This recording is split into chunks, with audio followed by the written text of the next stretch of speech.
In ages since the decision was first given, empires have risen and fallen. The fire has gone through cycles of death and rebirth, and the undead curse grips the land once again. With each decline of fire, great kings of men are given the choice of light and dark, prolonging the corrupt cycle. That is, until one stood before the throne and asked the question of if a third choice existed, and sought an alternative path to follow. Dark Souls 2 is seen as a bit of the black sheep of the Soulsborne franchise, and there are numerous reasons for that. From Demon Souls to Elden Ring, Dark Souls 2 was the only one that did not have Hidetaka Miyazaki's involvement. And the result is a mix of odd level connectivity, tying the player's dodge effectiveness to a stat, and a bloat of uninteresting bosses. The problem was only made worse with the inclusion of the definitive edition of the game, Scholar of the First Sin, which increased the number of enemies, moved items all over the map, and placed more obstacles that require limited resources to get through. That doesn't mean that Dark Souls 2 isn't without its good ideas, as this is the game that introduced power stancing, which allows the player to swing two similar weapons at once, as well as the bonfire ascetic, which can be used to push an area into the next New Game Plus cycle, resetting the game's bosses. These ascetics can also be used to reset the enemies in an area, as killing an enemy 10 times will prevent it from respawning. I have heard arguments on both sides of this issue, but I think it is a good feature for newer players that may be struggling with certain runbacks to bosses, while also being downright necessary in some sections of the game. Overall, I'm someone that enjoys Dark Souls 2, and a big part of that is the story that it tells. Dark Souls 3 focuses heavily on the world's gods and heroes of legend, while Dark Souls 1 splits its story between exploring the decline of its people and its gods. Both of these games ask the question about whether or not you should prolong the Age of Fire, but Dark Souls 2 chooses to divert its attention. The story of Dark Souls 2 is about the great men that led their kingdoms to ruin as the curse of the undead returned to the world, and with seeking an alternative way to forever be rid of the curse. It is a story of losing one's identity and the horrors of what it means to truly become a hollow. Once again, I invite you to come with me through the story of Dark Souls, through the broken lands and forlorn inhabitants, as we seek answers and the potential for a cure for the undead curse. Welcome to Dark Souls 2, where the dead gods of the past decided they didn't want to stay dead.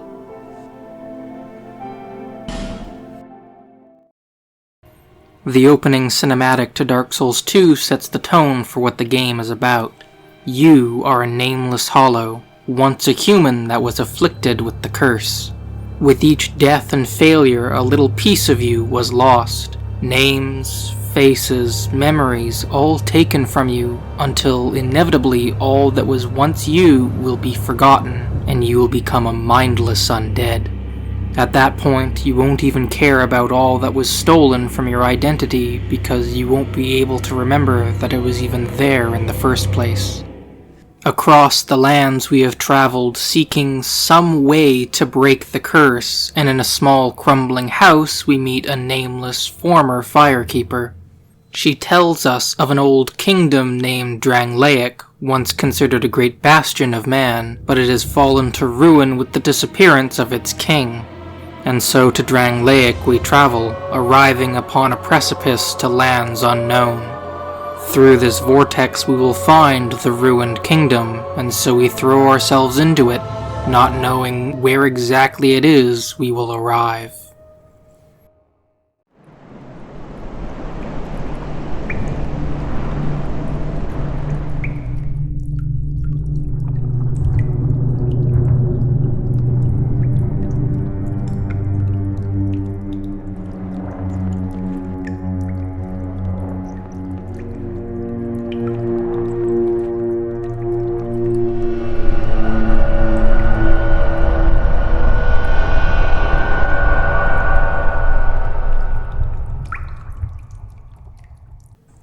Where we awake is a place called the Things Betwixt, which serves as a bit of a transitory space between Drangleic and the outer world beyond. Across this space, over an old and rickety bridge, is a small dwelling built into the side of the wall of the cave. Here we find the sisters of the Nameless Firekeeper we encountered before. By our face, the 3 Firekeepers recognize us as an undead hollow, laughing at the thought that we will inevitably lose what little remains of our minds. When they ask us for our name, we still have enough recollection to speak it aloud. As our reward, we are given a human effigy of ourselves. By consuming it, we can regain our human form, temporarily reversing the hollowing process. At this point, we are free to create our character. While we do, I'd like to take a step back and look at how hollowing works in Dark Souls 2, as there is one major difference between it and Dark Souls 1. In the first game, the player could use a humanity sprite to return to a human form, allowing them to participate in cooperative and PvP gameplay. When the chosen undead died, they would become hollow once more, but any other effects of hollowing were purely cosmetic. In Dark Souls 2, becoming a hollow does not prevent the player from being invaded by NPCs or other players. However, hollowing is much more punishing, as each death will reduce the player's maximum health by 5%, and their appearance will slowly degrade and rot away. Each death rots more away and reduces the player's health even further until the player's maximum health has been reduced by 50%. Thankfully, there are ways around this. Using the Ring of Binding, the effects of hollowing are reduced, meaning the player's maximum health reduction will stop at 75%, and each loss will only be about 3.75%. In order to fully restore your maximum health, the player will need to use a human effigy to restore their humanity, similar to the humanity sprites, although Dark Souls 2 does not require the use of a bonfire to use the effigies. This can make the game much more challenging for newer players, as failure is much more heavily punished than the other Dark Souls games. But in terms of the game's story, it makes the process of hollowing feel much more personal. We can see our character slowly wither away with every death, both visually and in our maximum health, which is something the other 2 Dark Souls games don't quite capture as well. Thankfully, human effigies aren't too hard to come across, and so they'll be a useful resource to manage throughout the game. Unlike the one from before, the 3 Firekeepers, as well as their caretaker, do have names. Of the 3, Strowan is the one we will be able to actually interact with Moral and Griant laughing us off. Throughout the game, we can find soul vessels which we can bring to Strowan to reallocate our stats. The younger woman nearby is Millibeth, and like her mother and grandmother before her, she takes care of the blind and elderly Firekeepers. It used to be that Firekeepers were common across the land, but they have long since scattered to the winds.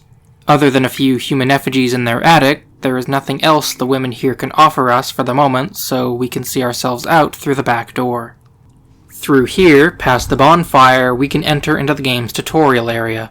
It is completely optional, rewarding a few items along the path, but we can also see a few differences between the first and second Dark Souls games. An immediate improvement is to the game's dodge directions. When the player was locked onto an enemy, they would only be able to roll in 4 directions, whereas Dark Souls 2 allows the player to roll along the diagonal axes, for a total of 8 directions. One of my personal favorite inclusions is how the torch was implemented. Whereas in other games the torch is simply a weapon just like any other, though one that provides light, Dark Souls 2 makes it a bit more useful. The player only has so long that their torch will remain lit, depending on how many torches are in their inventory, and you cannot simply equip the torch to your offhand to use it. Instead, you can light your torch at a bonfire or use a flame butterfly. As the player makes their way through the level, they will see a number of braziers placed all around, and if they approach with a torch, they can be lit. If all of the braziers in the level are lit, then a red phantom will appear, which will drop a smooth and silky stone when defeated that can be traded nearby. Snuggly the Crow's spiritual successor are Dina and Tio, located on a ledge near a ladder. Like Dark Souls and Demon Souls, Dina and Tio have an entire table of trades that can be made, which you can peruse for yourself. One final thing to note on the player's first visit depends on which version of the game you are playing. While I'm not going to go over every difference between the original version of Dark Souls 2 and Scholar of the First Sin, I do find this change particularly stupid. Throughout the game, the player will find petrified enemies that will block their path, requiring a fragrant branch of yore to release them. Scholar of the First Sin increased the number of petrified statues, and one was put in the Things Betwixt to gatekeep the final area. Behind this statue lies the last few braziers, meaning we cannot fight the Red Phantom just yet, as well as a pathway down to a small beach. This beach is home to 2 powerful ogres, and once the player has set foot onto the sand, a powerful pursuer will also spawn. If the player can somehow manage to take them down and inspect the coffin at the other side, they'll find an unusual prize. By sleeping in the coffin, the player will be able to change their character's sex. The process can be done multiple times should the player want to revert back to their original character, but as for why this coffin behaves this way, it was likely intended to provide a simple way to correct an odd glitch when entering New Game Plus. If the player plays the game as a female, then there's an odd bug that can happen where upon entering New Game Plus, their character will be reverted to a male. This is likely due to the fact that you aren't able to actually create your character until a short ways in, when you finally talk to the 3 Firekeepers. At the other end of the path, we can find the cave that serves as our exit out of here. After a short jog through the winding tunnel, we are greeted with the warm light and ocean breeze as we step foot into Majula.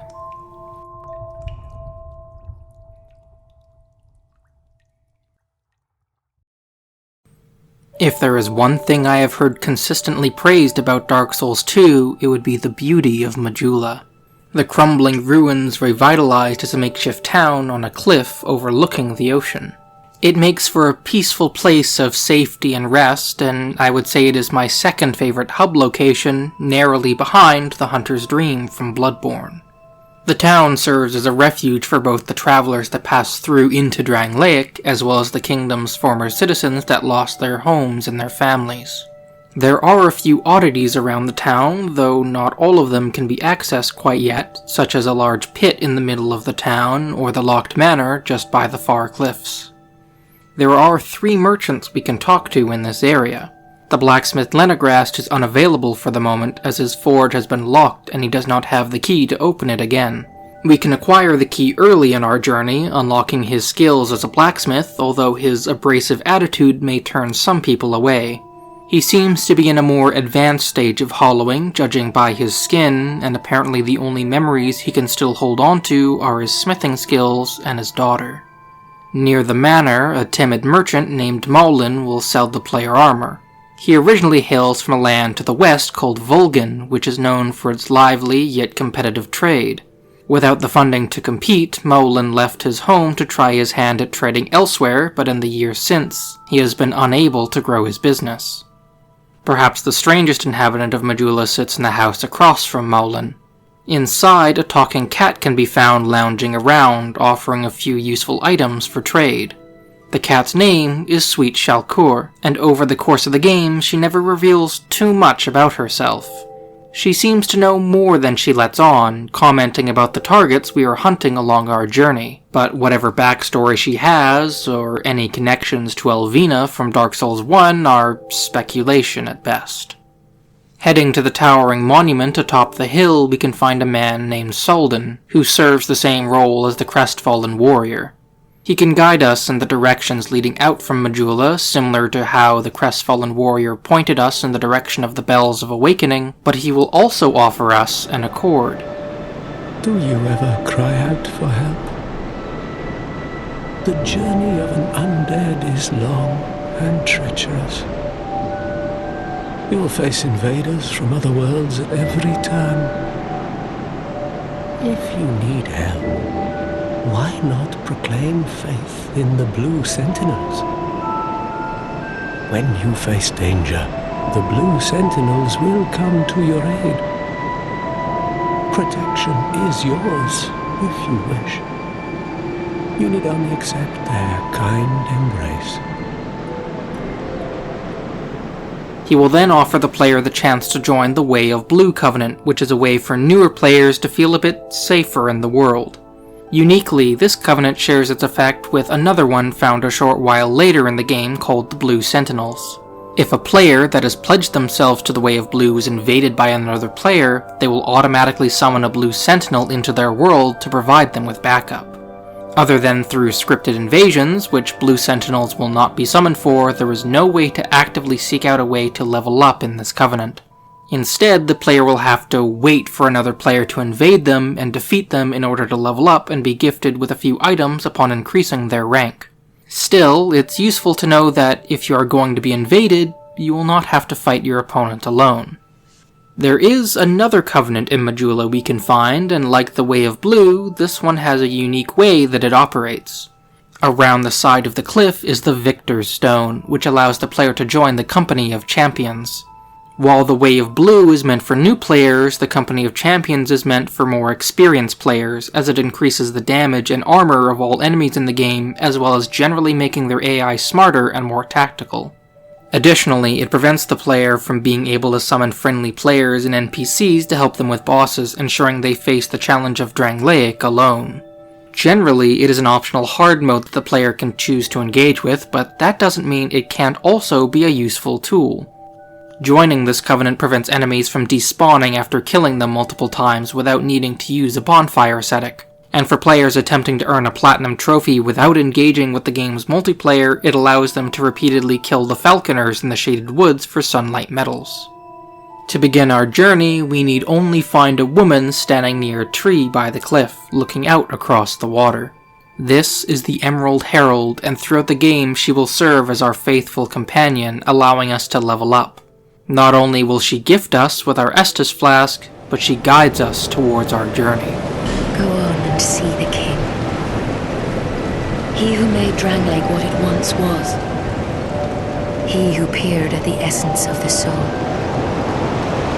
King Vendrick. Vendrick, once the king of Drangleic, sought a way to break the undead curse, but he has long since gone missing. At the moment, however, our own soul is too weak to make the trek to Drangleic Castle.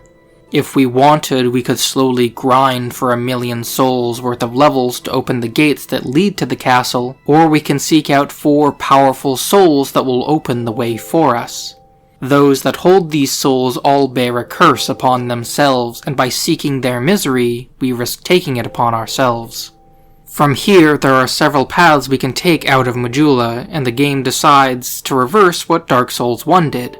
Where the first half of the game was linear, and the second half allowed us to hunt the 4 Lord Souls in whichever order we preferred, Dark Souls 2 allows us to seek the 4 Great Souls however we like, and then setting us on a linear path when we go to the castle. The first Great Soul we'll be hunting is the Lost Sinner, and there are 2 paths we can take in order to reach the Lost Bastille where she is located. The longer path is through Hade's Tower of Flame through the cave near the manor. The shorter path leads through the Forest of Fallen Giants down the side of the cliffs, where the game's first boss lies in wait. The lush vegetation and gentle sunlight bathing the area gives the place a gentle beauty. The crumbling ruins filled with dying hollows only adds to the haunting atmosphere, and within the crumbling fortress we can find hollowed soldiers and bandits that have taken up residence. Among the ruins within the old Cardinal Tower, the hag merchant Melentia will offer to sell us her wares, including the key to Lenegast's forge. If we purchase a few items from her, she'll move her services to Majula, allowing us to easily purchase healing life gems from her. And by talking with her, we can learn a bit more about what happened to Drangleic. Oh, we get as strangers these days, everybody's gone and run off. Drangleic's been a pile of rubble since the war fought long, long ago. And the giants crossed the sea. This place was once the site of a great battle between the armies of Drangleic and the race of giants who invaded from across the seas. The resulting war saw the giants nearly wiped out, with only one taken as a prisoner. Some of the hollowed soldiers can be found attacking some of the trees, and upon closer inspection it seems as though the giants' corpses took root when they died, and became the forest all around us. As the player makes their way around the forest, they can find a pile of barrels sitting against a wall, and by tricking a nearby hollow into throwing a firebomb at it, the player can open a shortcut back to the bonfire. Climbing the ladder that leads up to the hollow, we can find an Estus Flask shard, which we can bring back to the Emerald Herald and increase the number of uses of our Estus Flask. The shard is guarded by a few hollow soldiers that rise as we climb the ladder, as well as an eagle that flies overhead, dropping a large soldier down on top of us. This is a pursuer, and we will encounter them at numerous points throughout the game, dropping down from up above to claim the souls we have collected for themselves. After fighting our way through the fortress, unlocking a metal door leading back to the bonfire, we can make our way down an elevator towards a hidden prison below the earth. Once we reach the bottom, heading down the tunnel, we can find where Vendrick imprisoned the last of the giants.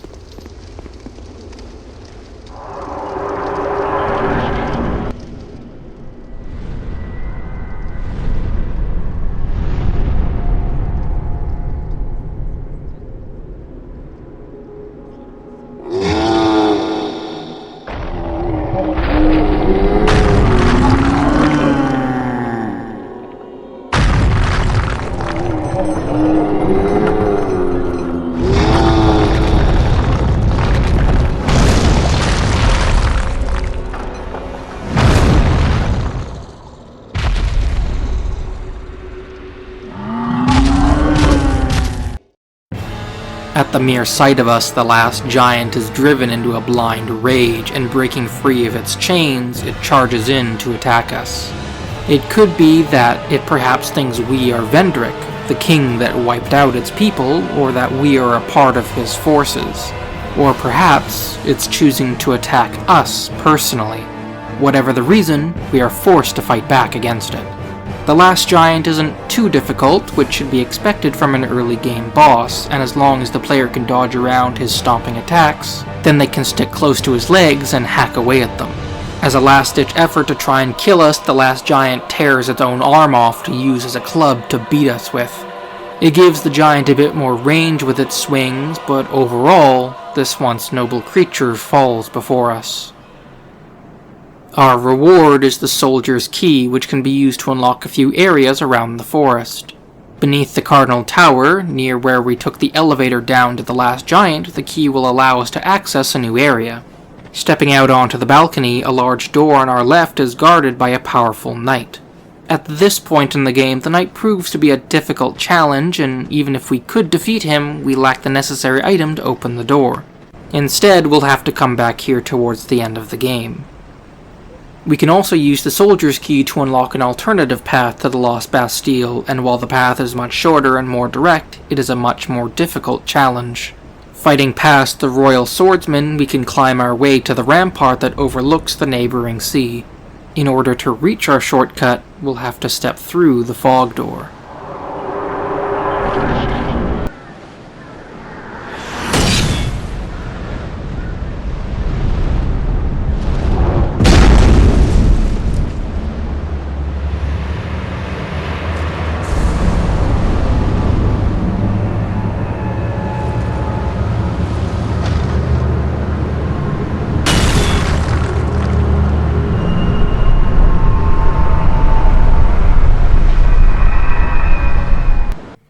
Who or what the pursuers are is unknown, but these towering knights will appear numerous times throughout the game, either dropping from the skies from great eagles or rising from a dark fog. All that is known about them is that they hunt down those that bear the sign of the curse, and judging by the screaming faces carved into their armor, their prey likely met a horrifying end. It creates a rather unique series of encounters, as every time we slay the pursuer, we find another down the road. Whether these are each different knights all sworn to the same goal, or a single pursuer that refuses to stay dead is left up to the player's imagination. Despite its apparent bulk, the pursuer is deceptively agile, quickly rushing the player in an attempt to skewer them or to cleave its target with a massive greatsword. It's a fun fight once the player learns its attack patterns and how to dodge through each attack, but this is also where some of the larger issues with Dark Souls 2 can rear its head. Typically in games, enemy weapon hitboxes are reduced, while the players tend to be larger to give the player a bit more of an advantage when it comes to combat. Dark Souls 2, however, grants its enemies a larger hitbox on their weapons, meaning that even if a player does perfectly dodge a weapon visually, there's still the chance they will get hit. This is especially apparent with the Pursuer's grab attack, made all the worse with a lower adaptability stat this early in the game, reducing the total number of frames in which the player is invulnerable during their roll. The overall difficulty of this fight is what makes this route the alternative to the standard path, and with how hidden it is, I completely missed it on my first playthrough. Should you manage to defeat the boss at this stage, then we are granted access to the end of the rampart, where we can find another giant's tree, as well as a large nest that we can curl up in and wait.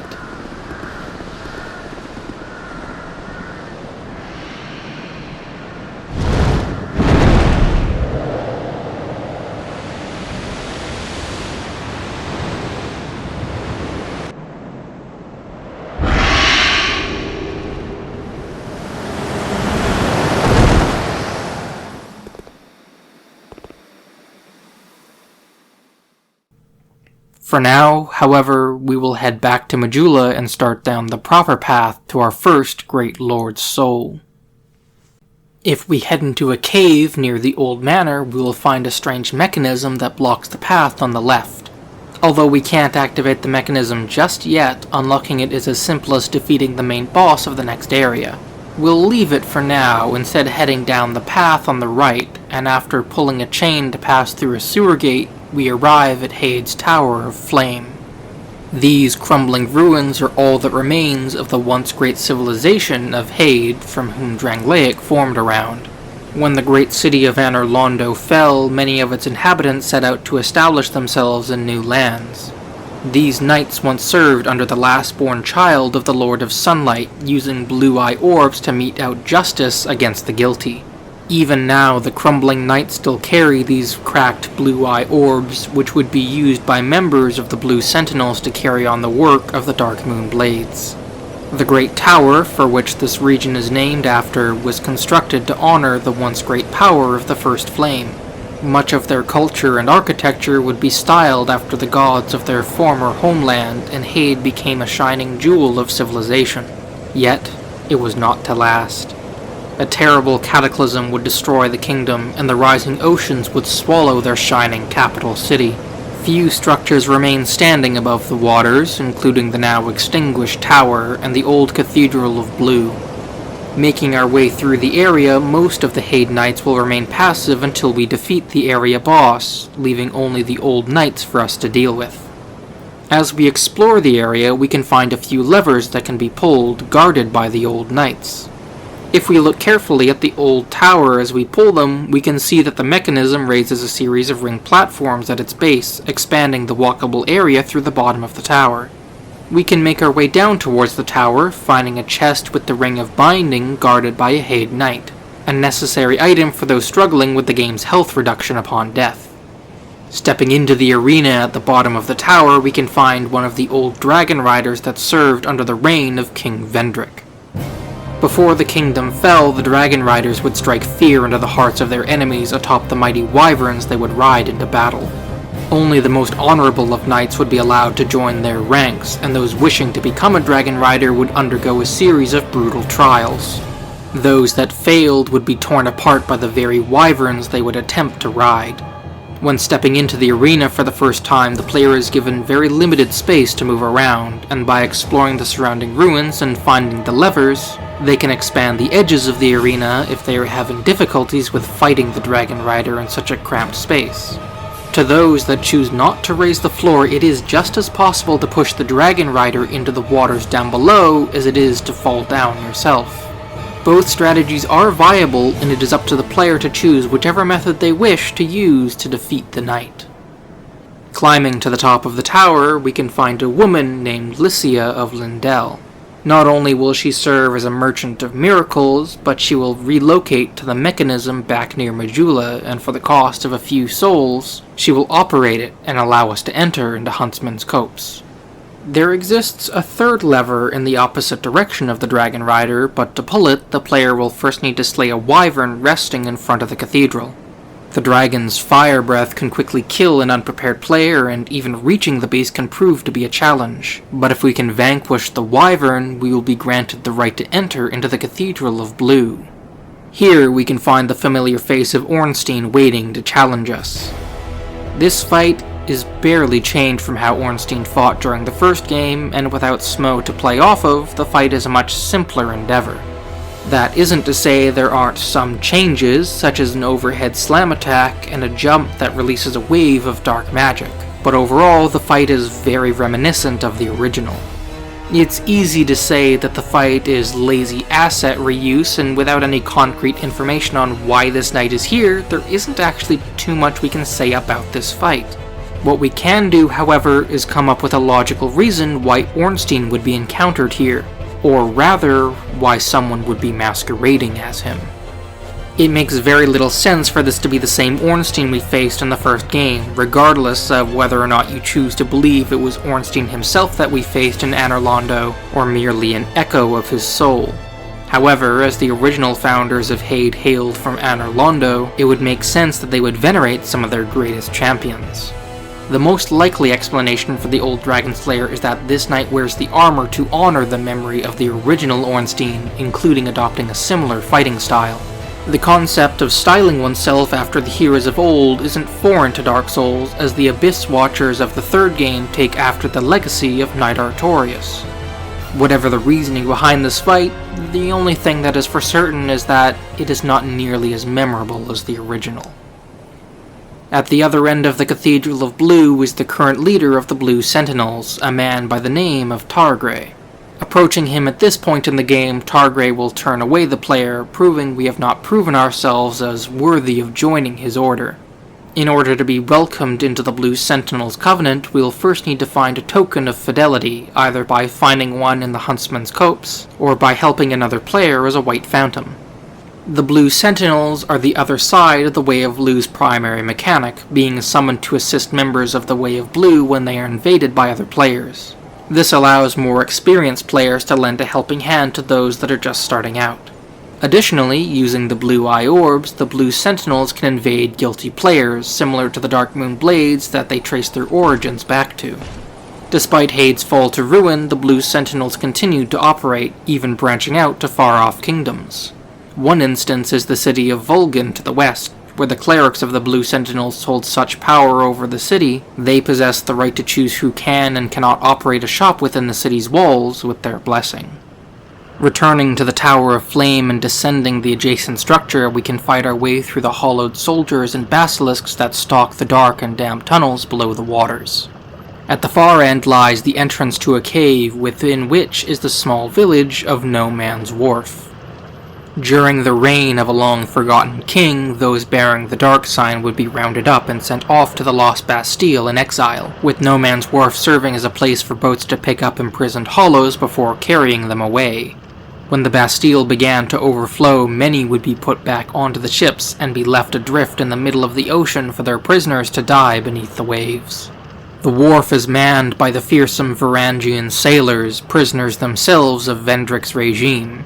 Hailing from the northern seas, past which lies the land of the giants, the Varangian sailors terrorize ships as fearsome and bloodthirsty pirates. One kingdom, Olafis, sought to claim control of the northern seas and would successfully launch a campaign to capture these pirates and force them into servitude. The pirates under their thrall would be put to work in No Man's Wharf, even long after Olafis fell long ago. No Man's Wharf is an interesting area that encourages the player to make use of their torch as they progress their way through.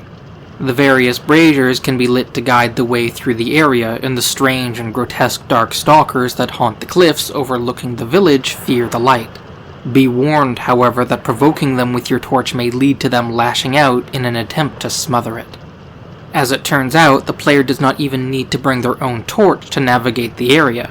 Making our way across the docks and dispatching the hollows laying in wait, there is a hollow carrying a torch that is blocked behind a few crates. If we simply roll through the crates, this hollow will actually follow us around, lending us a helping hand. You know, Drang Lake can be a really dark and depressing place, and having to go through it all alone can weigh heavily on anybody.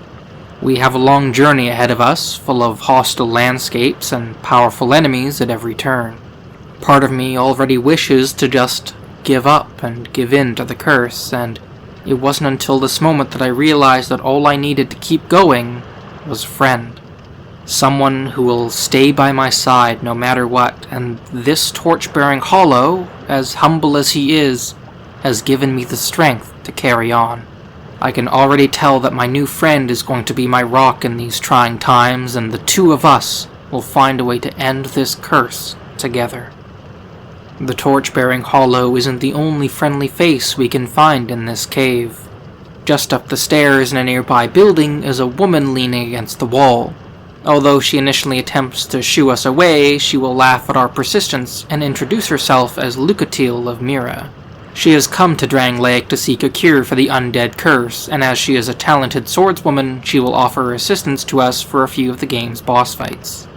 A little ways further along, next to an iron door that provides a bit of a shortcut, we can encounter an odd merchant.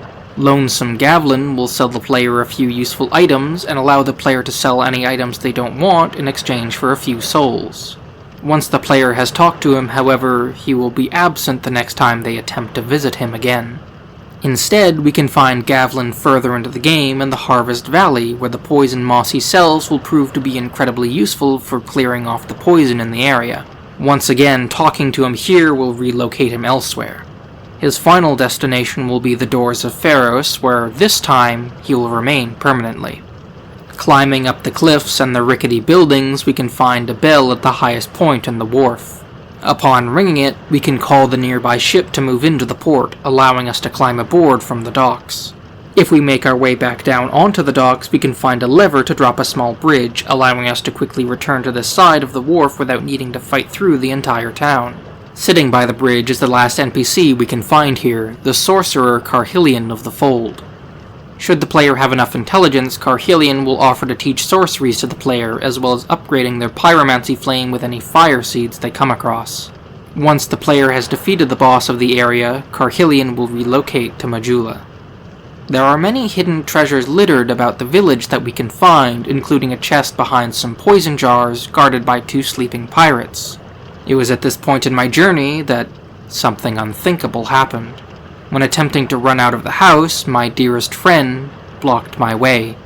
Only too late did I realize that his seemingly generous behavior was just a ruse, with the intent of betraying me later on. As I fell to the 2 pirates, all I could do was look up to the one I called my friend, begging him for an explanation as to why he would do this, but silence was my only answer. During my time with him, I had made other friends on the wharf, and while I would turn my back on the one who betrayed me, there would be others I could lean on for support and friendship.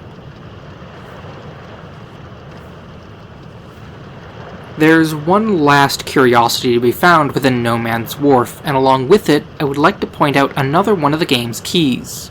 The fragrant branches of yore to remove the curse on the petrified statues are not the only key in the game, as the player can also find odd stone faces. In order to activate these, we will need to insert a Luckstone of Pharos into its mouth, which will have a much wider range of effects on the environment.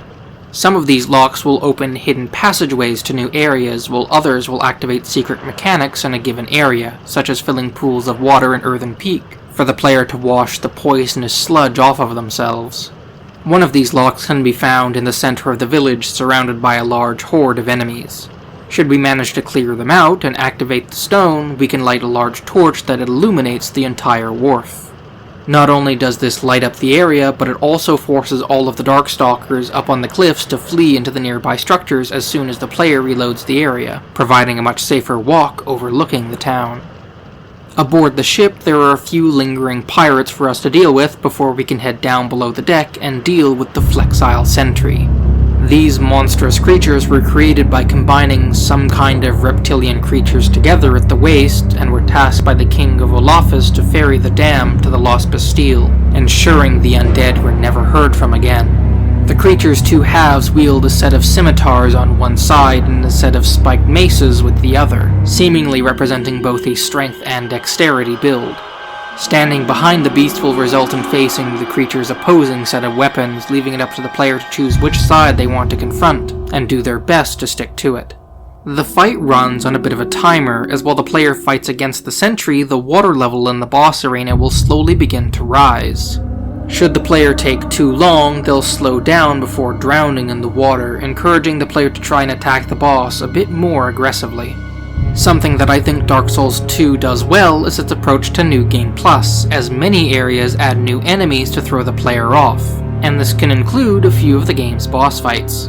2 nimble shadows can be encountered just before reaching the docks in the previous area, and once the player attempts to fight the Flexile Sentry past the new game, 2 of these shadows can also be found in the arena. Their speed and throwing knives can make them a hassle to deal with, and fighting the 2 of them alongside the boss within the confines of the arena can make the fight much more challenging, and the rising waters much more threatening. This is also the first fight we can summon Lucatiel for, and depending on whether or not we want to advance her questline, we can use her aid to quickly finish off the sentry. With its death, the ship is now ours to command, and we can head into the captain's quarters at the back of the ship to find a pyromancy flame, should we want it, as well as plotting our course to the Lost Bastille.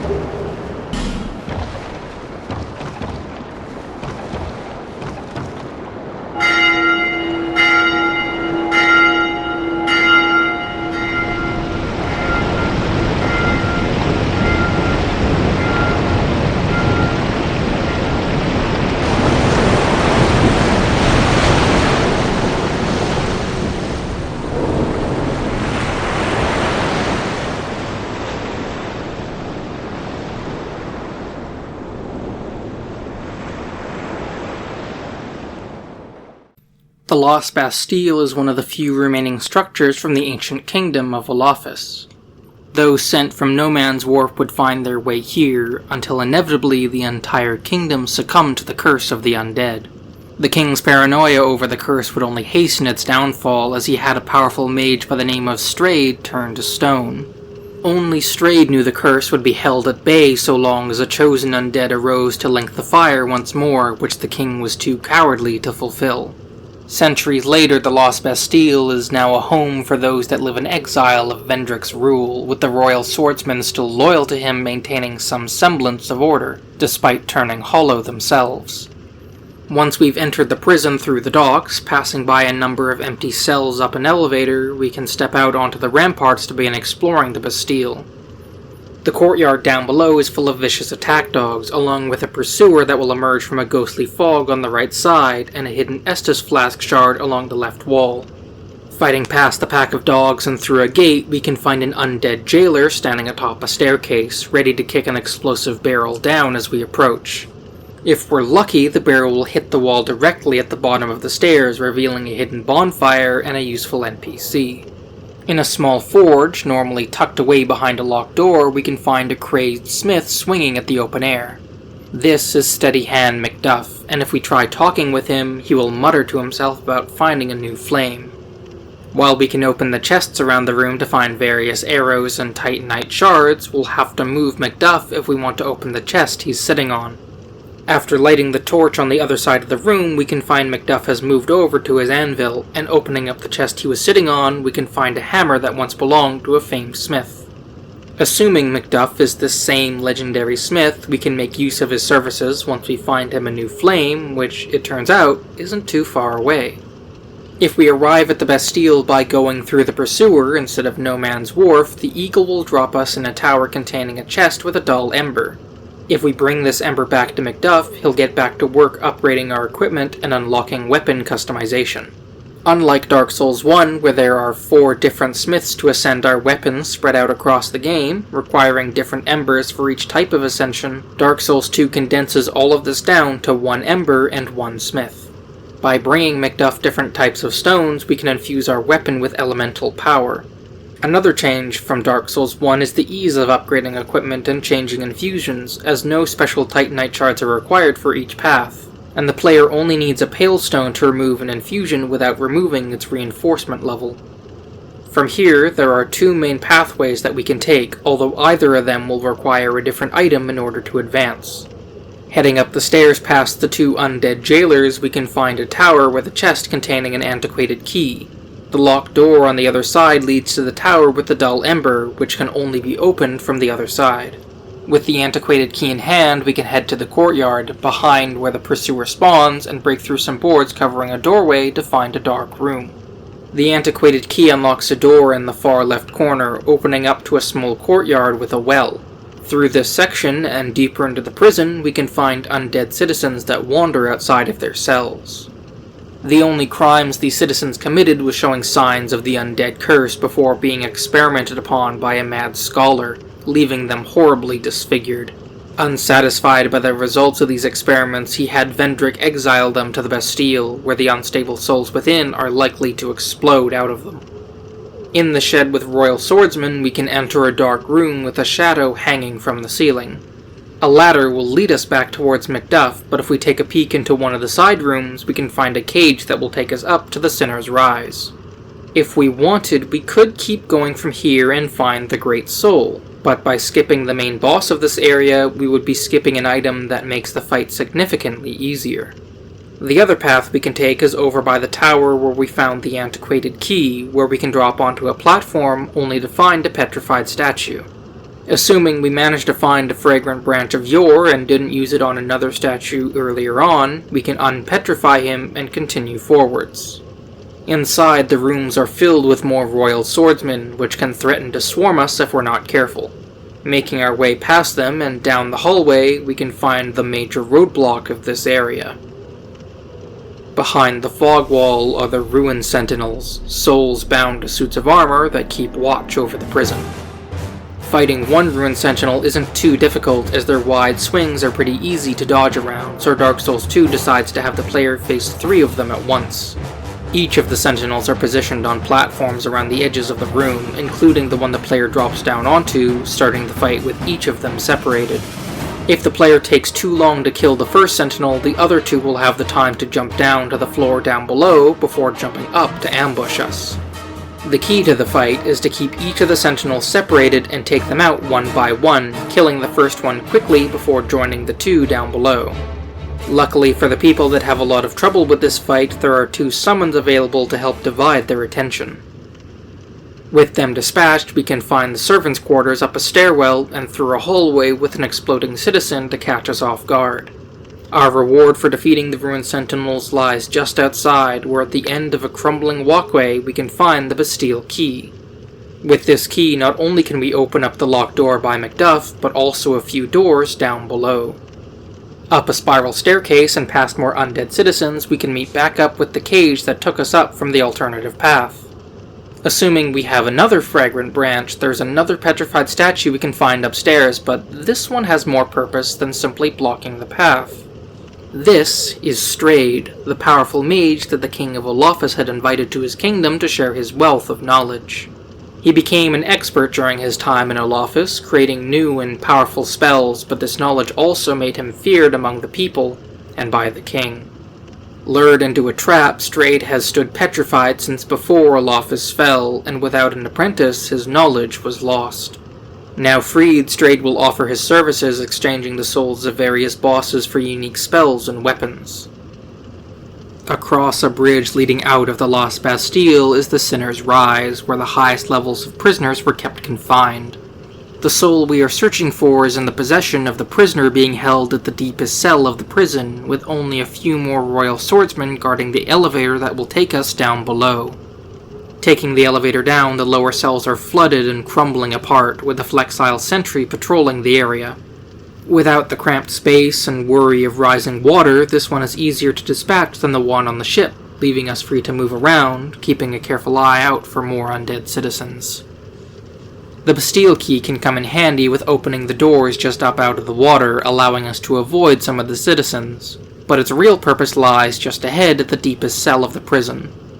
Across this small bridge, we can find our first great soul.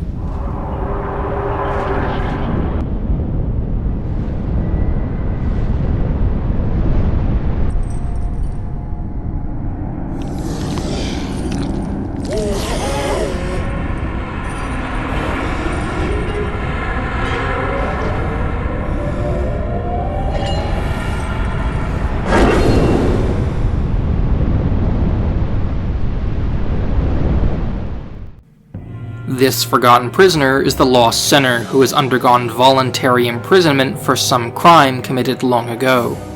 Who she was and what sin she committed is never made clear, but with what little information we do have, it paints an interesting mystery.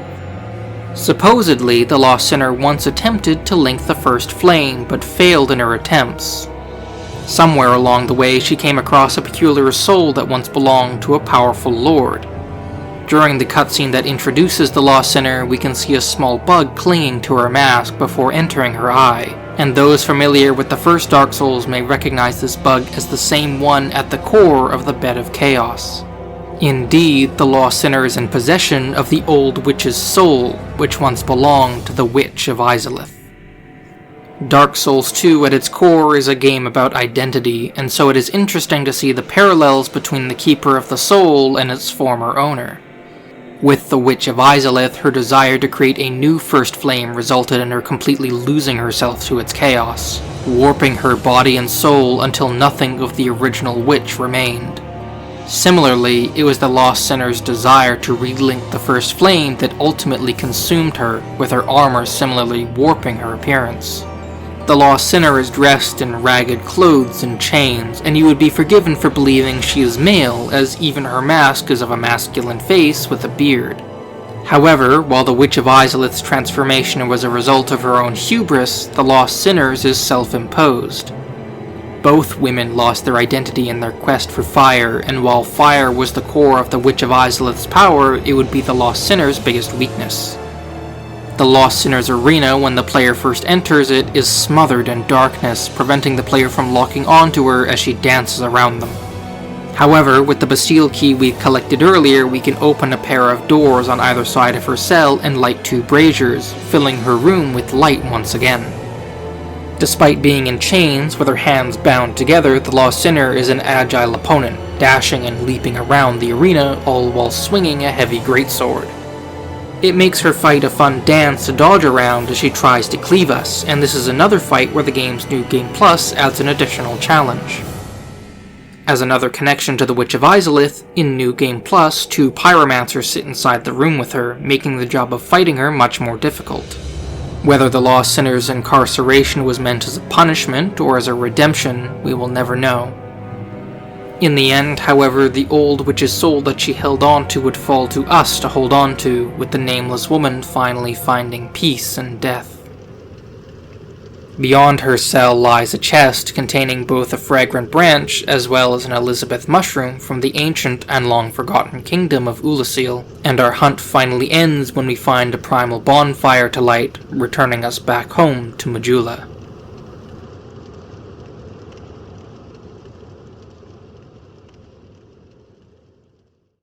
Our next great soul lies in the shattered town of Seldora, and from Majula we head through a tunnel into the old Aquilare. Here we can find 2 NPCs to interact with. The first is a man named Benhart of Yugo, sitting just outside of the ruins holding onto a very familiar sword. The sword is reminiscent of the Moonlight Greatsword, the weapon crafted from the tail of Seath the Scaleless, and according to Benhart, it is a family heirloom that has passed through generations of his family. Believing the sword has a hidden potential, Benhart has traveled across the land to hone his skills and is determined to prove his sword's worth, but at the moment he has hit a roadblock. Inside of the ruins, the lever to open the door is blocked by a strangely lifelike statue of a woman, and by using a fragrant branch of yore we can unpetrify her, allowing us to activate the mechanism. The woman thanks us for freeing her, asking us for any clothes we can spare, and introduces herself as Rosabeth of Melfia. She had come to Drangleic with her teacher Carhillion, but when the 2 of them were separated, she ran into a basilisk and was left turned to stone by its curse. Rosabeth will head back to Majula, where she will teach us pyromancies, and allow us to activate the mechanism, springing a trap on us as the door back out closes. Not only will we need to fight the basilisk that Rosabeth locked behind the main door, but the wooden doors all around the room open up, allowing the goblins hiding inside to jump us. Their poisonous attacks are only a taste of what's to come, and after we deal with them, there's a second ambush when we try to open the door to leave the ruins. Along the road out of the ruins, we can find more goblins feasting on the corpses of their victims, using weapons fashioned out of their bones. Thankfully, they aren't too much of a challenge, making for an easy trip forward to the ruined Fork Road. The center of the shaded wood serves as a crossroads which connects a few early, mid, and late game areas. Down the left path we can find a few falconers guarding the way, along with an invisible forest guardian. At the end is the Shrine of Winter, which for the moment remains locked to us until we have claimed all 4 of the Great Souls. Alternatively, if the player has 1,000,000 souls on leveling themselves up, the doors will also open. In New Game Plus, however, only levels earned during that New Game Plus cycle will count towards opening the door, with the number of souls increasing by 1,000,000 for each time the player has beaten the game. The central pathway has 2 small dog-like creatures called kobold that skitter off as we approach, leading us towards a large ogre just around the corner. While the ogre is easily dispatched, a knight guards the gate that lies just beyond, and even if we were to defeat him, the gates remain locked without a special item needed to open the way. This means our intended way lies on the right path, which is a forest shrouded in a thick mist. Here, more invisible forest guardians hide in the mist, and should we fight them, we will need to be careful not to hit the trees, as some of them will have faces that call out when hit, attracting more guardians. Up a small hill just out of the mist, we can find a severed head sitting on a pile of rocks, and to our surprise, the head is not only still alive, but can actually talk. Although the head requests that we leave it to its quiet solitude, it soon finds it nice to have someone to speak to again, and so he will tell us his story. The head belongs to Vendrick, a mercenary that hails from the land of Ferosa.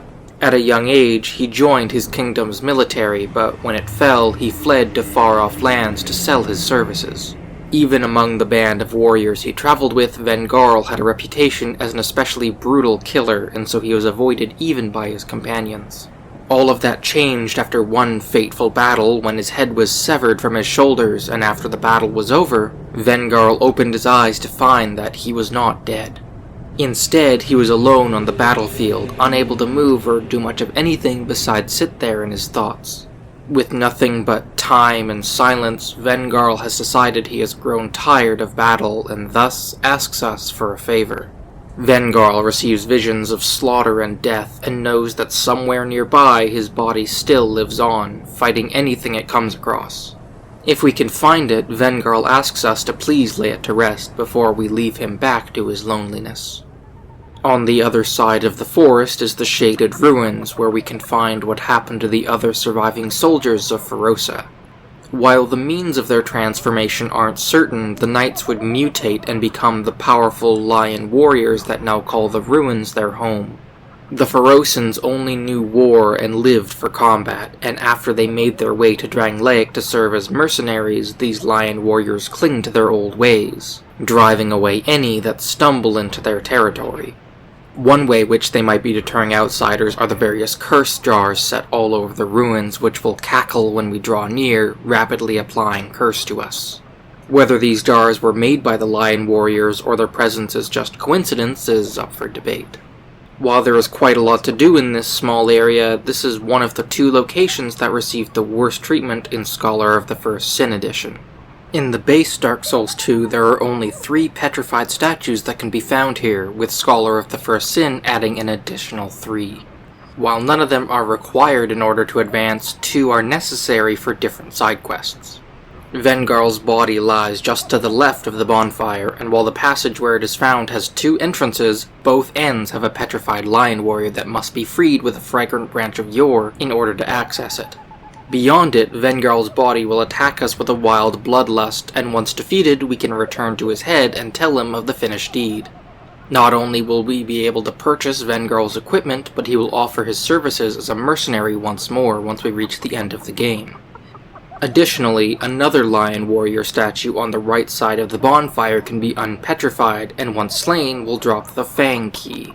The key can be used in the immediate area, and by either making a jump into a large hole or falling through some wooden planks up above, we can find a pit full of basilisks and a yellow sludge that will damage our equipment.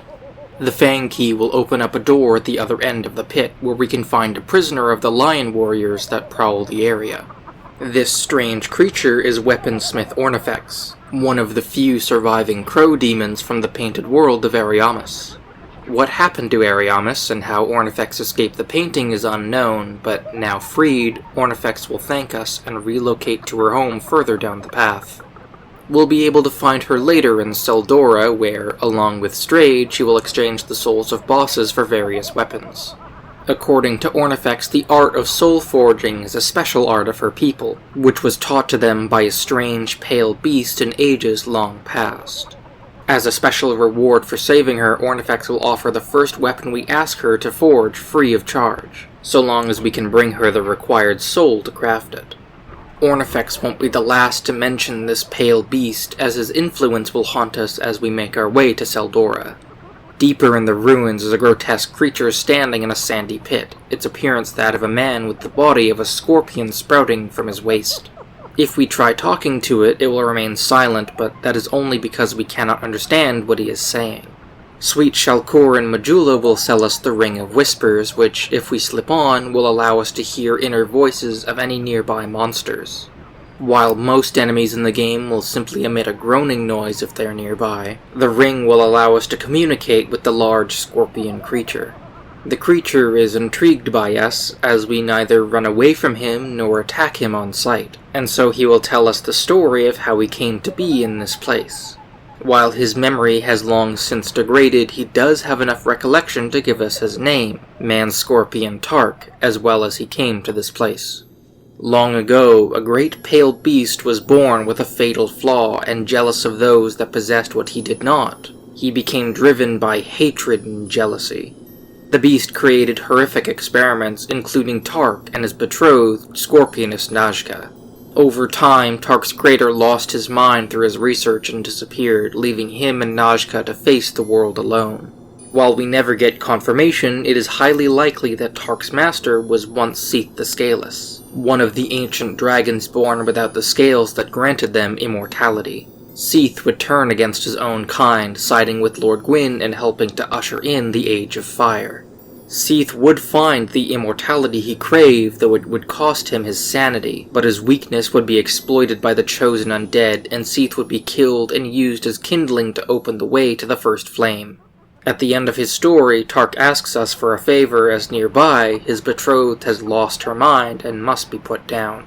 Scorpioness Najka is the boss of this area, and in order to advance further, we will need to defeat her. Through the old crumbling gate, up the path towards the strange underground vault, we can find her arena in the cave's entrance. Initially, Najka just appears as the upper half of a woman sticking out of the sand, casting spells at us, but it doesn't take long for her to unveil her full monstrous form. Like Man-Scorpion Tark, Najka has the body of a large scorpion with the body of a woman fused at the waist. Her and Tark are the only two of their kind, and while they were created for each other, they now war against one another. Both her and Tark have gone hollow in their own way, slowly losing their memories and their minds. But while Tark can still remember his name and their history, Najka has fully lost herself to her animalistic instincts, becoming violent and unpredictable. She turned on her betrothed, but since the two of them would be equally matched, neither of them would gain the upper hand, and their duels would only result in evenly matched scars. While her design is reminiscent of the Chaos Witch Quelaag from the first game, the execution of the fight isn't quite the same. Most of Najka's melee attacks will come from the scorpion half of her body, using her pinchers to try and strike the player, attempting to sting them with her stingers, or swiping with her two large tails. Thus, when close to her, the player will only need to watch her lower half when within melee range, with the only attack from the top half being a thrust and swipe with her staff. Instead, the top half is equipped with spells that can be used to attack the player if they try to put some distance in an attempt to recover. Once the player is out of close range, she will set up a homing soul mass above her head, which will shoot the player after a moment's hesitation, as well as launching homing crystal spears. Occasionally, Najka will burrow underground, slithering beneath the sand where she will hunt us down and burst out to strike us from below. If we're standing on the sand, Najka will be able to hunt us down and attack us, but there are a few safe spots, such as the large stone slab where she will be unable to burrow. If we talked with Man-Scorpion Tark, we can summon him for the fight, helping him to end the madness of his once betrothed. And once the monstrous scorpion is put down, he can breathe a sigh of relief knowing her suffering is over. In order to reach Seldora, we will need to pass through a cave underground nicknamed the Doors of Pharos. As the name might suggest, the cavern is filled with various Pharos lockstones, which unlock chests holding valuable items, along with unleashing more enemies into the area and setting up traps for unsuspecting travelers. Who Pharos was is a complete mystery, with the only information we know of them coming from the description of the Pharos lockstones. They were a vagabond that wandered across the land, creating all sorts of contraptions that they believed would help others in dire need. Due to just how far they traveled, there exist many inventions that people have mistakenly given them credit for that were built by others. The doors of Pharos are inhabited by large rats, and a once proud race known as the Gurm. At one point, the Gurm lived above ground, but deemed as inferior by humanity, they were driven into the subterranean caverns beneath Drangleic. While the Gurm hold a distrust for people from the surface, they hold a particularly strong hatred for humans due to their history. With the fading of the first flame, however, the Gurm have suffered even more, with those encountered in the doors of Pharos all going hollow. Overall, this area is a pretty short path, with the larger portion being dedicated towards one of the PvP covenants, but as we can encounter them elsewhere in the game, we'll cover them later in this video. Instead, we'll be leaving, taking the passage up towards the surface where we can find Brightstone Cove Seldora. Seldora was at one point a mining settlement under King Vendrick, yet unlike the rest of Drangleic, the former king would not be the cause of its ruin. Instead, Seldora was destroyed by an ancient being known only as the Writhing Ruin, enabled by the Duke ruling over the town. Seldora was originally founded by the Duke Seldora when he came across a crystal called Brightstone deep underground. As more people arrived to help mine the mysterious crystal, Seldora began to grow, allowing Duke Seldora to grow a fortune off of the mines. Unbeknownst to the citizens, however, the Brightstone was no ordinary crystal, as its presence would slowly warp the hearts of those closest to it. The hollow citizens can still be found in Seldora, either defending it from outsiders or continuing to mine the Brightstone deeper underground. The great soul we are seeking lies down within the township, and as we start to make our way through some of the buildings to reach the bottom of the settlement, we come across the cause of Seldora's doom. Hiding in the darkness, clinging to the walls, are large parasitic spiders lying in wait for living prey to latch onto. They will drop down and attack the player once they enter the darkened room. However, the spiders do have one weakness we can exploit to safely slip by. These spiders fear the light, so as long as the player is holding on to a lit torch, we can safely run past or attack the creatures without fear of reprisal. These spiders seemed to burst out of the lower levels of the town one day, attaching themselves to any unlucky residents that were unable to escape, and now hold dominion of the lower levels of the town. However, it seems these spiders prefer to latch on to living prey, with the undead hollows seemingly being left alone by them. It is just past all of these spiders that we come across the first boss of this area, which feels a little out of place until we consider the story being told.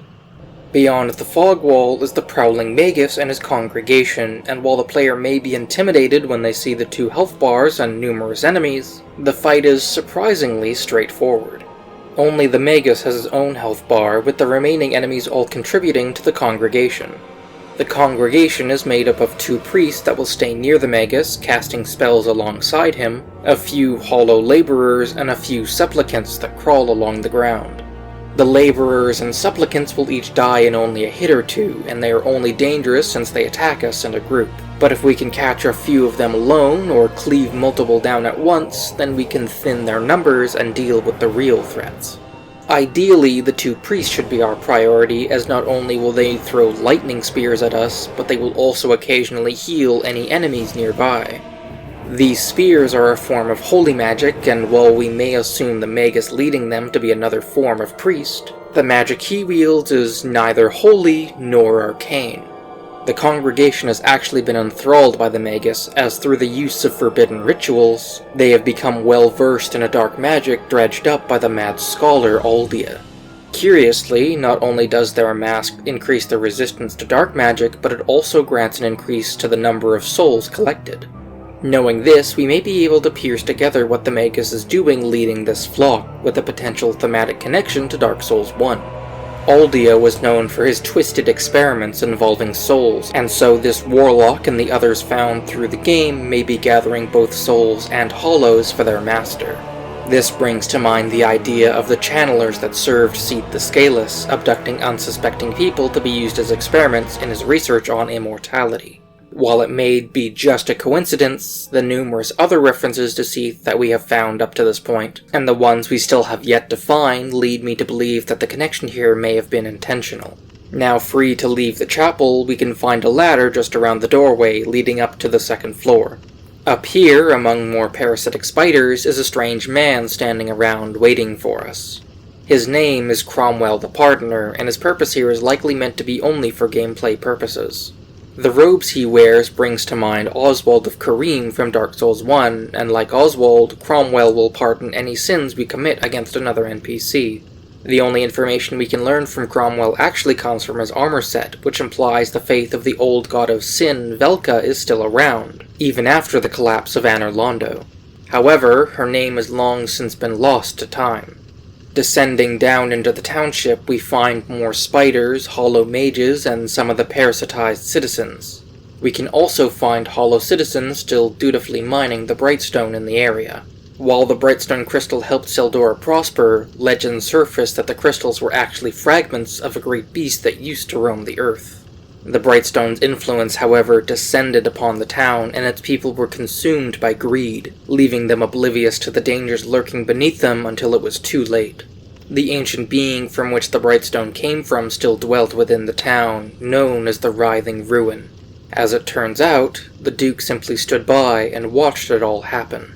Duke Seldora held a strange fascination with spiders, which eventually spiraled into an obsession, going so far as to decorate the walls of his manor with arachnid iconography. When the spiders overran the town, Duke Seldora disappeared, retreating into his private chambers, and hasn't been heard since then. As we head into the Duke's manor, the interior has fallen to ruin, filled with webbing that provides a pathway down to the lowest floor. It's down here that we can find the writhing ruin that spawned this terrible brood.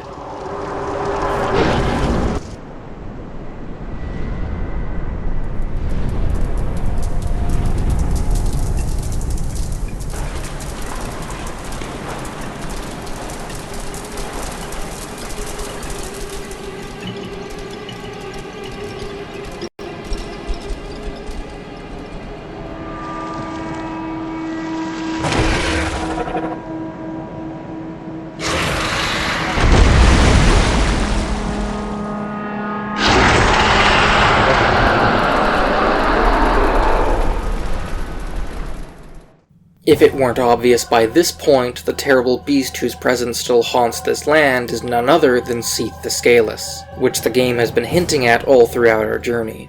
The Writhing Ruin isn't so much of an entity as it is the old Paledrake soul, once belonging to Seath, now having found a host in the Duke's favorite pet. The Duke's dear Freya began to feed on the twisted souls of Seldora, slowly growing in size, and rather than seeing the monster she was becoming, Duke Seldora watched contentedly as she grew, eventually spawning the parasitic spiders that infest the town. Knowing this, it isn't hard to piece together the source of the Brightstone and the cause of its maddening effects. While never outright stated, the Brightstone crystals were likely the crystal scales Seath grew on his body when he experimented on the primordial crystal during his quest for immortality. It is possible that when he died, these crystal scales took root around Seldora and grew into the formations that would be mined centuries later. The greed afflicting those that come into contact with the Brightstone are likely feeling the lingering traces of Seath's madness.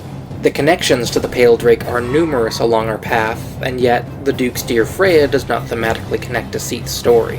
While the parallels between the Witch of Izalith and the Lost Sinner were much more apparent, the only real connection between Seath and the Duke's dear Freya are their monstrous transformations. Both were the result of a deep madness, but while Seath's transformation was born of his hatred and jealousy for the other ancient dragons, the Duke's madness had him sit back and watch as his beloved pet drove his legacy to ruin.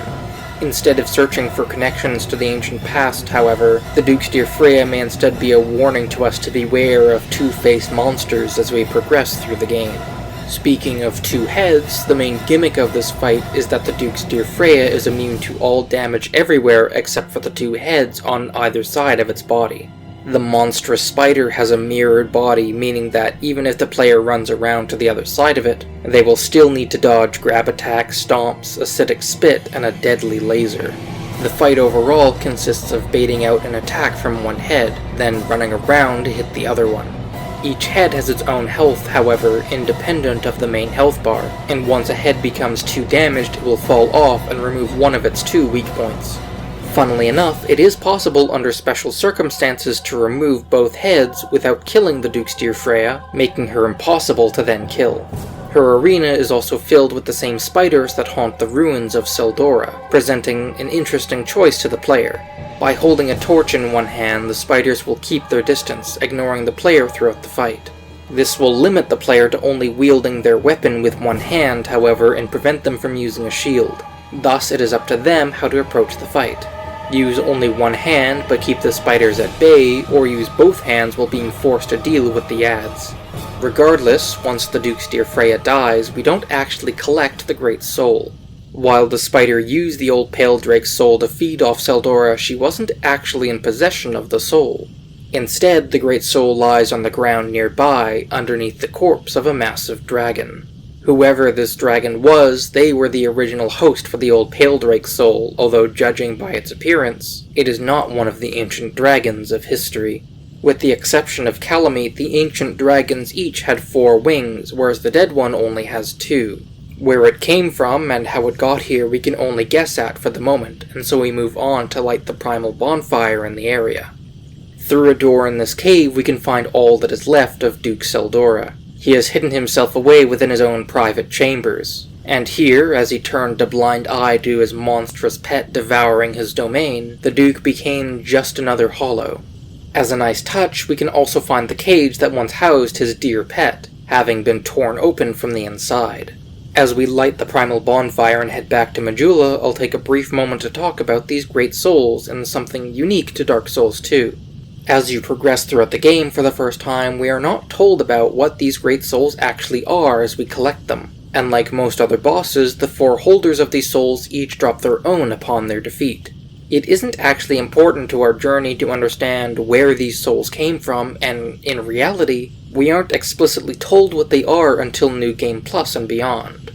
When in a game cycle beyond the new game, each of these 4 bosses will also drop their great soul for us to use, such as the Old Witch's soul for the Lost Sinner, and the Old Paledrake's soul for the Duke's dear Freya. These can be traded into Ornifex or strayed for weapons and spells referencing the first game, such as the Chaos Blade made from Quaelag's soul, the Dragon Slayer great bow used by the archers of Anor Londo, or in our case, the Moonlight Greatsword acquired from cutting off the tail of Seath the Scaleless. Unlike other New Game Plus weapons, such as the Great Lord Greatsword in Dark Souls 1 or the Burial Blade in Bloodborne, Dark Souls 2 allows us to uplift an area into the next New Game Plus cycle by burning a bonfire ascetic, resetting the boss, and allowing us to acquire one of these souls on our first playthrough, letting us use the weapon for the rest of our run. Come back again if you find another soul. With 2 great souls in hand, we are halfway through our journey to reach Drangleic Castle. Of the 2 remaining paths, we will head down to the mechanism down the pathway that leads to Hade's Tower of Flame. There we can pay a few thousand souls to Lycia of Lindell to activate the mechanism, rotating the room to block off the path to Hade and opening the doorway that leads to the Huntsman's Copse. Through this small cave we can find a man sitting in the darkness facing the wall. Where characters like Lycia, Carhillion, and Rosabeth are our primary teachers for miracles, sorceries, and pyromancies, Dark Souls 2 introduces a 4th form of magic unique to itself. This teacher, Felkin the Outcast, will only speak to us if we have enough of both intelligence and faith, and show us the art of hexes. Magic in Dark Souls is drawn from many different places. Miracles are retellings of great stories of the gods, sorceries draw on the essence of the soul within every individual, and pyromancies channel the primordial power of fire. Hexes, however, utilize the power of the dark, which stems from the abyss. In the absence of fire, only dark remains, and thus such arts are forbidden by the gods, and the path of a hexer is only for either the mad, the hopeless, or those wishing to investigate the taboo. From the ashes of Hade, the kingdom of Olafus would rise and fall from the effects of the undead curse, and similarly, its own collapse would lead to the birth of new kingdoms, namely Ven in the lands around the Lost Bastille, and Ulcan far to the south. These two kingdoms would also decline with age, and as they did so, a lord would seize power in Ulcan and expand his kingdom across the southern lands. This ruler was known as the Iron King, and after his death, Vendrick would sweep his armies through the shattered territories and create his kingdom of Drangleic. The story of the Iron King will serve as a cautionary tale of greed and power, and as the old king's soul rests in his ruined castle, we will need to make our way through his lands to reach it. Like the kingdoms of old, the Iron King's lands would be beset by the undead curse, although he would take a much more radical stance against it. Like in the kingdoms before, such as Olafus and those around during the height of Anor Londo, the Iron King had the undead rounded up and imprisoned, but rather than shipping them off to some distant land, they were imprisoned within the borders of his kingdom to be used as prey. The Iron King himself would step down from his great castle, joining with his lords to release all that they had imprisoned and hunt them down for sport. During their imprisonment, however, the undead were not merely restricted to their cells and left to rot until the next hunt, but would be brutally tortured and broken by their jailers, and while we can find individual cells all around the copse, many more were taken up to the undead purgatory on the cliffs overlooking the hunting grounds. If we make our way up the nearby cliffs, walking over the perilous bridge leading up to the purgatory, we can find one of the Iron King's tormentors still carrying out his gruesome work.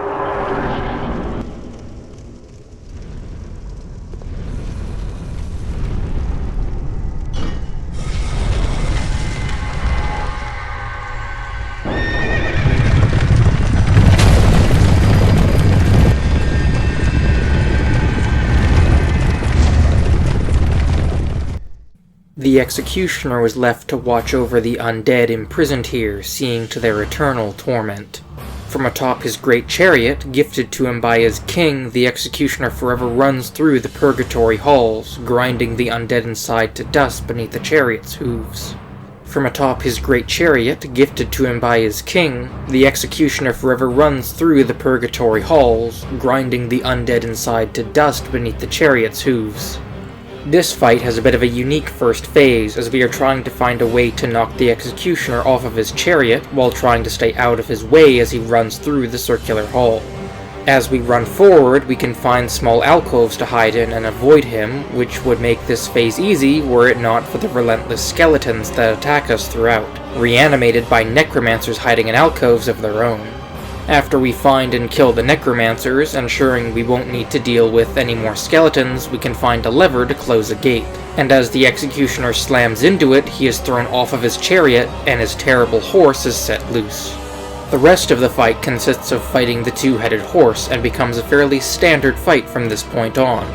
The horse will kick us and charge at us from the front, along with blasting us with a dark fire from its two heads, and trying to stay behind it will only result in it kicking with its back legs. So long as we can stay to the side to avoid its attacks, the executioner's chariot will fall pretty easily. The most interesting part of this fight is definitely the first phase, which wouldn't be revisited until some of the tombs in Elden Ring, and were it not for an old animation I had seen years before I picked up a Dark Souls game, I may have struggled a lot more with figuring out what to do. In the room above the executioner's chariot is a mannequin by the name of Titchy Gren, and much like Targray of the Blue Sentinels, Gren will turn us away unless we have a specific item in our possession. The token of spite needed can either be collected after killing another player in PvP, or can be found in the Grave of Saints, after which we will be invited to join the Brotherhood of Blood Covenant, a secretive cult worshipping the god of blood, Nar Alma. The Brotherhood of Blood is a sort of spiritual successor to the Dark Wraiths from Dark Souls 1, focused on invading and killing other players. Rather than humanity, however, the Brotherhood of Blood wishes to spill the blood of other undead, bathing in their viscera, and the crest of blood given when joining the Covenant will boost bleed effects. Gren mentions that he, like the other members of this covenant, are not a fan of those that follow the Blue Sentinels, which would make a lot of sense given the context of how each covenant operates. The Brotherhood of Blood is primarily concerned with finding and killing other players, and using blue eye orbs, the Blue Sentinels can invade these killers as vengeance for the slain. Assuming one is a fan of PvP without any special flavor, such as the Dragon Remnants, or restricted to a select few areas, such as the Rat King or Bellkeepers, this is likely the one most PvP players will pick.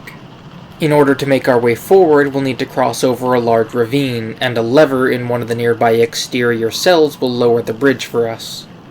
In the surrounding woods and along the pathways that lead us down the ravine, we'll encounter more wretched undead who were once the prisoners contained within the hunting grounds. Inevitably, the undead curse swallowed the lands of the Iron King, and when even his lords joined the ranks of the undead hunts and their imprisonment became a thing of the past. Some citizens embraced the curse more than others, and in the dark cave that serves as a shortcut, necromancers command skeletal minions for their own ends. The necromancers are not the only ones that rule over the dead in this area, and in the old ruins behind a waterfall, the skeleton lords descend from their thrones of bone. These three lords were once the same lords that led the undead hunts alongside the Iron King, but when they too fell to the curse, they instead turned their attention to establishing their own kingdom built from the bones of their victims. This fight is another group encounter, which Dark Souls 2 likes to use a lot of. Each of the three skeleton lords have their own individual health bar, but dealing damage to any of them contributes to the damage of the overall health. But even if we kill all three, the fight won't be over quite yet. When each lord dies, they will summon a group of skeletons to add to the encounter, which will also contribute to the total health bar. Depending on how the player wishes to approach the fight, they can either choose to kill all three lords at first, then fight a single massive horde, or they can alternate between killing the lords and their summons. While it is easy to be overwhelmed using the former approach, the skeletal minions can be distracted using items such as alluring skulls, which will cluster them in a group for the player to easily cleave through. Each lord will summon a different type of skeleton on death, as well as wielding pyromancies and a different weapon to watch for. The lord wielding a halberd will raise a number of skeletons typical of what we've seen so far, wielding a sword and shield, while the lord wielding a scythe will raise skeletons wearing armor, equipped with two great curved swords. The lord wielding a staff, however, is best left until last, as his death will summon a number of skeletons attached to spiked wooden wheels. Just like in the catacombs in Dark Souls 1, these bone wheels will roll themselves towards the player, dealing damage with each roll. Unlike Dark Souls 1, however, each hit does not trigger quite as often, nor does it stunlock the player quite as badly, making them significantly easier to deal with. Beyond their bone-filled throne room lies the Harvest Valley, and the great windmill of Earthen Peak that serves as the entrance to the castle of the Iron King just beyond the mountains. Sitting near a cliff overlooking the valley is stone trader Cloanne, the daughter of blacksmith Lenegrast in Majula. She has been wandering the land looking for odd stones that she can sell, and after we talk to her, she'll move back to Majula and offer us her wares. Cloanne has only a limited number of upgrade materials used to infuse our weapons, but after progressing to various points throughout the game, we'll begin selling infinite numbers of Titanite shards and chunks, assuming we have not found enough throughout our journey. Both Harvest Valley and Earthen Peak are especially dangerous to traverse due to the large amount of poison in both areas, with large pools of toxic sludge found in the lower-lying areas of the valley. While it is a FromSoft staple to include a poison swamp in their games, such as Blighttown and Farron Keep in Dark Souls 1 and 3, this is about as close as it gets in Dark Souls 2, and even then, these pools are easily avoidable, and with a few small exceptions, not necessarily required in order to progress through the level. Harvest Valley is dominated by mines that once supplied the metal the Iron King used to build his fortune on, and even now the laborers, steelworkers, and overseers continue their operation in death. Yet, despite the oppressive and dangerous atmosphere hanging over the valley, there is a small ray of hope that can be found here. When heading towards the Great Windmill, if one turns to the left, they can find a small pathway through a cave, where the light of the sun shines through a hole from the ceiling onto a broken statue. This statue was once a god whose name was lost even during the height of Anor Londo's power. Who this god was isn't important, but once, long ago, there was one who kneeled before a similar altar before setting out, in search of his very own son. Somehow this warrior's enduring spirit carries on, even now, and it is here we can join the heirs of the Sun Covenant. Like the Warriors of Sunlight from Dark Souls 1, the Heirs of the Sun are a cooperative multiplayer covenant, focused on helping other players overcome the game's boss fights. They leave golden summoning signs for other players to interact with, and upon completion, both them and the host will earn themselves a Sunlight Medal, which can be used to level up in this covenant. There isn't much else in this area for us, and so as we enter Earthen Peak, we will need to fight our way through a sort of guardian in order to begin our climb. At the bottom of Earthen Peak is the Covetous Demon, and it is at this point I should make a distinction between the first and second Dark Souls. The demons of the first Dark Souls were all created by the Witch of Izalith and the Flame of Chaos, existing as their own distinct race. The various demons of Dark Souls 2, however, do not share any connection with the Flame of Chaos, meaning the demon part of their name is more of a title than an indicator of their origin. The Covetous Demon, for instance, was once a human that fell in love with a beautiful queen. Her heart belonged to another, however, and so the man did whatever he could to try and impress the queen and win her love. To this end, he chose the overconsumption of food and was eventually corrupted into this grotesque form. This is definitely one of the more questionable fights in Dark Souls 2, and not just its story, but everything to do with the fight itself. Earthen Peak didn't necessarily need a gatekeeper, and the fight itself isn't really too much to talk about. The Covetous Demon just crawls around, trying to crush or devour the player, and is pretty easy to dodge around. In case the player needs extra help, 4 pots hanging from the ceiling can be shot to release a hollow that the Covetous Demon will turn its attention towards, and spend several seconds consuming. Other than that, there really isn't anything else to say about this boss. Earthen Peak carries on from Harvest Valley, and that the player will need to be careful of becoming poisoned by the enemies and environment.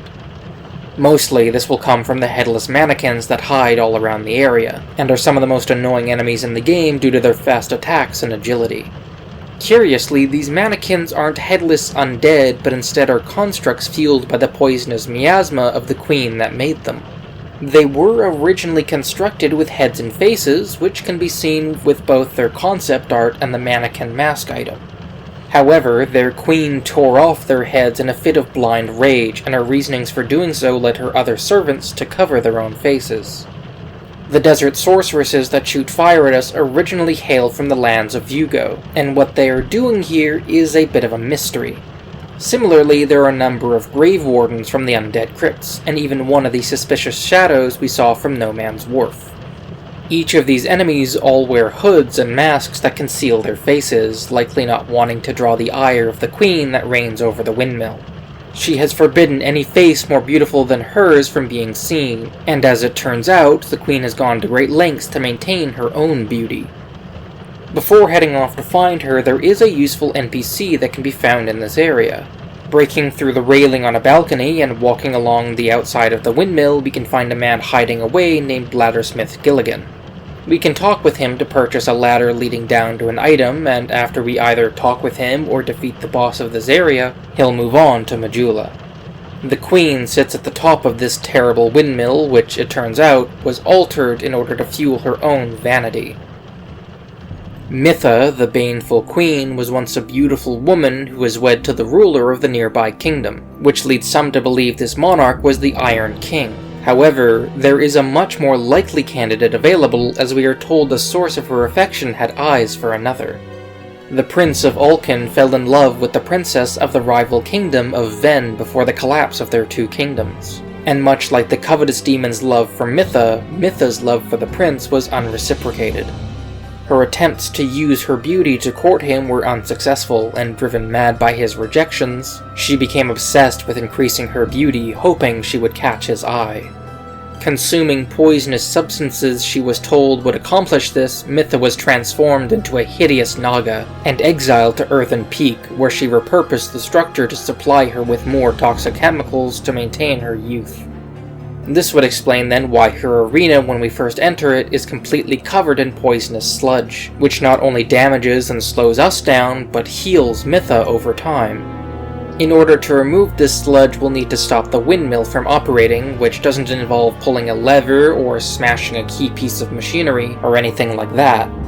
Instead, right near the second bonfire, we're expected to use a torch and burn the metal part of the windmill to stop it from operating. How you're expected to figure out how to burn metal is beyond me, but burning it will restrict the sludge to the outer ring of Mytha's arena. So long as the player knows to drain the sludge, the rest of the fight becomes a straightforward endeavor of dodging her strikes from her spear and tail, and the magic she casts from her severed head. Mytha's attacks have quite a far reach and is deceptively agile, lunging forward and back with some of her attacks, as well as spinning around to hit the player with her spear and tail. One attack to be careful about is when she throws her head at the player, which will explode shortly after it hits the ground. Mytha will follow up this attack by lunging to the head's position to pick it up, allowing the player to punish her while she collects it. The sludge will still heal her if she slithers to the edge of the arena, but so long as the player keeps her towards the center, she serves as a challenging gatekeeper to our next great soul. The elevator taking us up the windmill will allow us to cross over to the other side of the mountains, where we will find the hellscape that is the Iron Keep. From the ruins of Ulcan, the Iron King built his kingdom, drawing all sorts of talented artisans and warriors. The Elan knights found throughout the Iron Keep were trained by a skilled swordsman from the east that went by the name of Sir Elan. These knights formed the backbone of the Iron King's army, with their weapons and armor crafted by a pyromancer named Aigil. Through his conquest, the Iron King discovered a unique miracle that allowed him to refine, shape, and harness the raw power of iron. With this miracle in hand, the Iron King grew in wealth and power, building his castle out of solid iron. Yet, as his power grew, so did his arrogance and his thirst for overindulgence. His mines in the Harvest Valley down below were stripped bare and dug so deep into the earth that it became polluted by the poisonous sludge and gases that rose up from below. The Iron Keep, a symbol of the Iron King's hubris, would prove to be too heavy and start to sink into the earth, forcing lava and fire to burst from the ground and consume the castle. Even now, the keep continues to sink, though at a very slow rate. Depending on which version of the game you are playing, you likely have a very different opinion on the Iron Keep as a level. From what I have seen, the original version of Iron Keep wasn't too difficult, with only a few Elan knights here and there, with the exception of one archer in a particularly annoying spot to reach. I, however, have only played the Scholar of the First Sin Edition, and Iron Keep is one of the places I dread reaching. This version of the game significantly increases the number of enemies in the area, doubling the number of enemies in the rooms leading up to the first boss, plus an additional 3 NPC invasions. While I've been praising the game's New Game Plus up to this point, this is definitely one area that did not need even more captain spawning. As a result, I will often make use of Dark Souls 2's mechanic of stopping enemy spawns by killing them enough times, not only grinding a lot of souls, but making the run to the first boss of this place significantly easier. This boss is optional, however, and behind it is the only other bonfire in this place other than the one just before the Great Soul. Just inside of the keep we can find a simple treasure hunter named Madgerold of Lanifer, willing to sell us his wares. He came to the Iron Keep in order to see what sort of valuable items he could find, only to find that the keep had already been picked clean. Madgerold will sell us wooden carvings that were once made by one of Gwyn's knights, Hawkeye Goff, as well as using either skeptics or simpleton spice to reduce the faith and intelligence requirements for sorceries and miracles. Entering the courtyard, which proves to be the most annoying section of the entire keep, there are 2 paths we can take to advance. Pulling a lever next to the large furnace will drop a bridge just up above, and as we run along it we can drop down onto the side of the furnace and turn a wheel in order to turn it off. Now if we wanted, we could go through the furnace and climb up a ladder in order to venture deeper into the keep, but to our right will be a locked door, behind which is a bonfire mentioned earlier. In order to reach it, we'll need to defeat the boss that lies on the other side of the bridge that we dropped. Making our way past the archers and heading through the fog door, we come face to face with the doom of the Iron King. The origins of the Smelter Demon are speculative at best, with it being implied the Iron King either summoned this monster of fire and metal, or that he crafted it in the same way he constructed the Iron Keep. Regardless, the Smelter Demon likely served as some sort of defender golem until it turned upon the Iron King, striking him down and tossing him into the lava that now surrounds his sinking castle. While the run back to the boss is terrible, the Smelter Demon is one of the better fights throughout the game. The fight is divided into 3 phases, which doesn't grant the demon any new attacks, but does add new dangers for the player to watch out for. At 75% health, the Smelter Demon will intensify the flames radiating from it, granting it a sort of fiery aura. Should the player stand too close to it, they'll start taking damage from the Smelter Demon's flames, although ranged characters will remain relatively safe. At 50% health, the Smelter Demon will plunge its sword into its chest, imbuing it with fire, and greatly increasing the amount of damage it deals with each swing. During either phase change, the Smelter Demon will take reduced damage from attacks, making it more difficult to burn it down while it is standing in place. The demon is rather slow and easy to dodge around, but there are still a few attacks that can catch a player off guard. One attack involves the Smelter Demon leaping up and plunging its sword into the ground. While normally the demon will pick the sword back up and continue swinging it, it will occasionally release a blast of fire to stave off any attempts to punish its attack. It is probably my favorite fight of the early game, but due to the runback, it's one I often dread coming back to on repeat visits, especially in New Game Plus. After it has fallen, we can climb a set of stairs to light the bonfire and open the previously locked door, as well as returning down to its arena to find a pursuer that will drop a +1 ring of blades upon its death. From here, we can venture across a bridge with one of the ironclad soldiers attempting to smash in one of the panels, forcing us to jump over the gap. Entering the central foundry, there are a number of walkways with archers and collapsible platforms, which we can lower into the lava with a pull of a lever. Unfortunately, more enemies wait from us from the upper platforms, and the rest of our path forward is filled with fire-breathing bullheads, an ambush by 2 Elan knights, and a heavy axe that will trap us in close quarters with another ironclad soldier. Once we reach the room with more fire-breathing heads and spikes lining the walls, we can climb a few ladders to reach the interior of a large idol built in honor of the pyromancer Eigel, where a lever will disable the various traps throughout the Iron Keep. Heading down and walking out of the keep, we are greeted with a view of the titanic idol behind us, and the volcanic lake that now surrounds the Iron Keep. Here we can find our third great soul, and it is here that what remains of the Iron King has been left to its torment.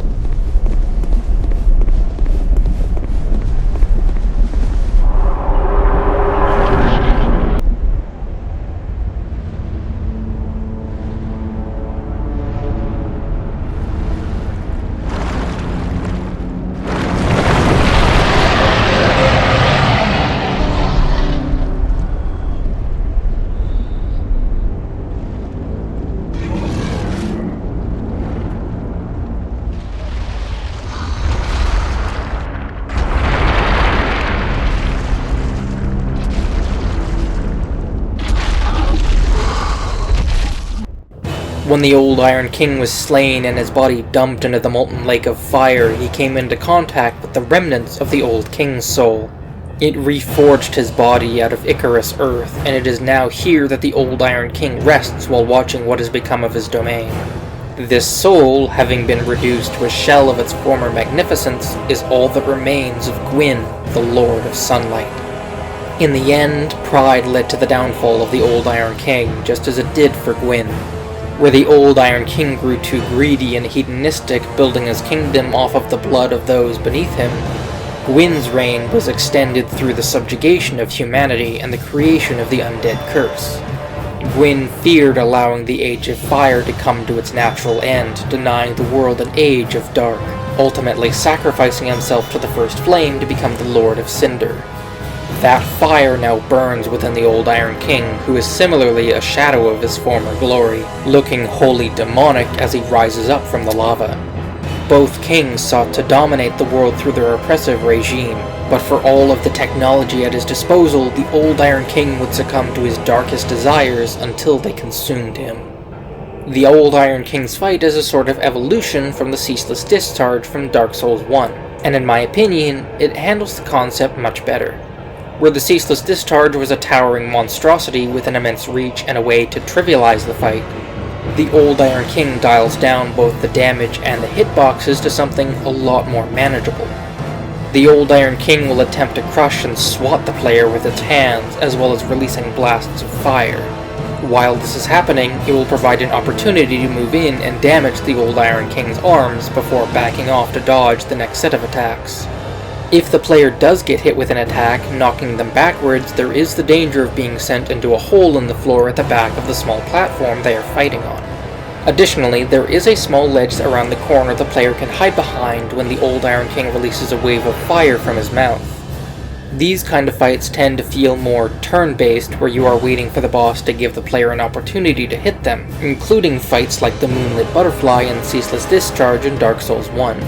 It's not a design that is really seen moving forward in the series, which some people may find to be a good thing, but I think that with further iterations, such as what they did with the Old Iron King, it may have led to a fun back-and-forth battle. This back-and-forth design, however, would be used much later on in the game, and unlike this fight, I will be much more critical of it. One issue with this fight, and other fights like it, is that they are designed around melee builds, and any sort of ranged magic will trivialize the fight by negating the need to wait for an opening. The player will still need to dodge any attacks, but without needing to attack the Old Iron King's arms, the player can safely burn him down from a distance. Heading around the corner and into the crumbling ruins, we can find the primal bonfire to take us back to Majula, as well as a back room with an odd shrine. Interacting with the shrine will take us to some faraway chamber with a large sealed door. At the moment, we don't have the necessary key to open the door, but this isn't the only shrine we can find throughout the game. A similar one can be found at the bottom of Black Gulch, as well as in the Shrine of Winter that will lead us to Drangleic Castle. Each will transport us to a different location, as these are how we will access each of Dark Souls 2's DLC.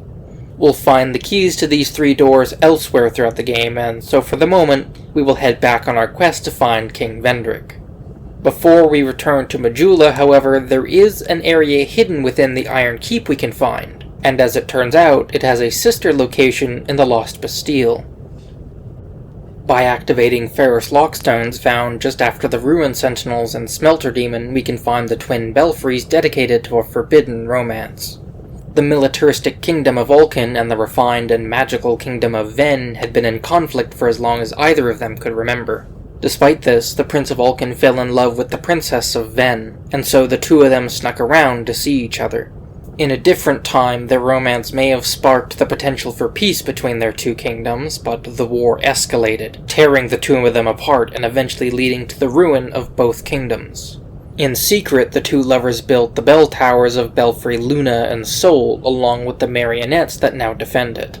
Although the prince and princess ultimately perished along with their kingdoms, their towers still stand, where they now serve as optional areas for PvP. At the entrance of either belfry is a marionette we can talk to who will invite us to join the Bellkeepers Covenant, tasking us with joining their mission to guard the bells. The Bellkeepers will automatically invade the worlds of other players that trespass in the towers as grey phantoms. While killing players is the typical way of leveling up in this covenant, an offline method exists as well, as a rarely spawning Mad Warrior will also contribute to the total victories a player can earn. Unless the player is interested in PvP or collecting the hidden weapon sorcery, the only other reason to come to either of these locations is a hidden boss fight in Belfry Luna. The Belfry Gargoyles are reminiscent of the Bell Gargoyles from Dark Souls 1, but where that fight was executed well, the Belfry Gargoyles are a significant downgrade. The Bell Gargoyles were designed to teach the player about fighting multiple enemies at once, and between the two gargoyles, the second one does not drop down until the first has reached half health. Here, however, the fight begins with 2 gargoyles already waiting for the player, with an additional 3 spawning throughout the fight based on a timer or damage thresholds, whichever comes first. Thus, if a player takes too much time, it is possible that all 5 gargoyles can be in the arena at once, which will likely overwhelm the player. Like a lot of other group fights in Dark Souls 2, the gargoyles have their own health bars, which contribute to an overall health bar, with each gargoyle contributing to 20% of the total health. Their attacks are similar to the original Bell Gargoyles, such as swinging their halberds, aerial lunges, and fire breath, albeit each gargoyle is much smaller than the Dark Souls 1 counterpart. Of the 2 rematch fights, each have their issues. The old Dragon Slayer removed Smo, but added new attacks to Ornstein to keep the fight feeling fresh and focus on a more intimate one-on-one fight. The Belfry Gargoyles, however, are not nearly as fun as the original Bell Gargoyles. With the gargoyles spawning on 2 conditionals, the fight feels more focused on burning down each gargoyle as fast as possible, so as to not have to fight more than 2 at a time.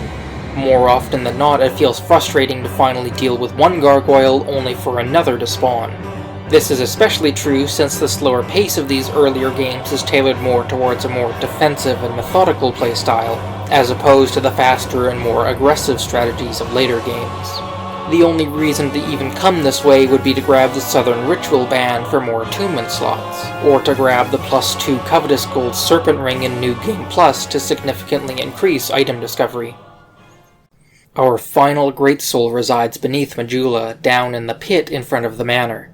Of the 4 Great Souls, this final one is the quickest to collect with no mandatory bosses blocking our way. Falling down onto the planks would certainly kill us, and so we will have to look at a number of options in order to descend. If we have defeated Mytha, Laddersmith Gilligan will sit nearby, and we can pay him to set up a few ladders into the pit. Alternatively, if we wanted to head down before completing Earthen Peak, Sweek Shalkur will sell us the Silver Cat Ring to reduce our fall damage. There are a few doorways we can find that will lead us forward, with the bottom one heading towards the gutter, and the upper one taking us to the Grave of Saints. As implied by the name, the Grave of Saints was once a burial ground for various holy men, with a miracle and talisman found inside. Other than that, we don't have any more information on what this place once was, other than it has become overrun with plague rats. The Grave of Saints is an optional area linked to another PvP covenant, one that we can join by passing through one of 2 different bosses. On the other side of the Grave of Saints is the Royal Rat Vanguard, which is yet another group fight, but unlike the previous fights, killing the rats throughout the room will not deal any damage to the boss's overall health.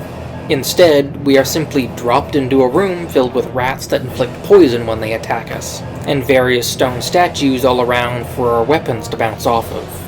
What we're supposed to do here is a bit unclear at first until we start killing rats. As we cull their numbers, more rats will endlessly spawn until finally we put down 10 rats, at which point a unique rat will sneak its way into the arena. This rat will be slightly different from the others, as it will be just a little bit bigger and have a mane running down its back. This rat is the actual boss, and dealing damage to it will drain the health bar of the boss. It's a very uninteresting fight, with the only real danger being getting swarmed by the tide of rats. Once we kill the large rat, however, the rest of them will scurry off back into the holes in the walls, and we will be free to continue onwards. This will lead us to the next covenant, but there is a second option we can take that lies elsewhere in the game. Back in the Doors of Pharos, we can find a hidden room tucked away upstairs, along with another boss fight. This is the Royal Rat Authority, which at first doesn't seem to be too challenging. Only 4 rats start in the room, but the true boss makes itself known as soon as we move to attack them. This larger dog-like rat is the true fight, and after we kill the smaller rats we can shift our focus to it. This fight is a lot like any other large beast, such as Sif from Dark Souls 1, in that your goal is to stay underneath it and attack its legs, while dodging swipes, charges, and bites. There really isn't too much else to say about this fight, as it is rather straightforward with what it wants the player to do, and there isn't anything unique or interesting about it. The rat is pretty fast, with very wide attacks that can catch the player off guard if they aren't careful, but other than that, the Royal Rat Authority, along with the Vanguard, are both pretty forgettable bosses. Our reward, however, is an audience with the Rat King. The Rat King will initially dismiss us, as humans are nothing but liars and cheats, but when he sees we have collected the tale of one of his subjects, he decides to offer us an accord. The Vanguard and Authority were both tests placed by the Rat King to test the worthiness of those that wish to serve him, and as we have passed this test, he will offer us the chance to join the Rat King Covenant. Like the Bellkeepers, the Rat King Covenant is a PvP covenant restricted to certain areas of the game, which in this case is the Doors of Pharos and the Grave of Saints. The myriad of Pharos contraptions positioned throughout each level hold enemies and activate traps, which the player can open to create their own personal gauntlet. Those that are sworn to the Rat King will drag other people into their world to kill them, collecting rat tails and Pharos lockstones in victory. Unlike the Bellkeepers, the various enemies in the doors of Pharos and Grave of Saints will not be hostile to members of the Rat King Covenant, and will assist the player in killing those they drag into their world. The Rat King himself will explain that long ago he made a deal with the humans that each of them would keep to their own domains. The humans would rule the lands touched by the sun, while the rats would rule over the passageways beneath the earth. However, the humans would turn their back on their agreement, slaughtering the rats within their own burrows. Since then, the Rat King has turned his back on humanity, but as we level up in the Covenant, offering more rat tails to him from the people we kill, the Rat King will start to change his opinion. He will admit that perhaps not all of humanity is as terrible as he believed, and perhaps at some time in the future, peace may be possible once again. From either the pit in Majula or the Grave of Saints, we can drop down into a water-filled pit full of explosive undead. Navigating through this cavern, we can find a series of rickety wooden ladders and platforms. The dark cave we find ourselves in is the gutter, and from up above we can only see a few items and torches around the area, along with some wooden platforms we can drop down onto. When we do, however, they will collapse beneath us, dropping us down onto the bonfire. Like Blighttown of Dark Souls 1, the gutter is composed of old wooden platforms and ladders built haphazardly all around the cave, with our goal to reach the bottom of these crumbling scaffolds. Along the way, it will be useful to bring our torch along, lighting various braziers we find to illuminate our descent. Navigating the gutter involves climbing ladders, crossing bridges, and jumping down from higher platforms, which can lead to the player's death if the jump is not aligned correctly. Not only will we need to fend off more hollows, some of whom carry torches as they wander around, but also large hunting dogs and small statues that shoot poison at us as we pass by. There's a few things we can find hidden all around this area, including a few references back to the first Dark Souls game. In Black Gulch, we can find a key that can be used here to open a large door to find a room filled with more poison-spitting statues. In this room lies the armor of Havel the Rock, a legendary warrior that was once an ally of Gwyn, known for his immense strength. Additionally, we can be invaded along the cliffs on the right side by Melinda the Butcher. She is reminiscent of Man-Eater Mildred, who was an invader at the bottom of Blighttown, although she uses a great axe instead of a large meat cleaver. Defeating her will allow us to summon her for a boss fight, although that won't be until much later in the game. There is another NPC that will invade us, but he will take a bit of extra work in order to get him to appear. The player will need to find and light every brazier in the gutter, including those off the beaten path, and only then will a dark spirit spawn at the very bottom down a series of ladders.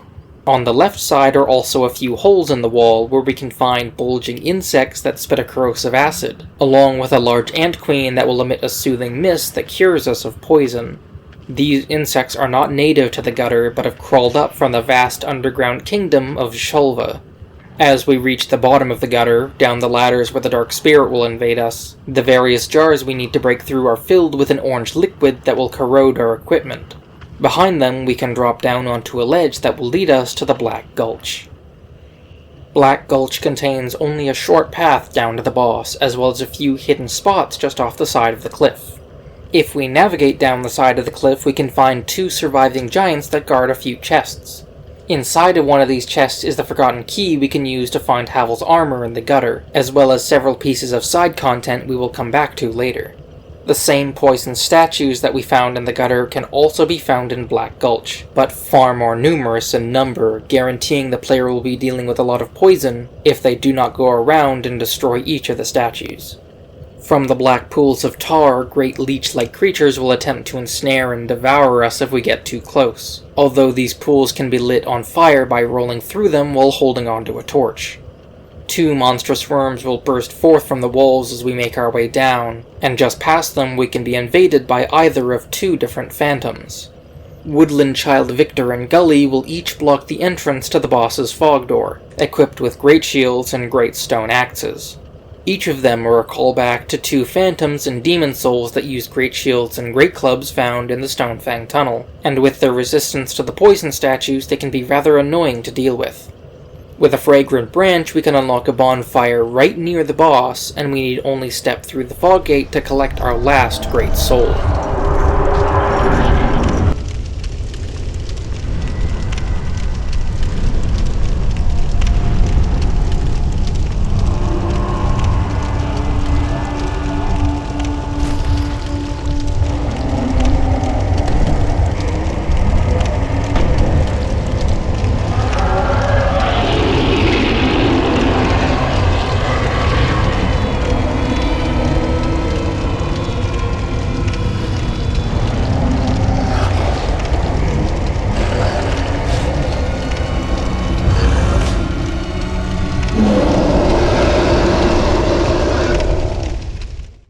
The Rotten is a horrific amalgam of corpses joined together, with one prominent corpse atop the shoulder directing the rest of the mass.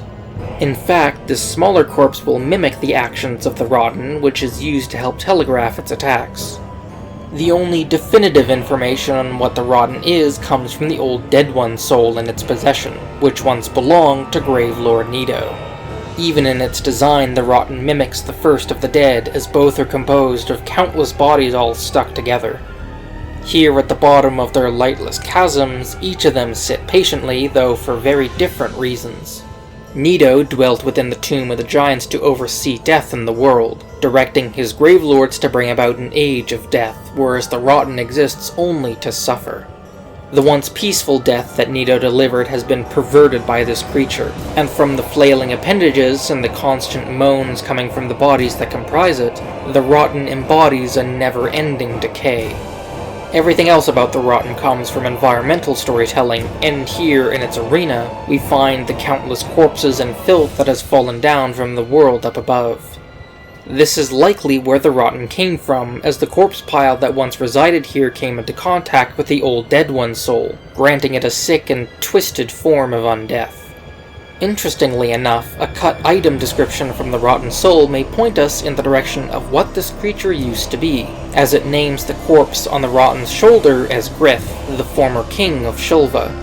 Shulva and the story of Grith would be explored in the Crown of the Sunken King DLC, and it is likely no coincidence that the shrine to take us to Shulva lies past the Primal Bonfire after we defeat the Rotten. As this is cut content, however, it is ultimately left up to the player to decide whether or not what little remains of the Sunken King now commands this horrid creature. Fittingly, there are no other names given of the people that compose the Rotten, as though each one has lost their identity to the greater whole. Their purpose, according to their soul, is to embrace all rotten and discarded things that find their way to its sanctuary, with the lost likely being absorbed into its body and merging with its collective consciousness. Of each of the Great Lord fights, the Rotten is probably the easiest. Its attacks are slow and well telegraphed, and its arms can be chopped off to disable some of its attacks, although they will regenerate given enough time. Knowing this, the only other attack the player will need to watch out for is when the Rotten lets out an explosion of dark, which can knock them into one of the burning pools of tar all around the room. These burning pools give the Rotten an added level of difficulty without being too invasive. There is enough room for the player to run around the Rotten without stepping foot into one, but if they are not careful they may be backed into one or thrown around by the Rotten's attacks. Due to the boss's difficulty, as well as the short run back using the hidden bonfire, the Rotten is a popular method of farming souls using bonfire settings. By repeatedly killing the Rotten this way, we can reach the million souls we need as an alternative to open the Shrine of Winter that leads to Drangleic Castle. In our case, however, the Rotten drops the final great soul we need to open the path, and we can continue on our mission to find King Vendrick. Beyond the Hall of Filth and Debris, we can find the final primal bonfire that will take us back to Majula.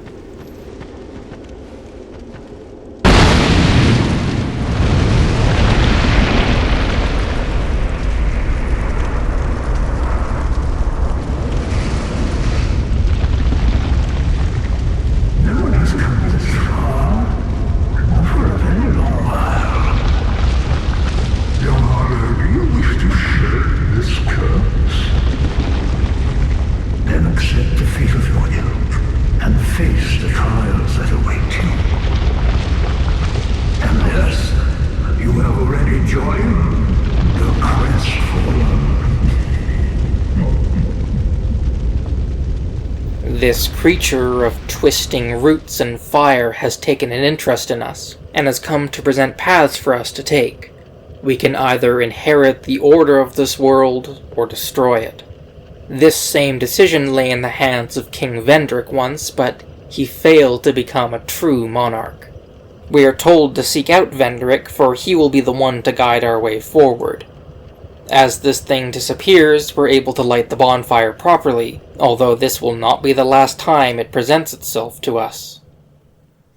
Back in Majula, the Emerald Herald will comment on our progress, telling us it is time to make our way towards the castle. To reach Drangleic Castle, we'll need to return to the Forked Road bonfire in the Shaded Woods, taking the left path this time instead of the right. At the far end lies the Shrine of Winter, and with all 4 of the great souls in our possession, the door will open at last. After fighting through a few more of the invisible forest guardians, we can cross through a tunnel, head up a short path, and walk around a bend to be greeted with Drangleic Castle. The Emerald Herald waits for us at the bottom of the steps, staring up at the imposing castle. This castle is isolated, but nonetheless you must forge on to bring an end to your journey and mine. Vendrick sought a way to bring an end to the curse of the undead, and so we ascend the steps towards his great castle. To gain access to Drangleic Castle, we will need to interact with the unique lock that holds the doors closed.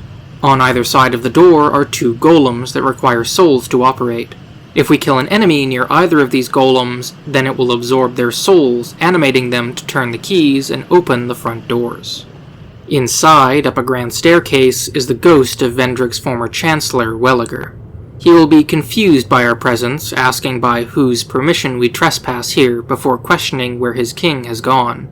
If we continue to talk with him, Welliger will now greet us as an honored guest, informing us that although we seek an audience with Vendrick, the king has been absent for quite some time. After further prompting, the spirit will tell us of how this castle came to be in the tale of Vendrick's rule, before he seems to gain some amount of lucidity.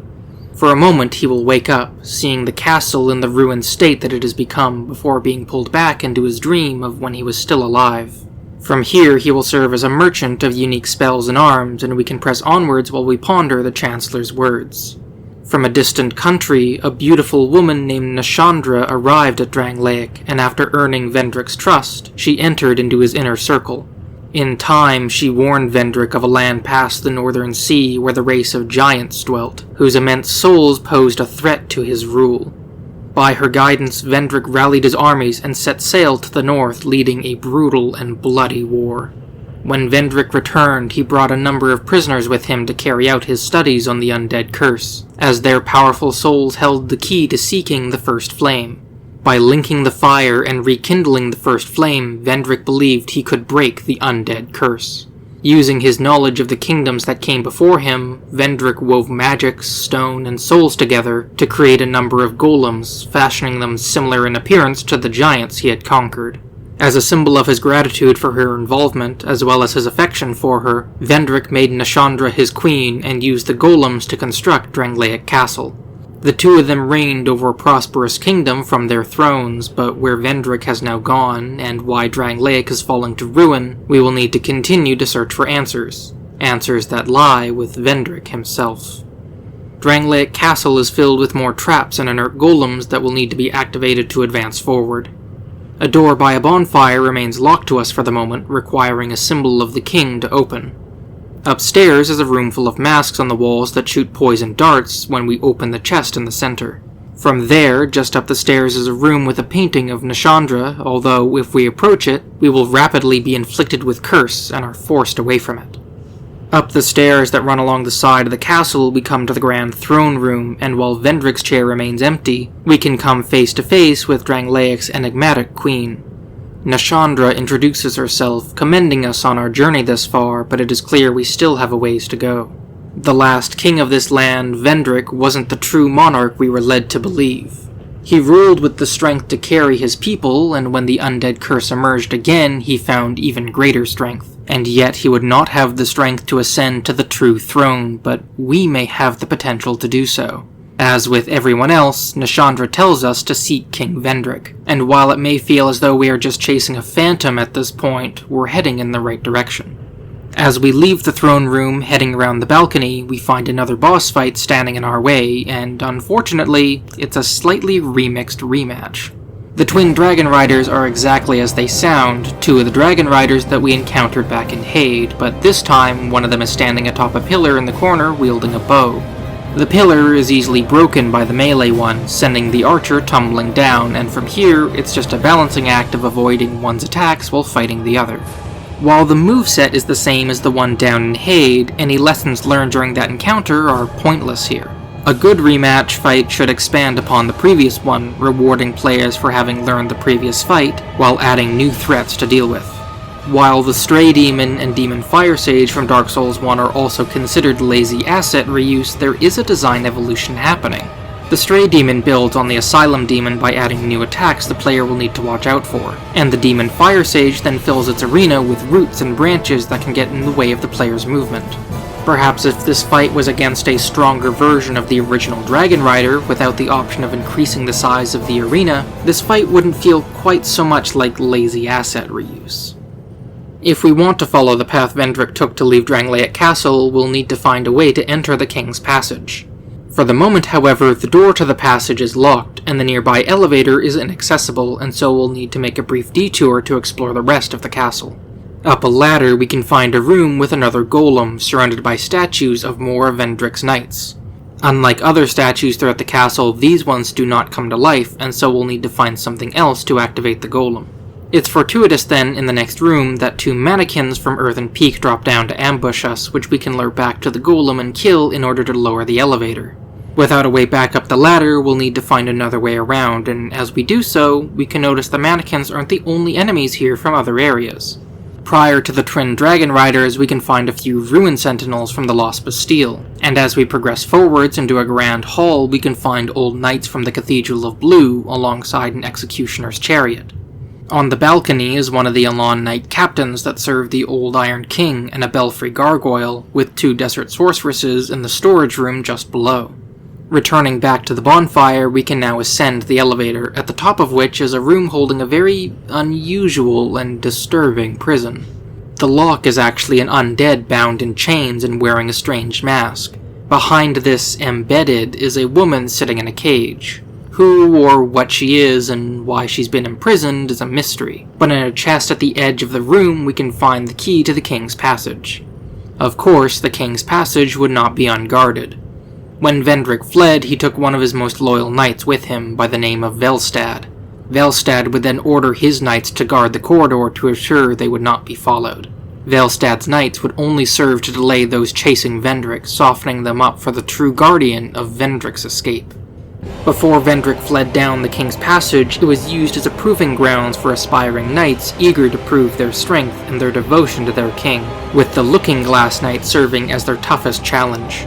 After Vendrick's departure, however, the golem would instead be used to prevent anyone else from treading the same path he did. The thunderstorm raging around the arena, while very atmospheric, will also add a few mechanics to the fight. The constant rain will soak the player, making them less resistant to lightning damage. The lightning, then, can be channeled by the Looking Glass Knight's sword to throw electricity at the player. His Mirror Great Shield is not just for show, either.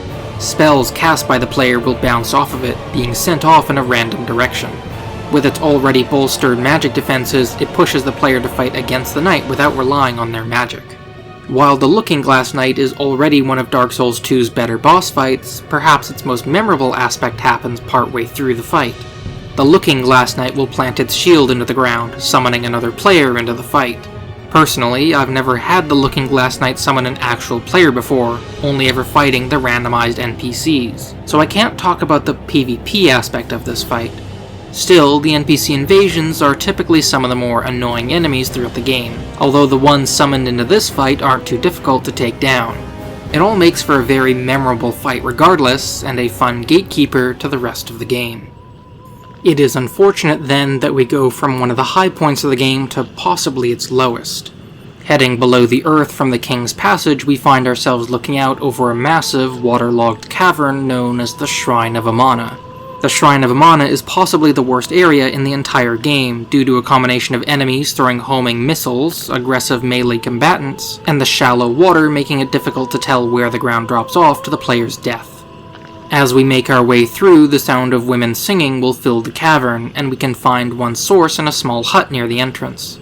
This woman and her 3 sisters are the Milfinito, those who sing a beautiful song to bring comfort to the dead.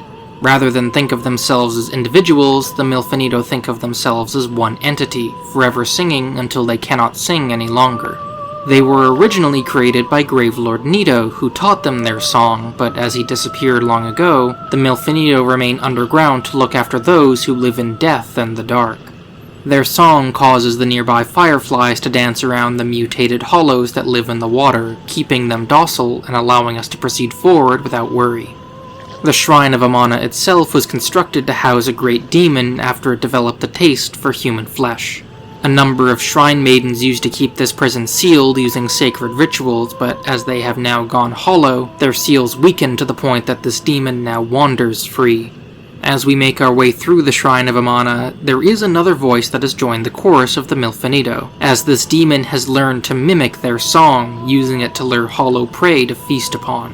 While this may include the mutated hollows that crawl around in the shallow waters, the clerics that wander around here are not native to the shrine. Instead, these clerics are from the land of Lindell, which over the years has become an authoritarian theocracy. Some clerics sought to flee their homeland and came to Drangleic, but here they have become nothing but more mindless hollows. The last third of the Shrine of Amana is definitely the worst section, as just outside of the bonfire are a few acid horn beetles that will degrade our equipment, and the open cavern beyond has more Lindell knights, Amana shrine maidens, and a shrine healer in their center. Worse still, if the player decides to charge in and attempt to fight this group in melee, they will be invaded on the left side by a dark spirit, Peculiar Kindler. To anyone else that is struggling with this section, I would recommend doing yourself a favor and buying poison arrows from Gavlin in bulk, and picking off what you can before taking out the rest in melee. After a grueling crawl through the shrine, we finally come to the end, where the source of the singing is at its greatest. Just outside of the boss's arena is another of the Milfinito, her appearance haggard and rough, as though the demon's presence has worn her down. Talking to her will result in her disappearing, and so we turn our attention instead to the Demon of Song. The origins of the Demon of Song have been lost to time, but with the seals of its prison having weakened, it now terrorizes all who enter into the Shrine of Amana, imitating the Milfinito's song to lure in more flesh to consume. The grotesque creature seems to be emerging from the mouth of a large frog, occasionally hiding inside before popping back out. The darker skin of the frog is impervious to damage, and with the only way to damage the demon being attacking the softer, lighter flesh, it will keep the player in front of the boss, in line with its attacks. Most of the Demon of Song's attacks involve attempting to swat the player away with its arms, but it is also capable of shooting water out of its mouth or trying to trample and crush the player with dashes and slams. It is simple in its execution without much else to say about it, but when the demon dies, it will not only drop its boss soul, but also a key to the embedded. This key will open up the corpse lock back in Drangleic Castle, with the woman held inside of the cage actually being the missing Milfinito's sister. Freeing her will reward us with the Ring of the Dead, allowing us to appear human even when hollowed. The last Milfinito can be found just after the Demon of Song, praying at a special altar called the Shrine of the Living. If by this point in the game we find ourselves without any human effigies, the Shrine of the Living will allow us to reverse hollowing and return to our human form. However, the shrine will only work if we don't have any effigies in our inventory or storage box, meaning it is meant to be used as a last resort. Heading through another night and down an elevator, we arrive at last to the Undead Crypt, where countless dead lay in the darkness. As we try to light the bonfire, however, we are greeted once again by a familiar face.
This creature confirms that we have finally found Vendrick, as he is somewhere deep within the undead crypt, but begins to ponder us once again. Born without title or great destiny, it questions what it is that we truly want, as at this point, we cannot even say that for ourselves. It promises that we will meet again before disappearing once more. As we make our way into the crypt, we will find its wardens both hostile and friendly. After fighting through a group of hollows and hooded casters, a strange voice warns us that light is forbidden in this place, as it disturbs its inhabitants. Just up a set of stairs, surrounded by other grave wardens, is Grave Warden Agdane. He is one of the Finito, and like the Milfinito, he was created by Gravelord Nito in an age long lost. Like the rest of the Finito, Agdane has been charged with overseeing the dead and ensuring they remain undisturbed, now having taken up this task within the undead crypt in the absence of his master. So long as we do not bring a torch near him, Agdane and his grave wardens will remain friendly, allowing us to ask him about Vendrick. As it turns out, others came seeking Vendrick and made their way here, but all were cut down by the knights Vendrick took with him when he fled, and now lay among the dead in this lightless tomb. The crypt is filled with gravestones that must be smashed for us to make our way through, but as we do, we will need to be careful not to ring the bells in the area. These bells will summon Ledia witches to come and snuff out our light, just as theirs was by the Finito. The Ledia witches once worshipped Galib, the god of disease, and were welcomed into the undead crypt by the Finito and joined them in their task of overseeing the dead. Over time, these witches would misuse their power of death bestowed upon them by the Finito, invoking their wrath. Branded by the Finito as blasphemers and traitors, the Ledia witches would be hunted down and denied a peaceful death, now haunting the crypt in service to their new masters. They are not the only ones who are bound to protect the undead crypt, as the Imperious Knights serve as undead walls that crush anyone attempting to force their way through. They were once proud knights that sought to conquer the crypt for themselves, but when they failed, the grave wardens enslaved their souls to never grant them the peace of death, instead positioning them around the crypt to deny intruders. If we can somehow make our way through the witches and knights, we can find ourselves standing in a grand hallway that, if we attempt to venture through, will summon more witches to block us.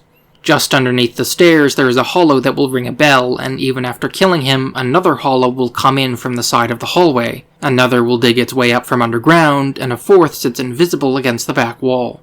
While most enemies in the game will stop spawning after being killed a number of times, all but the invisible hollow will continuously respawn, no matter how many times they're killed.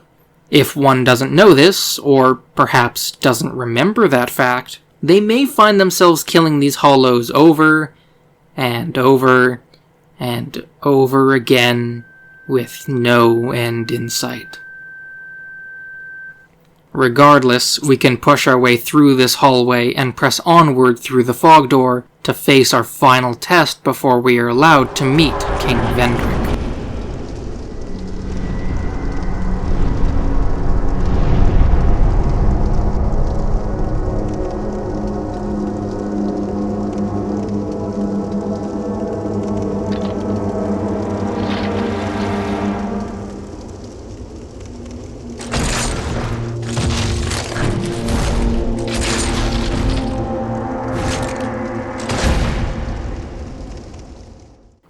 Velstad was one of the two most loyal knights of King Vendrick, and when his king left Drangleic, Velstad dutifully followed. He now serves as Vendrick's last line of defense against any nefarious forces that would have followed them from the castle, seeking to do his king harm. Velstad will not let us pass through peacefully, and so if we wish to speak with Vendrick, we will need to put down his greatest champion. Velstad's hammer is actually a large bell that he will swing around in an attempt to crush us beneath its immense weight. Although he can be easy to dodge around, needing only to avoid his swings and charges, Velstad will give himself a buff once he has lost enough health. Imbuing his weapon with Dark, Velstad will not only reduce the overall damage he takes while increasing the damage he deals, but he will gain access to ranged spells that he can fling at the player if they attempt to maintain their distance. Once Velstad at last falls, we are free to reach our journey's finale, coming face to face with the man who spent his life looking into the secrets of life and death, who can save us from the curse of hollowing.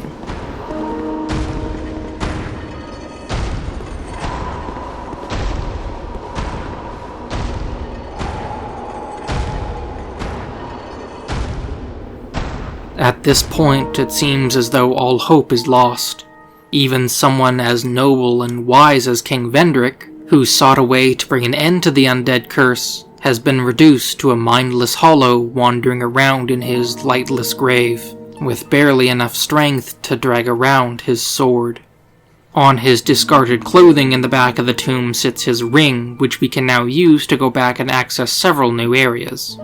When we turn around to leave Vendrick's hollowed corpse behind, we can find the Emerald Herald at the top of the stairs, waiting for us to guide us further on our journey. With this ring, we will be able to pass through the King's Gate and find our answers to the east. At this point, our goal unclear, our only option is to press forward and see where this path will lead us. From the Ruined Fork Road in the Shaded Ruins, we can now head through the gate at the end of the central path, using the King's Ring to open the way. Beyond here lies Aldia's Keep, once the home of Vendrick's older brother, Lord Aldia. Aldia had originally assisted Vendrick in founding Drangleic before his interest turned towards his research, leaving Vendrick to rule. Like his younger brother, Aldia sought the secrets of life and death, but his experiments grew more and more perverse, leading to his banishment from the kingdom he helped to create. From then on, Aldia secluded himself within his manor, continuing his research. Instead of looking for a way to break the curse, however, Aldia revered the undead, believing them to be the true forms of humanity. All who were invited to his keep would mysteriously disappear, and now the only denizens within are the horrific products of his research. Inside the keep we find mirrors similar to the shield of the Looking Glass Knight, which will summon more ghostly enemies from within. Additionally, there are several petrified statues around the upper sections of the room, with a large basilisk held in a cage at the top. The various rattling cages at the bottom can be broken open if we unpetrify the ogre, releasing more basilisks into the keep. Beyond a strange contraption carved into the shape of a dragon, we can find the back rooms of the keep where Aldia's experiments took place, and his personal menagerie hangs from the ceiling. The ultimate goal of Aldia's experiments was to transcend the undead curse and achieve immortality. By injecting the qualities of the everlasting dragons into human subjects, Aldia wished to find a way to free humanity from their fleeting human forms, but his efforts were all met with failure. In one room we can find the discarded leftovers of his experiments, with the hole in the ground leading to a pit of corrosive yellow goo and 2 hunting dogs. A prowling magus can be found in one of the side rooms, and behind a few paintings hanging on the walls are dragon acolyte cultists that assisted Aldia in his experiments. One way through would be to take the various side passages, fighting through cultists and failed experiments, but approaching the back of the hallway will cause an ogre to crash through the wall, providing a much more direct path.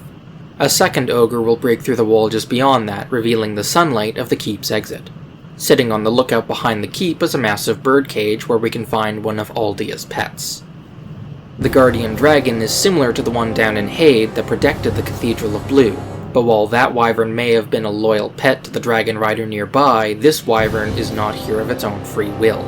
During his experiments, Aldia developed a magic that allowed him to subjugate the minds of dragons, and has used this one to protect his secret shrine.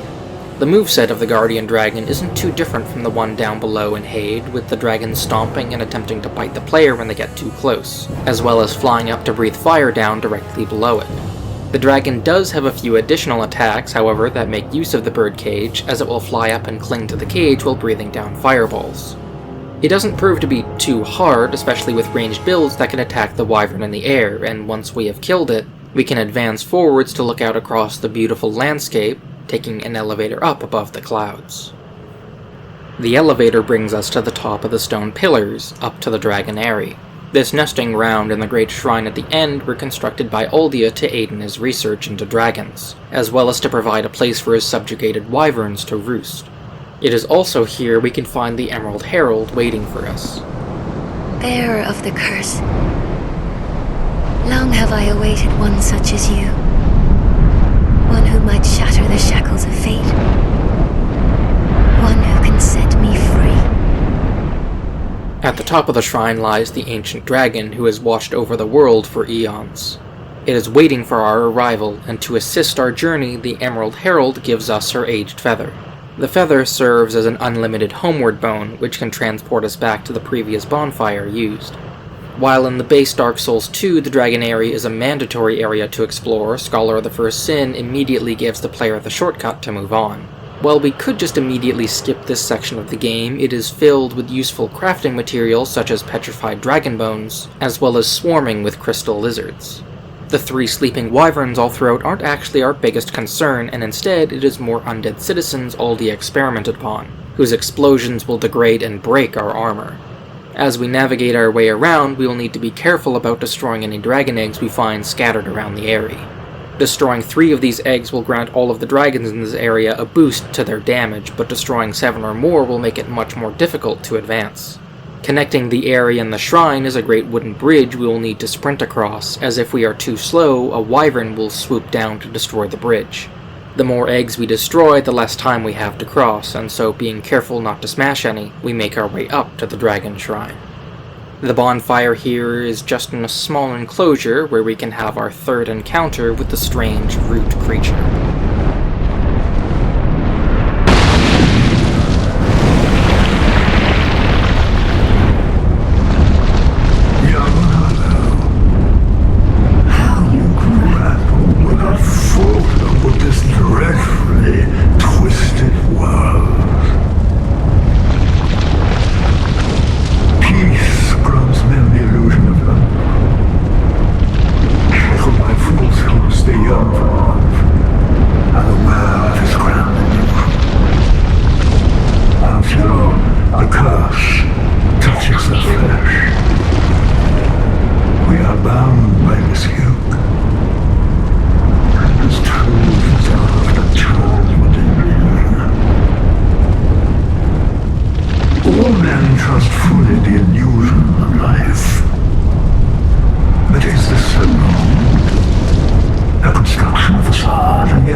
This is all that is left of Aldia, the scholar of the first sin.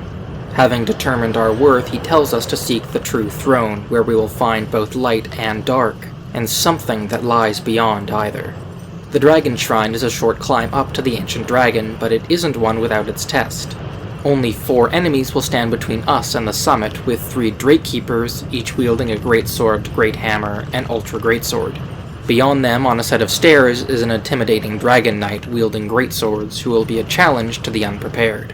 Theoretically, the player could just run past these enemies, but doing so will invoke the wrath of the dragon knights stationed all around the shrine.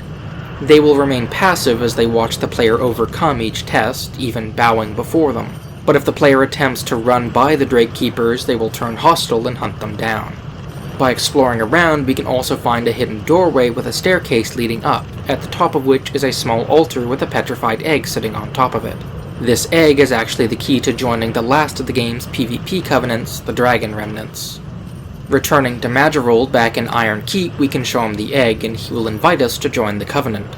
This covenant is a spiritual successor to the Path of the Dragon Covenant from Dark Souls 1, and may even be the last surviving dregs of the old dragon cult. Those that swear their allegiance to the Dragon Remnant seek a path to immortality by transforming their weak flesh into that of the stone dragons of old. Unlike the first Dark Souls, however, the dragon head and torso stones are not given when the player joins the Covenant, but must be earned by leveling up instead, using a dragon eye to place a summoning sign to challenge others to honorable combat. Once we reach the top of the shrine, we can come face to face with the ancient dragon, and as we approach it, it will speak to us in a strange, resounding hum. We have come to the dragon seeking answers, and while it will not provide us with any, the dragon will give us the Ashen Mist Heart. This heart, imbued with the magic of the ancient dragon, will allow us to delve into the memories of the withered and the slain. If we want, we can also attack the ancient dragon, triggering one of the most infuriating fights in the game. The ancient dragon has a massive health pool, meaning the fight will take a long time to bring the beast down. This on its own isn't what makes the fight unfun to play, but most of the dragon's attacks have the ability to instantly kill the player, and its infamous Fire Breath attack has an insane amount of range. The dragon will occasionally fly up into the air, breathing fire directly below it. The only way to avoid this fire is to immediately start running towards the dragon's tail, but if the player is too slow or has a hard time locating the tail, the fire will likely torch them in 1 or 2 hits. Despite its name and what the Emerald Herald told us, the ancient dragon isn't quite as old as it seems. When we manage to kill it, the ancient dragon will drop the soul of a giant, as in reality it is one of the few successful experiments of Uldia.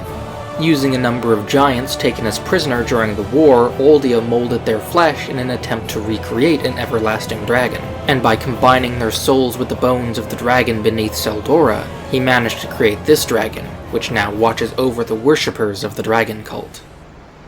With the Ashen Mist Heart in hand, we can begin to peer into the secrets held within the past. One such memory is back in Seldora, where we can enter the dragon's memories. There isn't too much here other than the great corpse of a dragon, where we can collect its soul to use to create a weapon. The other 3 memories we can access at the moment are all the way back in the Forest of the Fallen Giants, where it seems the trees that were once giants can be interacted with, allowing us to enter the memories of Vamar, Oro, and Jay. Vamar can be easily found just after the shortcut back to the bonfire, where we opened a hole in the wall using firebombs.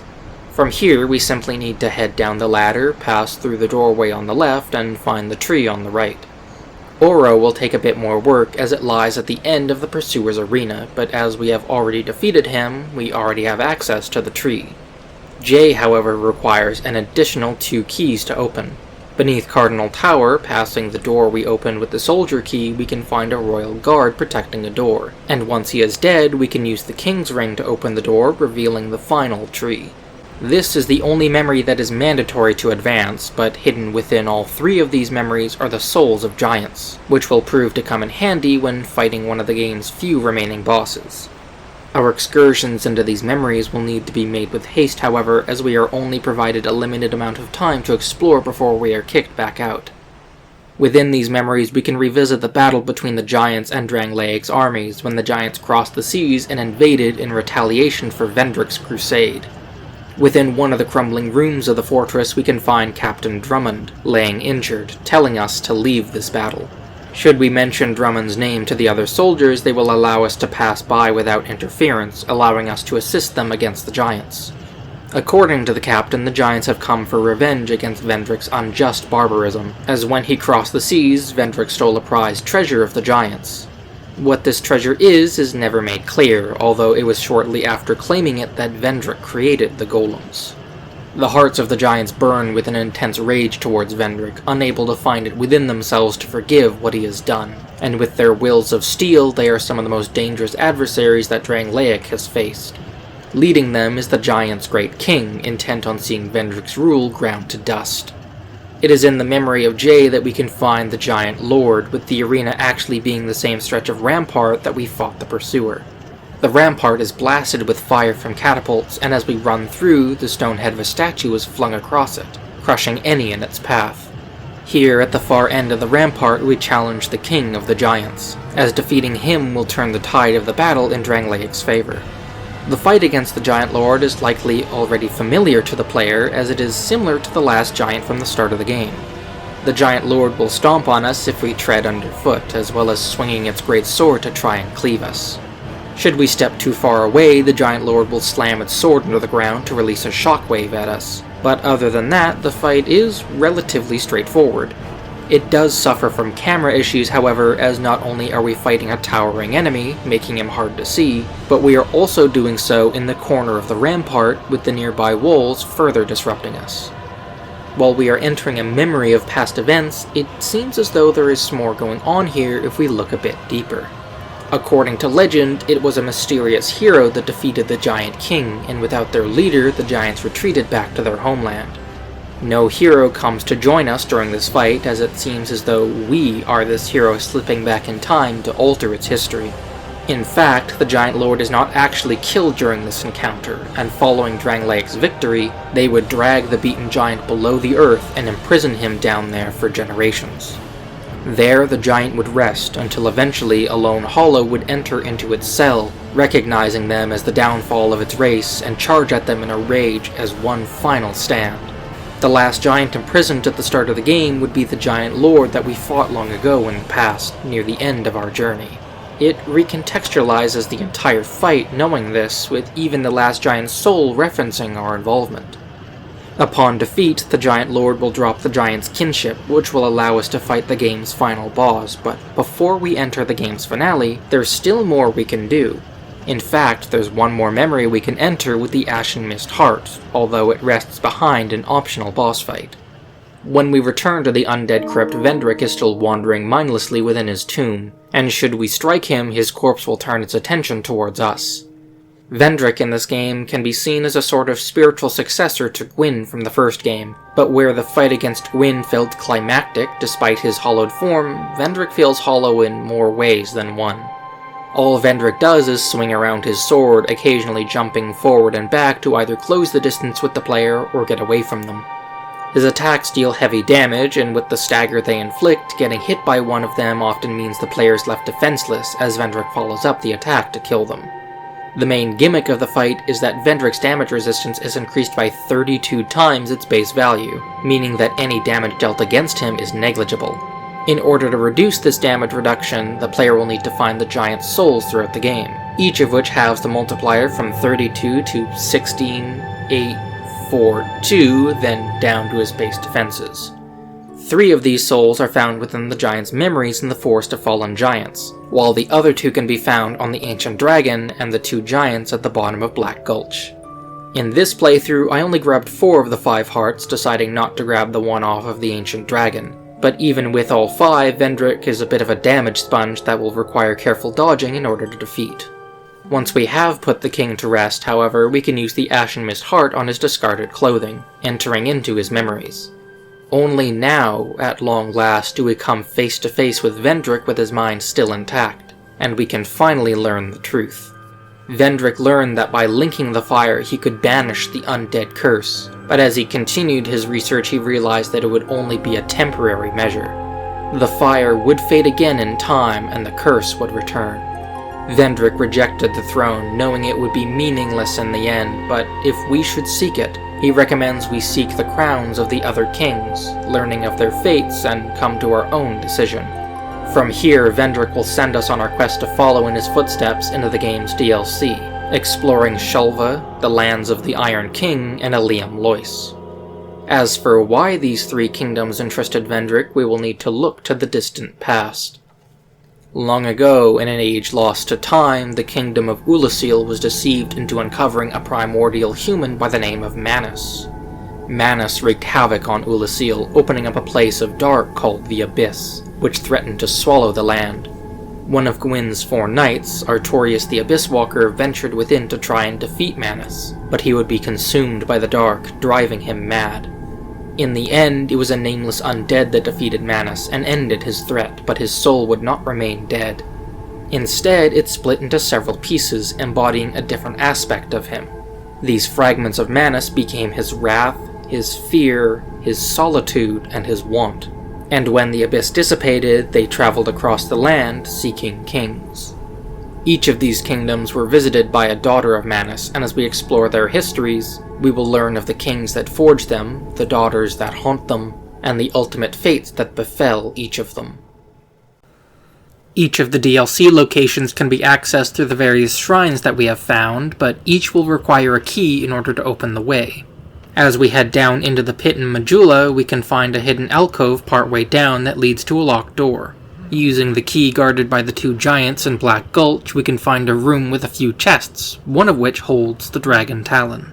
The ancient Talon brings to mind the legend of a city that once lay at the bottom of Black Gulch, built to honor a slumbering dragon, and if we return to the shrine in Black Gulch, past where we fought the Rotten, we can interact with it to be transported to an underground vault. With the Talon now in hand, the far doors open, and we are allowed to enter the once great kingdom of Shulva. After wandering down a long, winding tunnel, we can emerge into a cavern to witness the great temple at the heart of the city, and turning the corner, we come face to face with a large dragon.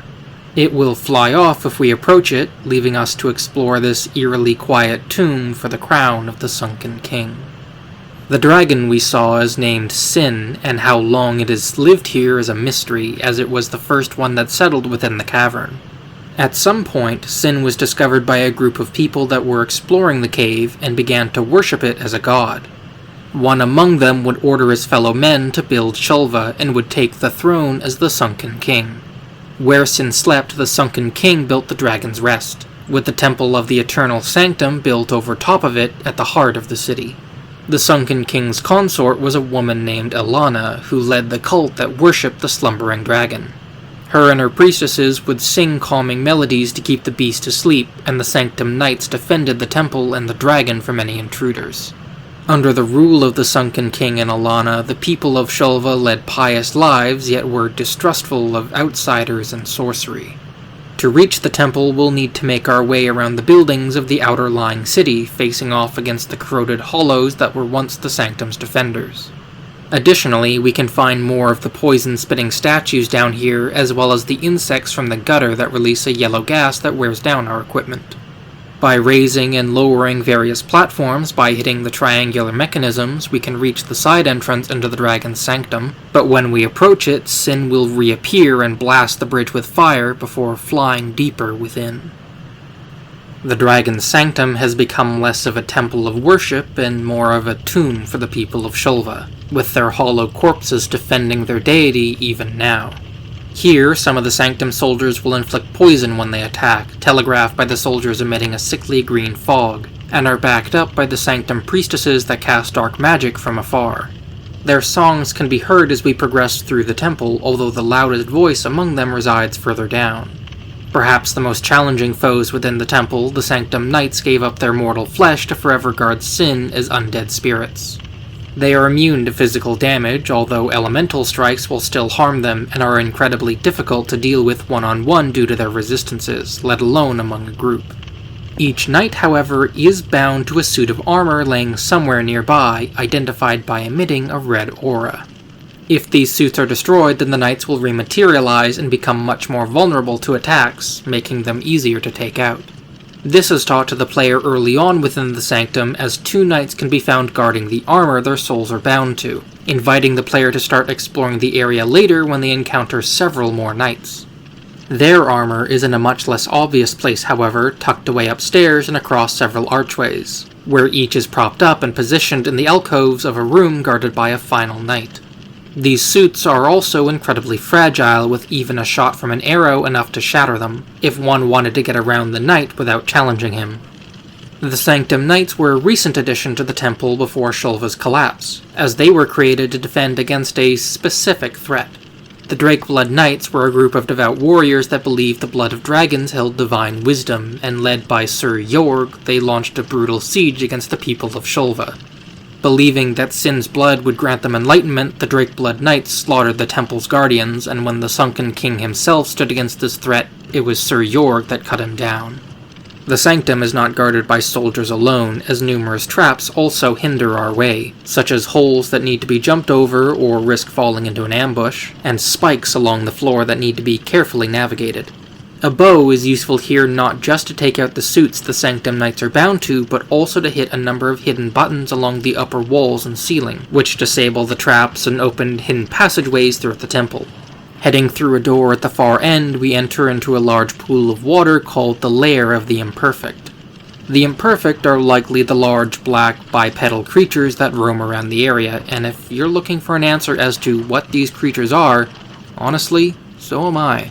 The creatures don't have any items referencing them, but do drop titanite slabs, dragon scales, and petrified dragon bones.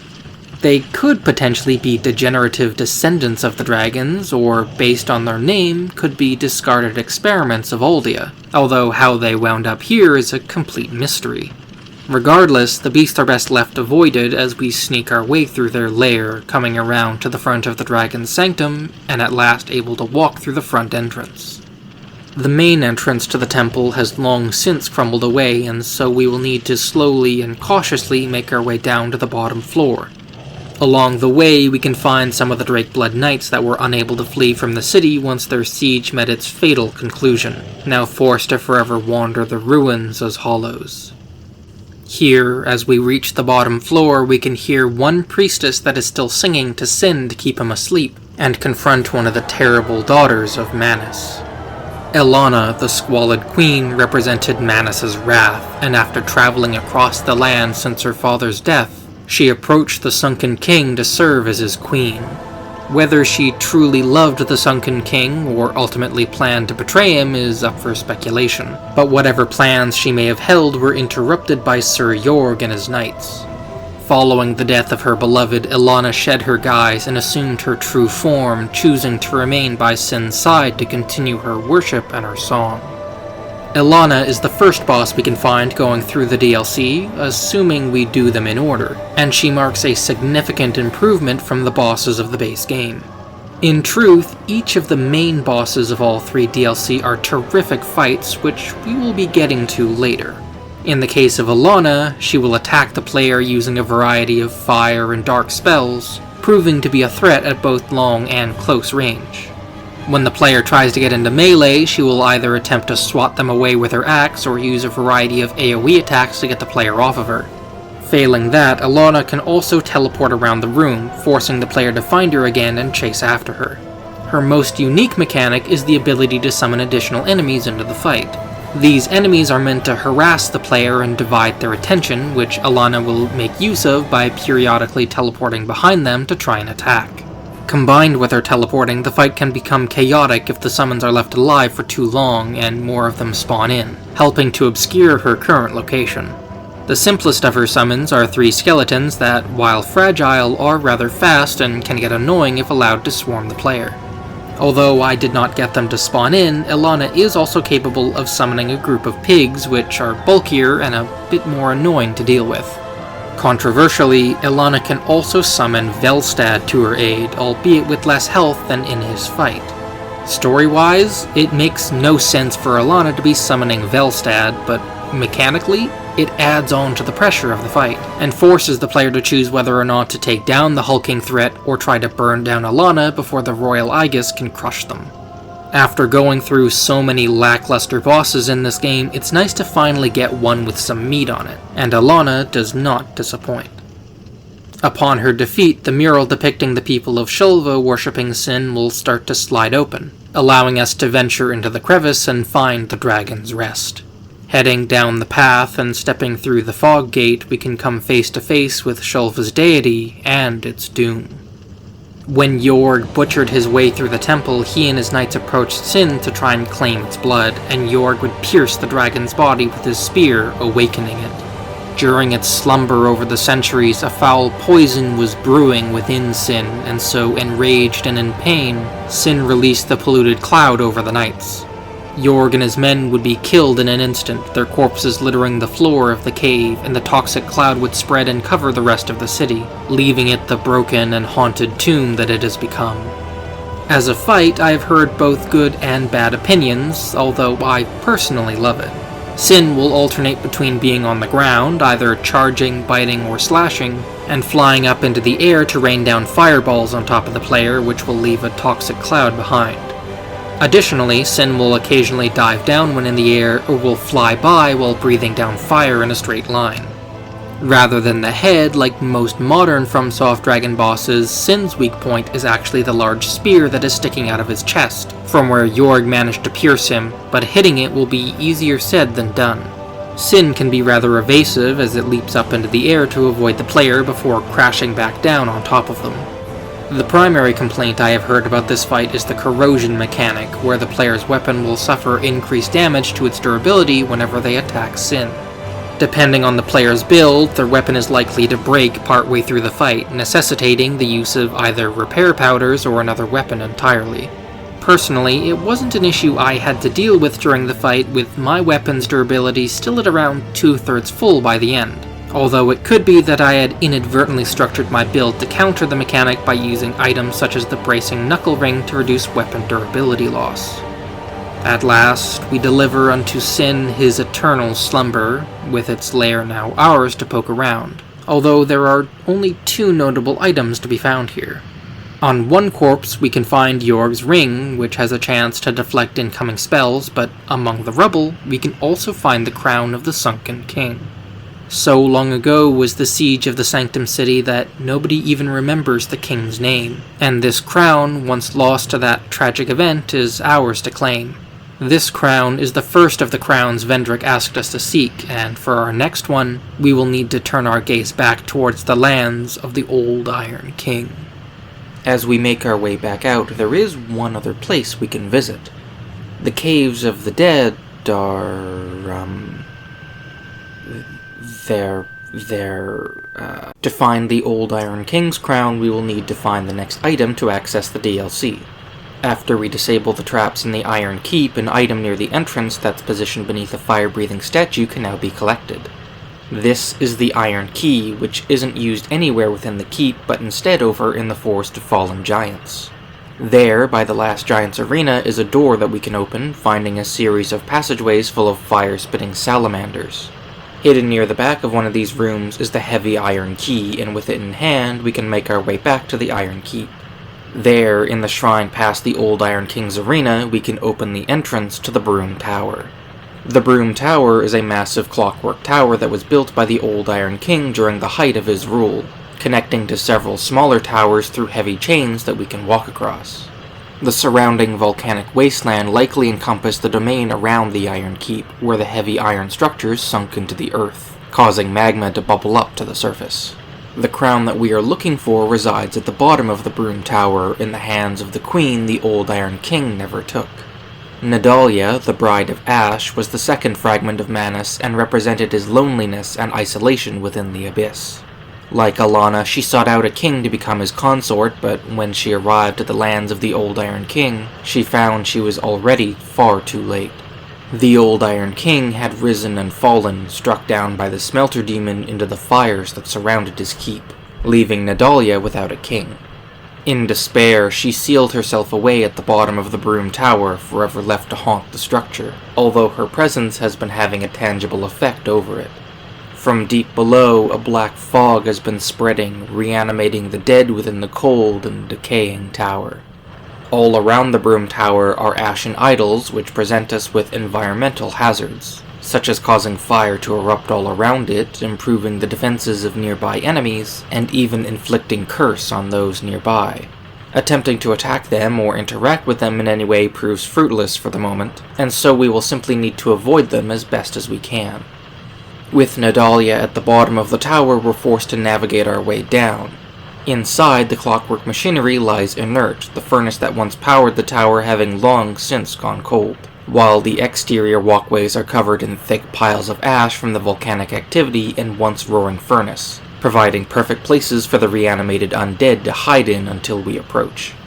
Some parts of the tower are still operational, such as the fire-spewing bullheads mounted to many of the walls, usually near which we can find undead carrying barrels full of some explosive substance. What is in the barrels and what it was used for is anyone's guess, likely used in the production of weapons and armor, with the cask runners being responsible for distributing it around the tower. They're rather cowardly, however, and if we approach them they will run away from us, more often than not right into the path of fire from the bullheads. Nadalia's fog not only awoke the dead, but possessed some of the discarded armor left behind in the tower. The possessed armor fly around unnaturally, their bows reaching above cover to shoot at the player with deadly accuracy, or using a flailing fighting style with their swords. Deeper below, the possessed armor become much more intimidating to fight, as the ashen idols nearby will resurrect them should we manage to kill them, ensuring they will never cease hunting us. Additionally, not all of the enemies found throughout the tower were originally here when Nadalia first arrived. After the Old Iron King's death, many came to his lands to search for his vast stores of iron, leading some to the Broom Tower. Most would turn away after seeing the black fog, but others would venture deeper within to find the treasures hidden inside. Those that opposed Nadalia would be consumed by the fog, while those that were willing to serve her would be bewitched by her and the idols, now wandering the tower as fume sorcerers. Using a number of powerful spells, they keep any intruders at bay, with those getting too close to them suddenly finding the sorcerer teleporting behind them to stab them in the back. Halfway down, we can find the main foyer where we can activate the tower once again, but doing so will require an item that can be found just a little ways further down. Through a side passage, we can find a series of rooms blocked off by large metal gates, guarded by fume sorcerers and hulking iron warriors. The narrow corridors have flame-spitting bullheads that will need to be dodged through, but hitting them will also send them down a track, hitting enemies caught in their flames. Heading outside and crossing over a chain to another tower, we find a dark series of rooms and ladders filled with ashen crawlers. These crawlers will move along the ground towards the player, and while they may be rather easy to dodge around, they have a tendency to explode when they come into contact with fire. At the bottom of this place, behind a heavy iron door, we can find a room with more of these crawlers, along with the furnace that is still burning. How this furnace has managed to stay lit is through the scorching iron scepter. If we pull it out of its pedestal, the furnace will go cold once again, and allow us to return with it to the foyer. This scepter was the key to the Old Iron King's success, as it held the power to transfer heat to the various machines he built to fuel his armies. Building his kingdom and claiming the surrounding lands would take all of the king's resources, but the discovery of the miracle that produced vast amounts of iron led to his success, and this scepter allowed him to work the forges to turn the metal into something more usable. Back in the foyer, we can put the scepter into a keystone in order to reawaken the Broom Tower, its heat once more powering the clockwork mechanisms running all throughout the tower. Platforms and statues move up and down, creating numerous elevators that can make traversal much easier, as well as allowing us to proceed further down below. If we step onto the statues, they'll lower us down towards the bottom floors of the tower, and on a ledge we can find a locked door that leads to,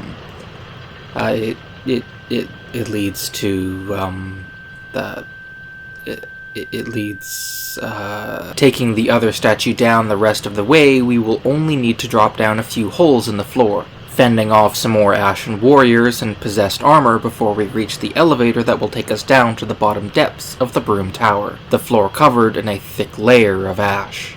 If we explore around, more iron warriors will emerge from under the ash to attack us, and we can find 4 more ashen idols positioned around the central room. The source of the black fog lies at the other side of the fog door, but Nadalia has one last guardian to protect her. The Fume Knight blocking our way has been guarding Nadalia for so long that even he has been buried beneath the ash, but like the Fume Sorcerers, the Knight is actually one of the more recent additions to the Broom Tower. He was once a valiant and honorable knight by the name of Rain, and was sworn to protect Drangleic.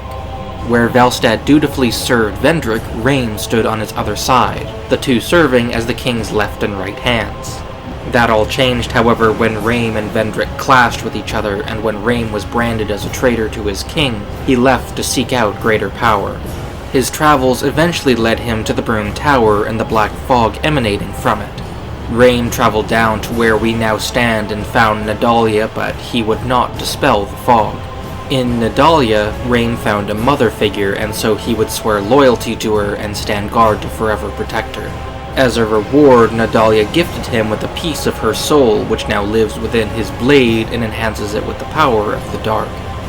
The Fume Knight is one of the best fights in all of Dark Souls 2, with the player dancing around him to look for opportunities to attack. Most of the Fume Knight's combos involve a few quick slashes and stabs from his longsword before sweeping his greatsword in front of him. If the player attempts to back away to heal, the Fume Knight will rush them down, either performing a quick thrust with his longsword or slamming the greatsword down on top of them. The Fume Knight leaves few opportunities to heal, and the windows to attack only allow the player to get 1 or 2 hits in before needing to dodge through the Knight's sword swings once again. Making the fight more difficult, the 4 ashen idols outside of the arena will heal the Fume Knight if he is nearby, making the already difficult Knight much bulkier. In order to destroy these idols, along with the rest of the idols throughout the Broom Tower, we will need to find smelter wedges at 3 points within the tower.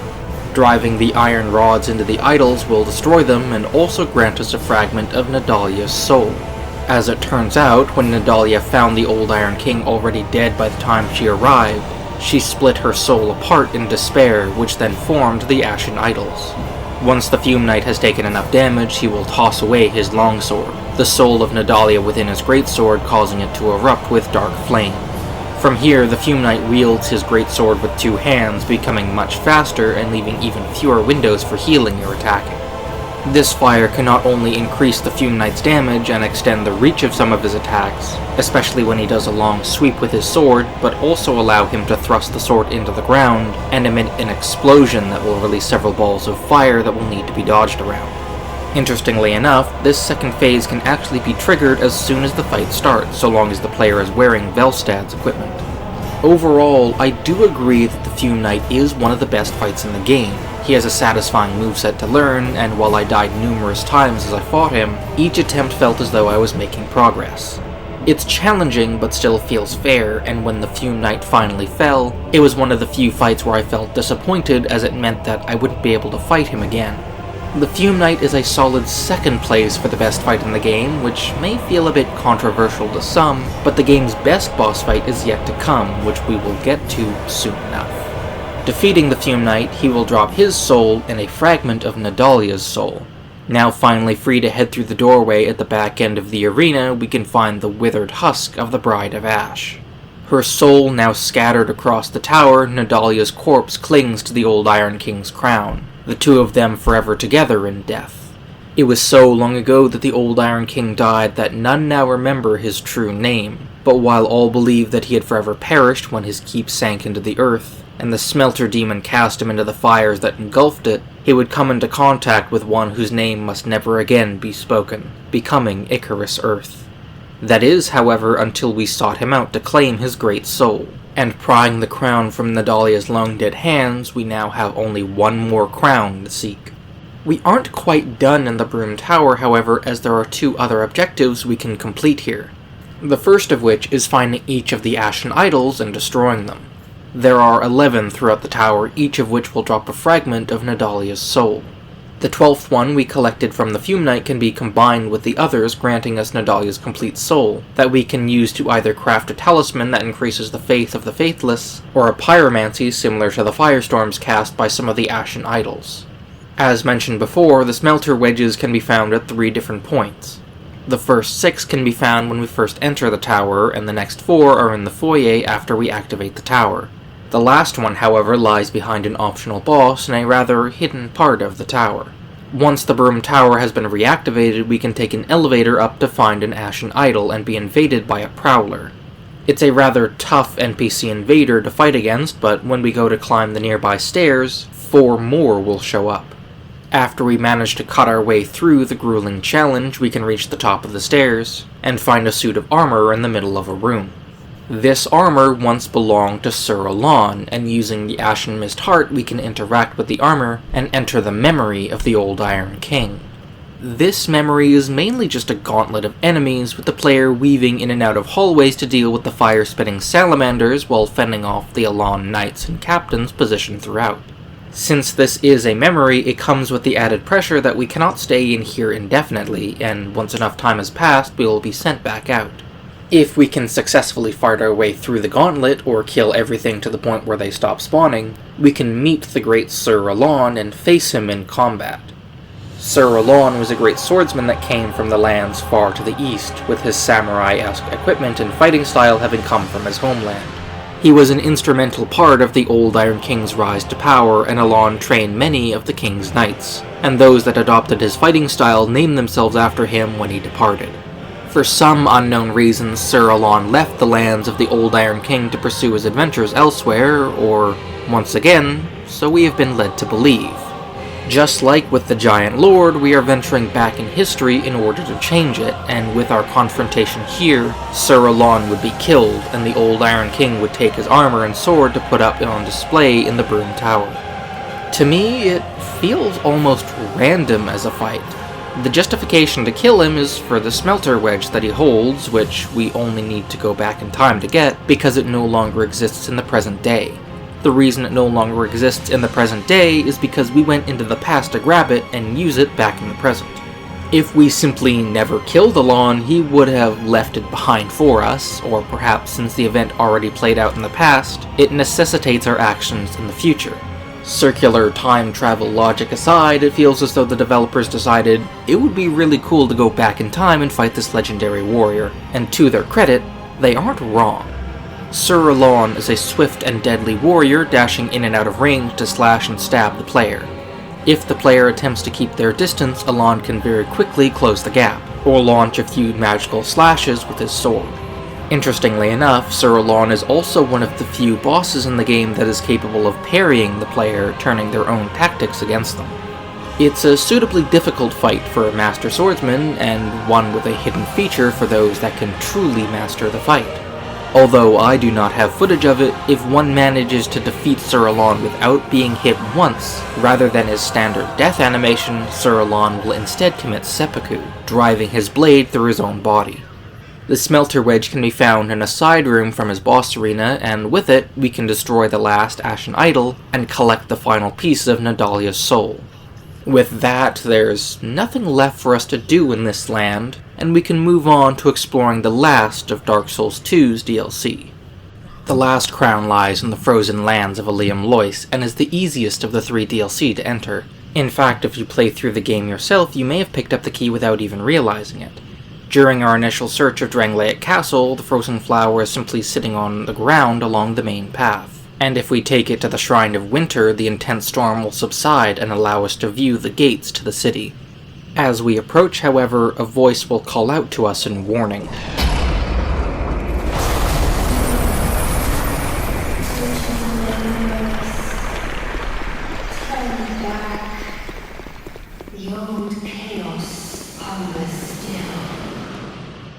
Through the gates, we're given the option of heading right down the walls or left towards the Grand Cathedral.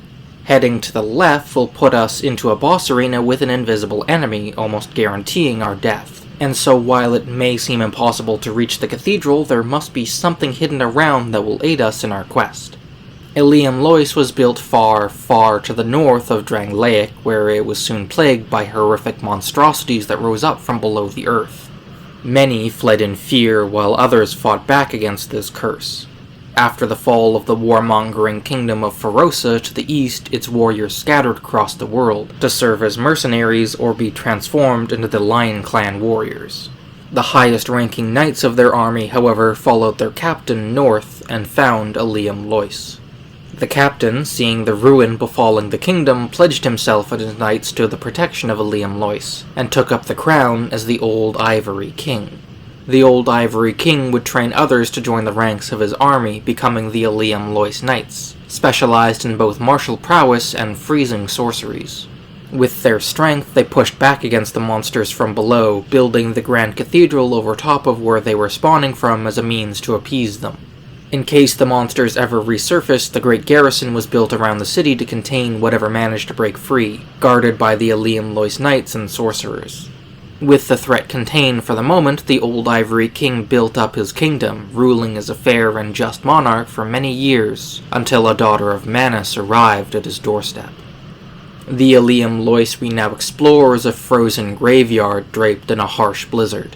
The winds and snow rage so much that any attempts to light a torch are immediately put out, leaving the interiors of the garrison walls as the only haven from the cold. The spell swords that continue to watch over the garrison will keep us at bay, forever carrying out their king's final request to defend the walls at all cost. The blizzard also comes with other consequences. Large chunks of ice seal doors and block chests all around the city, and no matter how hard we try to break it, the ice refuses to yield. Atop the ramparts are a few invisible enemies as well, hiding behind a few ballista and ready to fire them if we walk in front of them. Additionally, some of the spell swords are covered in larger chunks of ice, making them much more durable and much harder to break their poise.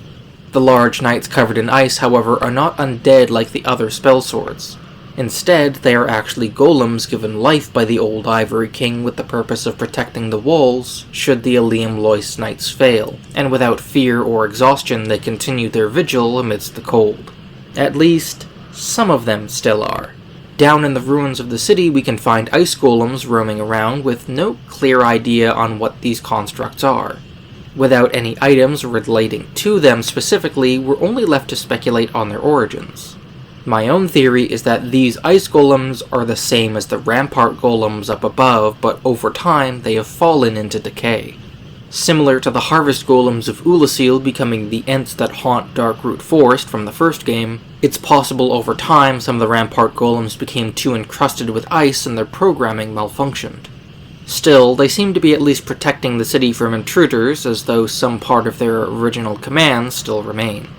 As we make our way through, heading through the streets and abandoned buildings of the city, we can approach a tower at the end of a short bridge, hearing the same voice from before call out once again. Looking atop the tower, a skeleton rests on a simple altar, with the eye of the priestess laying on it. This eye belonged to the first of the Grand Priestesses that watched over Liam Lois once the Old Ivory King arrived, using chants and rituals to keep the terrible curse at bay. Those that succeeded her as the Grand Priestess would replace one of their own eyes with this one, before returning it when their time to serve as Grand Priestess was finished. What makes this eye so special is its ability to reveal the unseen, not only allowing us to see the invisible enemies atop the ramparts, but also whatever is guarding the Grand Cathedral. At this point, we are free to return back to the front gates of Liam Lois, heading down the left path towards the cathedral. Heading to the stairs leading up, the voice speaks once again as our final warning. This dead city has nothing to offer. Go back. Do not seek the old chaos, nor its twisted. Sitting on the structure above us is Ava, one of the beloved pets of the Old Ivory King, and she jumps down onto us to block our path. The fight initially is an impossible endeavor due to the invisibility, but even once the veil has been lifted, Ava does not go down without a challenge. She'll dash all around the bridge, attacking in close range with a combo of claw swipes, or running away and pouncing onto the player to bite down, catching them in a grab attack. Ava is also capable of using magic, occasionally running off to summon a homing ice soul mass. Ava keeps her distance when not directly attacking the player, using her mobility to jump in and out of range to catch them off guard. Ava is not unique among the Old Ivory King's pets, as he actually owns 6 other beasts. Each was given a specific task to carry out, with Ava being the one to guard the Queen of Liam Lois.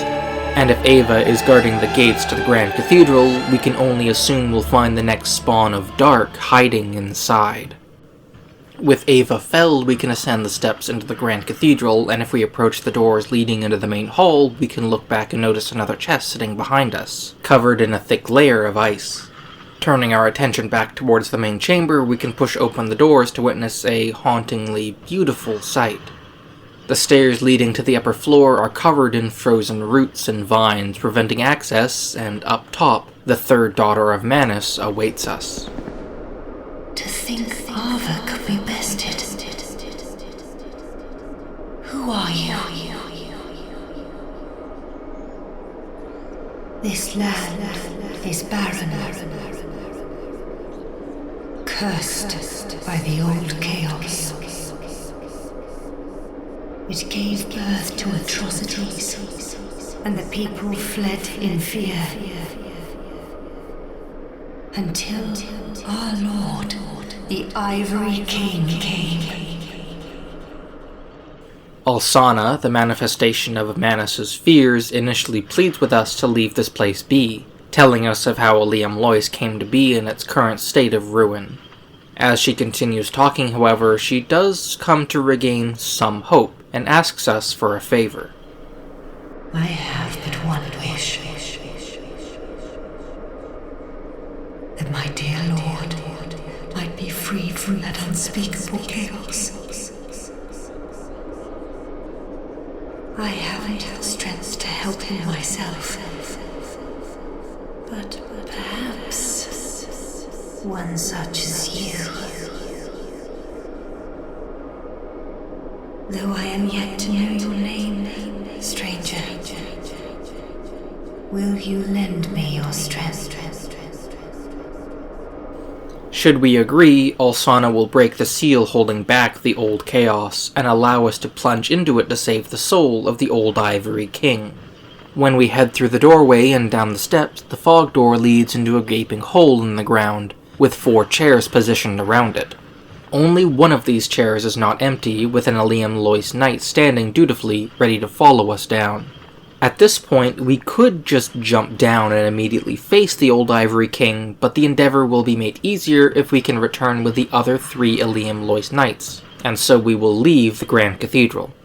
On our way out, the frozen chest by the entrance has unthawed, and when we step outside, we found that Alsana not only unlocked the seal to the old chaos, but also stopped the raging blizzard.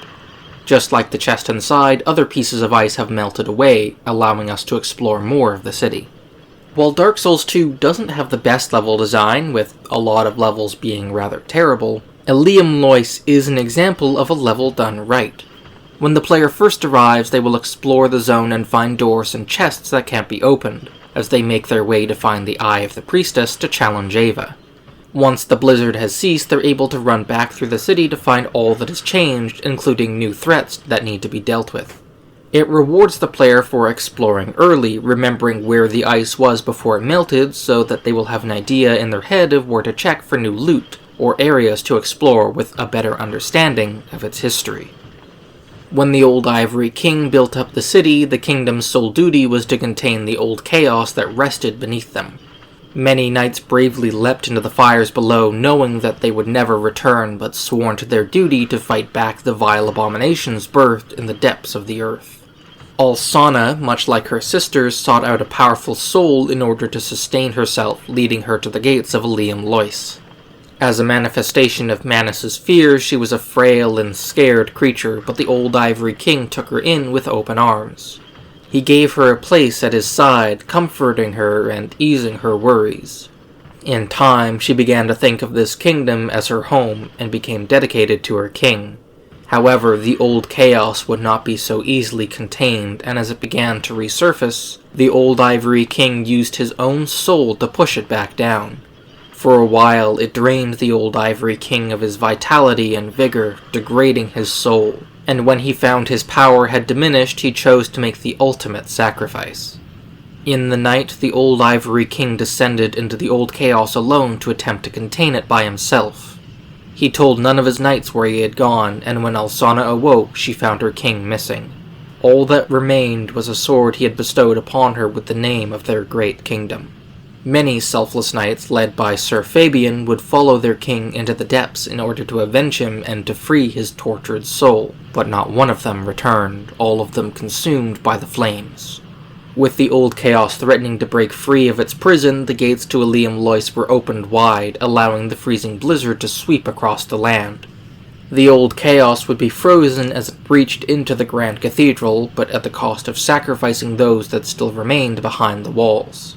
Alsana remained within the cathedral, her rituals keeping the old chaos contained for as long as she held the strength to continue, and the priestesses of Liam Lois would aid her in any way they could. In time, the priestesses' numbers would dwindle until only Alsana remained. Now, with her blessing, the gates to Liam Lois have been shut, and the blizzard that once swept across the city has been stopped. Within the city are 3 of the knights that followed the Old Ivory King but did not venture with Sir Fabian into the old chaos, now left waiting for a new monarch to lead them into battle. One new enemy the player will encounter as we make our second trip through Liam Lois are the Retainers, who once served the priestesses before they disappeared. They were scattered around the city even when it was frozen, where they sat around passively unless they were attacked. Now that the freezing winds have cleared, they will spring up at the most opportune times, catching the player off guard by either adding new threats when they charge into a fight, or stabbing them in the back from behind. The doors leading to each of the 3 knights have been unthawed, allowing us to traverse through the streets and the walls of the city, unlocking the doors to where each of them sit. Rallied once more, each will make their way back to the Grand Cathedral, ready to fight once again to save their home. There are a couple of oddities we can find along the way to these knights. Coming across the icy caves beneath Liam Lois, we can come across a white version of the Covetous Demon. Who is this demon, what is it doing here, and why is it white are all very good questions, and all of them can be chalked up to asset reuse. While I would much rather find a way to fit something into the larger story without resorting to the answer, the designers got lazy, there really isn't anything in the lore of either the Covetous Demon or Liam Lois to begin explaining its existence. It dies just as easy as the one in Earthen Peak and offers no real challenge to us. Further ahead, as well as within the garrison, we can come across large stone statues that seem awfully familiar. These golems seem like less refined versions of the ones in Drangleic Castle. The Old Ivory King has already proven himself capable of creating golems, as seen with the rampart and ice golems, so it isn't that far of a stretch to say that he also designed these ones. Years later, Vendrick would explore the history of the world and its kingdoms in his quest for answers, and it is possible that he discovered how to make the golems here. If that is the case, it starts to bring up questions about what secret Vendrick may have stolen from the Giants, and whether the Giants have some connection to Liam Lois. It's also possible that whatever Vendrick stole allowed him to refine the design of these golems, seeing as they much more closely resemble the Giants. Regardless, it primes us to keep an eye on the nearby enemies, doing our best not to kill them near one of the golems. If we do, the empty shell absorbs the soul of the slain enemy, springing to life and attacking us. They're relatively slow and simple to dodge around, although we will need to be careful about killing them too close to other inanimate golems, as their souls are also capable of animating others. Down each of the 3 paths, we can also be invaded by 3 different NPCs, each of whom attempt to use nasty tricks against the player. Hexer Nikolai will attack the player in a room full of rolling ice rats using rapid-fire spells, but is easily avoided by simply riding the elevator back up. Holy Knight Arheim will disguise himself as a barrel, positioning himself near a chest to backstab the player when they try to open it. Castaway Witch Donna guards the last Liam Lois Knight, but is relatively straightforward to deal with at range. There's also this guy. He just kinda showed up and bowed at me, but doesn't seem to be doing anything else. Well, so long, friend. Oh, holy shit! With all 4 knights assembled, our only task remaining is to plunge down into the old chaos, leading them into battle, and free the old ivory king of his torment. We fall for a while down the long hole, but when we reach the bottom, the horrific image of the old chaos greets us. The branches and magma speak to the true origin of this vile entity, as it was once a part of the original bed of chaos. When the Witch of Izalith attempted to create a new first flame, it spawned the Flame of Chaos, creating all manner of demons to its heart's monstrous desire. Great Izalith would fall, the Daughters of Chaos would be left mutated or driven mad, and the Witch of Izalith herself was reduced to a feeble bug that served as fuel for the flame. The Bed of Chaos would be destroyed by the chosen undead in their quest to relink the first flame, but over centuries this fragment crawled through the earth until it settled in the north. Unknowingly, the people that originally founded Liam Lois would build their kingdom over the old chaos, where it continued to create failed attempts at new demons.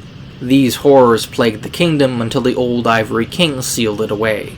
Many knights came down to fight against the old chaos, but its flames would sear their armor black, and puppet the husks they left behind when they died, twisting their desire to defend their kingdom into becoming its guardians. The fight comes in 2 phases, with the first fight consisting of fighting the charred Lois Knights that emerge from the burning portals around the arena.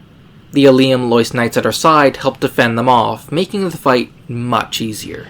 In addition, 3 of the knights will offer themselves up to freeze each of the portals, cutting off any reinforcements. When they do this, however, seems to be random, and more often than not, one of the portals is still open by the time the player reaches Phase 2. The Charred Knights come in 4 varieties, similar to the knights by our side. They each wield a sword, halberd, hammer, and, unlike the last of our knights, a pyromancy flame. While the melee knights tend to swarm around the player, trying to overwhelm them, the pyromancers are especially annoying. While the fireballs are much easier to dodge around, the fire snake can catch a player if they aren't paying attention to how they're moving. The goal during this phase is to eliminate each group of knights before the next wave spawns, hoping that your knights will block off each of the flaming portals. If the player takes too long, additional enemies will crawl out and reinforce the knights that have not yet been killed. It ends up becoming a chaotic dash to kill every knight as soon as possible, but after the 3rd wave is finished, the true fight will begin. At the far end of the arena, titanic spires rise from the molten rock and form another terrible portal, but out of this one walks the Burnt Ivory King. He has become just another puppet controlled by the old chaos, and here we see how truly dedicated a king he was. Of the different kings shown to us in Dark Souls 2, each are meant to be pathetic and pitiable. The king of Olafus was a coward who was too afraid to link the fire. The old Iron King was arrogant of his power and let it destroy him, and Vendrick allowed himself to be manipulated by those around him into committing a genocide, and nearly prolonging a corrupt cycle of rebirth. The old Ivory King, on the other hand, gives us the standard to which we should be holding all other kings. He was not born a king, but became one through his devotion to his country. He built his palace and throne over the old chaos to be the first line of defense against it.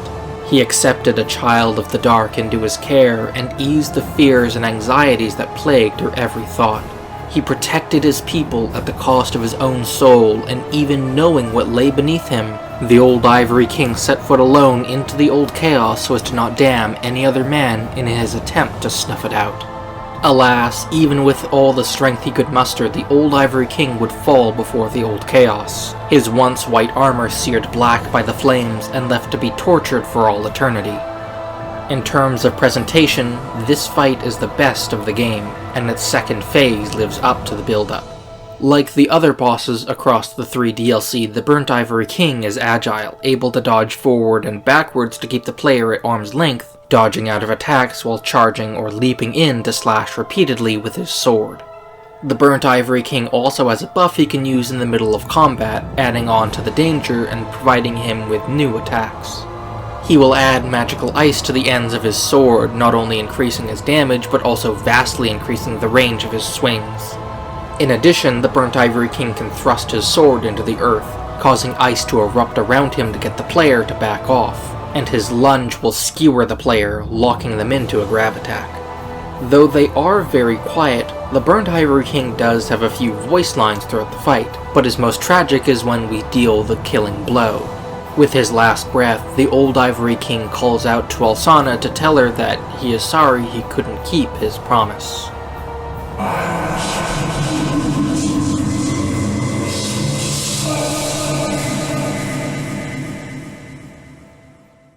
At last, we collect the old Ivory King's soul, and laying at the far end of the arena where he emerged lies his discarded crown on the ground.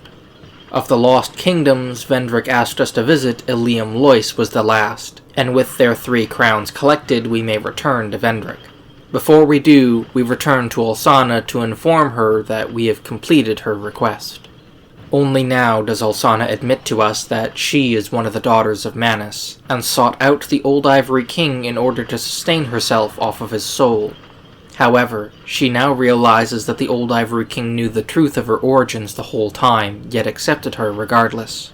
Unwavering in her love and respect for her fallen king, Alsana chooses to remain behind and watch over the old chaos until the end of time. As we leave, she will mention one last thing to us before we go. The knights of Ilium Lois were swallowed by the chaos, where their souls still remain. I pray for their deliverance. If we wanted to, we could venture back into the old chaos and fight against the burnt Ilium Lois Knights again, as they have a very low chance to drop a Lois soul. These small and withered souls don't grant us any souls on use, but can instead be returned to Alsana. The more souls we return, the more the ice and branches around her will crumble away, and Alsana will explain to us more of her origins, including her 3 sisters. When we finally give her 50 Lois souls, the way up to her will be cleared, and we can ascend to speak to Alsana face to face.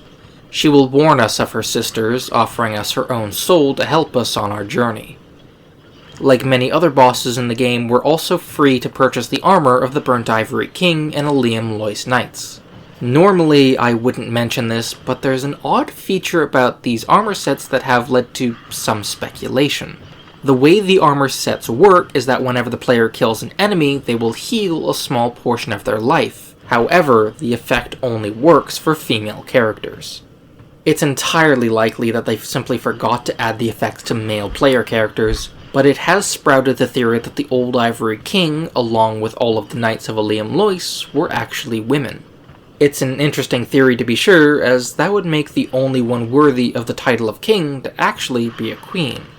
According to their helmets, the old Ivory King never showed his face to the public, instead covering it up with his mask, and so the other Ilium Lois Knights kept their faces hidden as well. But without further evidence, the theory can go either way on the king's true sex. So long ago was the old chaos contained that none even remember the name of the king that held it at bay. Yet for countless centuries the king was tormented within it, under the watchful and helpless gaze of his queen, and now that he has been laid to rest and his crown ours to claim, our attention returns to Drangleic with both answers and more questions.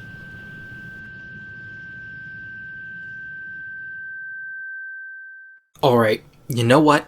Fine, I've put them off long enough. there's one last thing we can do in each DLC, and were it not for this video, I wouldn't even be covering them.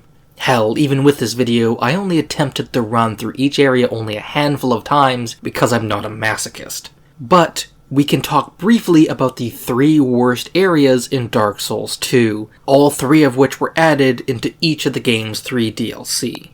In Shulva, we can use the Sanctum key to open up a side passage in the Dragon's Sanctum, climbing up a ladder and crossing a bridge to find the entrance to the Cave of the Dead.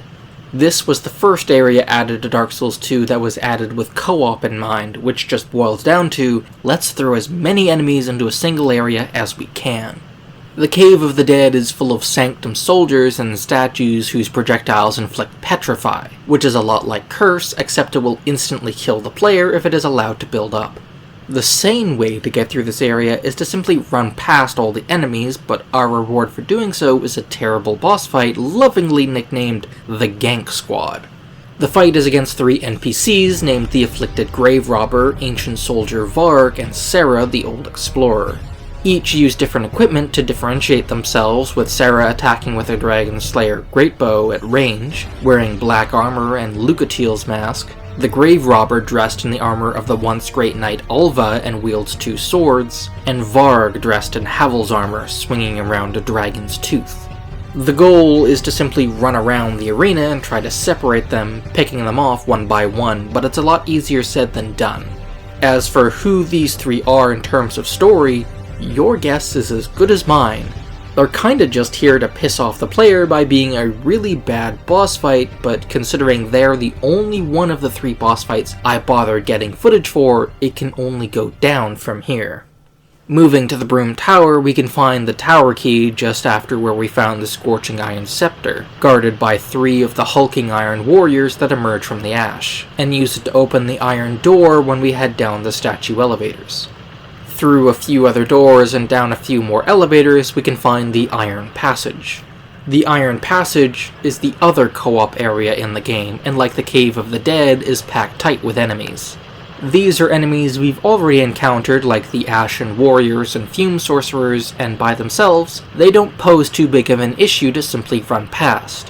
Where the Iron Passage becomes a brutal gauntlet to get through is the presence of the Astrologists. The Astrologists are casters, similar to the Fume Sorcerers, but their spells are meant to annoy the player rather than kill them. They have access to both Promised Walk of Peace, forcing the player to walk instead of run and severely weighing down their rolls, as well as Profound Still, which will completely negate any spell casting. Once one or both are applied to the player, they will start using Area of Effect spells as well as healing nearby enemies. Making it through to the end is just another Smelter Demon, except this one is blue and deals magic damage instead of fire. The fight is essentially the same as the one in Iron Keep, except this one is bulkier, more aggressive, and has even worse hitboxes. To be fair to the fight, it is the best of the 3 bosses in these sections, but that's also because the Smelter Demon was a pretty solid design for a boss fight to begin with. The last area in Liam Lois takes a bit more effort to reach. Once the blizzard has ceased, we will need to find a door with a few braziers in front of it, and once they have been lit, the door will open. Fighting 2 more Flexile sentries and a lot of retainers, we can find the Garrison Key, which will open a door along the ramparts. Behind the door is a coffin we can step into, which will throw itself off of the walls into the wasteland down below. This last area is the Frigid Outskirts, and it is by far the worst area in the entire game. It may even be one of the worst areas in any FromSoft game, which is why from now on, I will only be referring to it as Horsefuck Valley. So what makes Horsefuck Valley so terrible? The raging blizzard makes it impossible to see, making getting lost an inevitability. The player is just left to wander aimlessly until they eventually find the path to the boss fight. Along the way, the blizzard will ebb and flow, providing brief moments of visibility, but once the snow returns, the player is rushed down by ice stallions. These horses are difficult to deal with, especially dodging their initial charge out of the storm, and will continuously spawn so long as the player remains in the area. Worse, if the player takes too long in the first half, or progresses to the second half, 2 ice stallions will begin spawning instead. The boss fight at the end of this area is Lud and Zalin, which ends up feeling like it's the laziest of the 3 bosses. The fight is essentially the same as Ava from the start of the DLC, except halfway through, a second cat appears. When one is killed, the other will do a roar that will increase their damage and slowly heal them over time. What makes these two especially frustrating for me personally is that they are the only boss among the three with actual lore to them, however brief it is. Lud and Zullen were two of the Old Ivory King's beloved pets that were tasked with mercy killing any exiles that were sent out into the Horsefuck Valley. Since I can't bring myself to play any more of these three areas, we're going to go back to the rest of the game's story, putting these blemishes on the otherwise fantastic DLC far, far behind us. Before we return to Vendrick, there is actually one last crown that we can find in the game. In the Shrine of Amana, along the left-hand side of the cave, we can find a path to a sealed door that will only open if we are human. Inside, sitting on a simple chair, is Vendrick's soul, abandoned when he fled from the castle towards the Undead crypt. Heading through a side passage in this room, a chest lies at the far end that holds Vendrick's crown. With this, we now have all 4 of the lost crowns from the great kingdoms that rose and fell with the presence of the dark, and returning to Vendrick, he will tell us exactly what his research led him to discover. When fire first emerged, it brought disparity to the world, heat and cold, life and death, and of course, light and dark. Dark was seen as such a curse that great kings were told that by taking the true throne and relinking the fire, they may harness the dark and cast it away. Yet it was all a lie. Dark is born of fire, and the greater the light, the deeper the dark. No matter our actions, Drangleic will fall, the fire will fade, and we will be given 2 choices on how we wish to inherit this world. We may link the fire, as so many before us have. It will bring prosperity back to the world, and another kingdom will rise with Drangleic's fall. This was true of Haid, of Olafus, and of Ven and Alkin, but it will only ever be a temporary solution. The kingdom that succeeds Drangleic will face the fading of fire and be given these same 2 choices. Alternatively, we may instead choose to seek the dark. Men will be freed from death as they walk the world eternally. Dark will swallow the land, and without gods or kings to write the story of the world, men may finally bury the false legends of long ago. Doing so means embracing the curse, however, condemning all of humanity to becoming undead. Vendrick, however, challenges us to find another option, a way to both sustain this world and break free of the undead curse. The true throne lies beneath Drangleic Castle, and Vendrick gives us one last warning if we should choose to seek it. The abyss once had form, but then dissipated. And yet, traces of its existence endured. Each fragment, thirsting for power, spread dark with no relent. My dear Chandra was one such fragment. With all 4 of the lost crowns in our possession, Vendrick will bless them and imbue them with the strength of true kings. Wearing any of the 4 crowns will render the player immune to the curse debuff and prevent them from hollowing upon death. The effect does not extend into New Game Plus, however, and the crowns must be collected once again to earn the blessing. With that, Vendrick has guided us as far as he can, and we will be removed from his memory. Should we try to return to his discarded armor, there will be no option to return to him. We now hold in our hands all of the pieces that Vendrick once put together, and all that is left for us to do is to claim the true throne that Vendrick never could. Before we head into the game's endings, I want to take a brief step back and look at some of the side quests present throughout the game. The original number of inhabitants when we arrive in Majula is 5 between the Emerald Herald, Salden, Lanagrast, Maulin, and Sweet Shalkur. As we progress through the game, however, others will make their way back to Majula. In total, there are 7 other NPCs we can find. Some, like Melentia and the Forest of Fallen Giants and Stone Trader Cloan in Harvest Valley, will serve as simple merchants. Others, like Lycia in Haid's Tower of Flame, Rosabeth in the Shaded Woods, and Carhillion in No Man's Wharf, are around to teach the player miracles, pyromancies, and sorceries respectively. Lastly, Gilligan in Earthen Peak only offers us a simple way down into the gutter. while Kale the Cartographer in the Forest of Fallen Giants helps us track our progress. And yet, there are many other NPCs we can find that stay out in the world, such as Macduff in the Lost Bastille, Falcon in the Huntsman's Copse, Welliger in Drangleic Castle, and Gavlin who wanders between zones. The problem with the questlines of all these characters is that they're rather basic. The vast majority of questlines involve either exhausting their dialogue, spending souls at their shop, or hitting a certain stat requirement. Doing so will either move the NPC somewhere else, encourage them to barter with you, or prompt them to give you an item. One example of this is Mowlin the Armorer. He initially traveled to Drangleic when he was unable to pay to compete in his homeland of Vulgan, especially with the Blue Sentinels favoring larger businesses over smaller ones. But in Majula, his business is still failing. To complete his questline, we only need to spend souls at his shop, which will increase the variety of armor that he sells. After spending 1,000 souls at his shop, he'll comment about how business is starting to pick up, and while he was originally planning on returning to Vulgan, he decided to stay put just a little while longer. At this point, he'll also start selling the Elite Knight and Royal Soldier armor sets.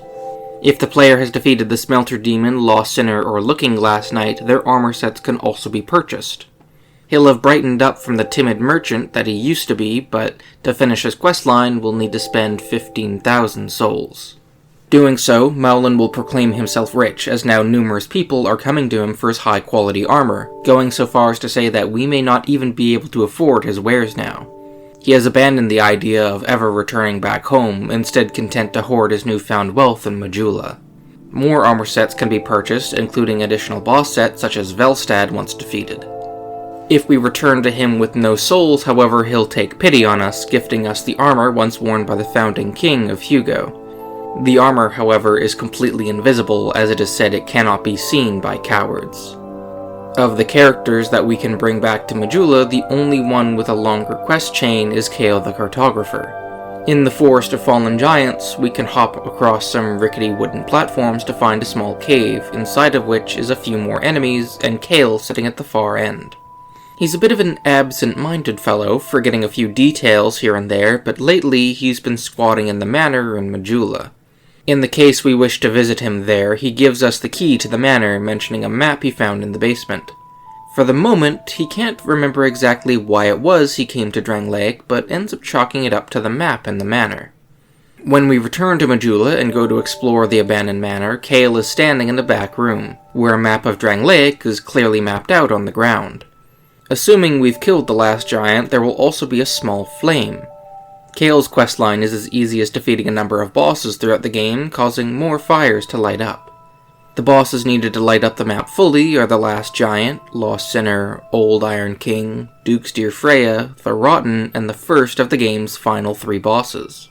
In addition, retrieving the King's Ring from Vendrick and the Ashen Mist Heart from the Ancient Dragon will also light up the map. If that area's bonfire intensity has been raised to 8, however, the flame will burn blue instead of orange. When we talk to Kale, he'll talk a bit more about himself, as he originally came from the lands of Mira far to the east. As he talks about his home, he recalls the real reason he came to Drangleic was actually to avoid a murderous knight that stalked the land. While in the Forest of Fallen Giants, however, Kale managed to spy someone who looked very similar to this knight. No, it's true. I saw just such a man, I swear. I believe his name was Cray something. I believe. The more we talk to Kale and the more the map lights up, the more Kale starts to lose his mind, until at last all of the fires have been lit. He'll comment how it was fate that brought us together, giving us his armor set before he hollows to the point where he can no longer remember us. There's one other resident of Majula who's a bit of a puzzle to figure out, although you wouldn't know it when you first meet them. Once we've defeated the Dragon Rider and talked to her, Lycia of Lindell will move to the mechanism linking Majula to Hade and the Huntsman's Copse. There, she'll sell miracles to the player, as well as using a special magical artifact to open the way. The artifact runs on the power of miracles, and she will use it for a small fee. Lycia puts up the front of a saint that has come to Drangleic to spread the word of her faith, selling miracles to those that find her. And when we talk to her, she'll mention that while she occasionally considers returning back home to the theocratic Lindell, she knows her work here is far too important to leave. A slip of the tongue, however, may start to point towards her true nature as a con artist. Later on, in the Undead Crypt, we can find a crushed eye orb that is searching for dishonorable miscreants, which will quiver when we approach Lycia. Using this orb, we can invade Lycia, who will be surprised we managed to figure out her tricks and schemes. Killing her, she'll drop not only her armor and talisman, but also the artifact used to activate the mechanism, as well as the soothing sunlight miracle. Inspecting the Rotunda Lockstone, it turns out it isn't magical in the slightest, and that Lycia was scamming us into paying her souls to use it. Additionally, the item descriptions of her armor and personal talisman tell us that not all priests of Lindell are to be trusted, and there are those that live in communities who carry out their soul's desires out of view of others. The Soothing Sunlight Miracle also gives us another piece of her backstory, as it was said to have been stolen from the Lindell Monastery and never found again. Assuming Lycia is the thief, then it's possible the real reason she cannot return home isn't because of some sense of obligation to her faith, but instead to avoid being charged for her crimes. These are the only two places we can definitively find Lycia, although there is the possibility we can encounter her at two other points in the game. As we make our way through Drangleic Castle before meeting Nashandra, we can be invaded by the Nameless Usurper. Even after we defeat her here, we can find her again within the Undead Crypt behind a hidden door. She wears the armor of a priest of Lindell and wields a dagger, and while this by itself wouldn't point to Lycia as the culprit, it's interesting to note that the usurper will not invade us if we decide to kill Lycia before we arrive. With all of this, it paints an interesting picture of who this priest actually is, with more questions than answers. She's proven herself as a thief and a con man, with her dialogue when we invade her implying she has no problems with taking a life. The title Usurper and her presence near both Nashandra and Vendrick implies that she is seeking to overthrow the royalty of Drangleic, though for what purpose only Lycia knows. The last of these smaller questlines to note actually takes place near the end of the game, and the player has multiple options for how to approach it. In the entryway to Aldea's Keep, we can find a man imprisoned behind a magical door. He begs us to leave him alone, as he doesn't wish to see us hurt, but only if we are in human form. When we approach him while hollowed, he will speak to us in a very different tone. This man was once a royal sorcerer tasked with creating new spells. During one experiment, however, something went terribly wrong, and he lost control of his mind and body, rampaging through a nearby village in a tide of blood and death. By the time he regained control of himself, not a soul was left alive, and so he sealed himself away to prevent himself from harming anyone else. The failed experiment had caused an entity calling itself Navlin to possess the sorcerer, creating a sort of Jekyll and Hyde split personality. We can talk to the sorcerer while human and speak to Navlin while hollowed. A lever on the other side of the room will deactivate the door, allowing us to purchase items from the sorcerer, but doing so will release Navlin, and when we return, he will have fled to continue killing. From then on, Navlin has a chance of invading the player in several spots throughout the game, seeking their death. Although killing him before he leaves the keep will prevent this from happening entirely. Should we instead choose to leave him caged, Navlin will ask us to kill others in his stead, giving us a list of targets and requesting proof of their deaths. The first two targets are Gilligan and Kale, as Navlin describes Gilligan as a foul man that won't be missed, and curses Kale for treating him like some rare specimen while he's been caged. Killing each of them will reward the player with a miniature ladder and Kale's helmet, which can be brought back as proof of their demise. The third target, Felkin the Outcast, Navlin doesn't give a reason as to why he wants you to kill them. It's possible that he was chosen because he won't be missed like Gilligan, or because he slighted Navlin in some way like Kale. Regardless, he will ask for Felkin's staff as proof. For his last target, Navlin wants to take down someone of great importance, and sets our sights on the Emerald Herald. We can bring back the aged feather she holds to show him she has been killed, and pleased with our work, he will become a merchant, offering much of the same wares as the sorcerer if he's released, but without the worry of letting him escape. As it turns out, however, all 4 targets can be left alive as we complete Navlin's requests. The miniature ladder can be purchased off Gilligan for 1 less than 8,000 souls, Kale's helmet can be received as a reward for completing his quest, Felkin's staff will be gifted for talking to him with 20 intelligence and faith, and lastly the Age Feather is given to us when we reach the Dragon Eyrie. It's the only questline in the game that can have multiple endings through our own choices rather than through missing a part of the quest, and that to me makes it stick out in my mind. Between serving as an ever-present invader, leading you to terrorize Drangleic in his name, or deceiving the sorcerer after helping out other people, it's an interesting quest that may have been a bit more interesting were it not so tucked away near the end of the game. Besides these few examples, there are really only 3 in-depth quest lines, with a 4th one that's a bit more hidden and out of the way. These are the ones I would like to focus on a bit more. Each not only plays into the game's themes of identity, but also helps further show us the types of people that have been drawn to Drangleic with the fading of fire. The first of these NPCs we are likely to encounter is a man sitting by a gate in the Forest of Fallen Giants. When we approach him, he'll introduce himself as mild-mannered Pate, a collector of fine treasures. Seeing we don't seem to be hostile, he'll warn us about bandits that prowl around these lands ready to jump unsuspecting travelers, before turning his attention to the gate. Pate has no doubt there's valuable treasure inside, but he's seen the gate's mechanism once before and knows it's a trap. When one passes through the gate, it locks closed behind them, leaving them wide open for an ambush, which is what happened to Pate's former partner. Apparently, Pate's last partner was so enthralled with the treasure they were seeking that he passed through one of these gates and was trapped inside. Now Pate only has his ring to remember him by. True to Pate's words, the gate will close behind us when we head through, and several hollows will pour out of the nearby building. Cutting our way through them and ascending to the 2nd floor, we can emerge onto a section of collapsed wall and drop down to rejoin with Pate once again. He's surprised to see we not only managed to survive, but also escape. To aid us on our journey, he hands over a white sign soapstone to leave behind summoning signs to allow ourselves to be summoned by other players. Not only that, but he will be available to summon to help against the last giant should the player struggle against the boss. The trap Pate talked about encountering earlier can be found in the Huntsman's Copse. After dropping the bridge, we can run along the sides of the cliff to find a path up to where we can be invaded by Merciless Rowena, a potential warlock of Oldia due to the mask she wears. Defeating her will yield the Undead lockaway key, which can be used at one of the nearby cells once used to cage the undead. Sitting inside next to the bonfire, the captive undead will thank us for freeing him. The door closed behind him when he stepped inside, but he only entered the cell by accident. Instead, this trap was intended for his former partner, Pate. He tells us his name is Creighton the Wanderer, and he has a sellsword from the lands of Mira. Traveling from land to land to hone his skills with his blade, Creighton traveled to Drangleic as he had heard of the dangers lurking here, which is how he joined up with Pate. Pate, however, proved himself to be a backstabbing thief that tried to kill Creighton the first chance that he got. Rather than waiting for Pate to make another attempt on his life, Creighton set the trap in this cell, but would accidentally be the one caged. He warns us to be wary of Pate, as he has a bit of a silver tongue, luring people to their death so that he can claim the loot from their corpses. Now freed, Creighton intends to track Pate down and claim his revenge.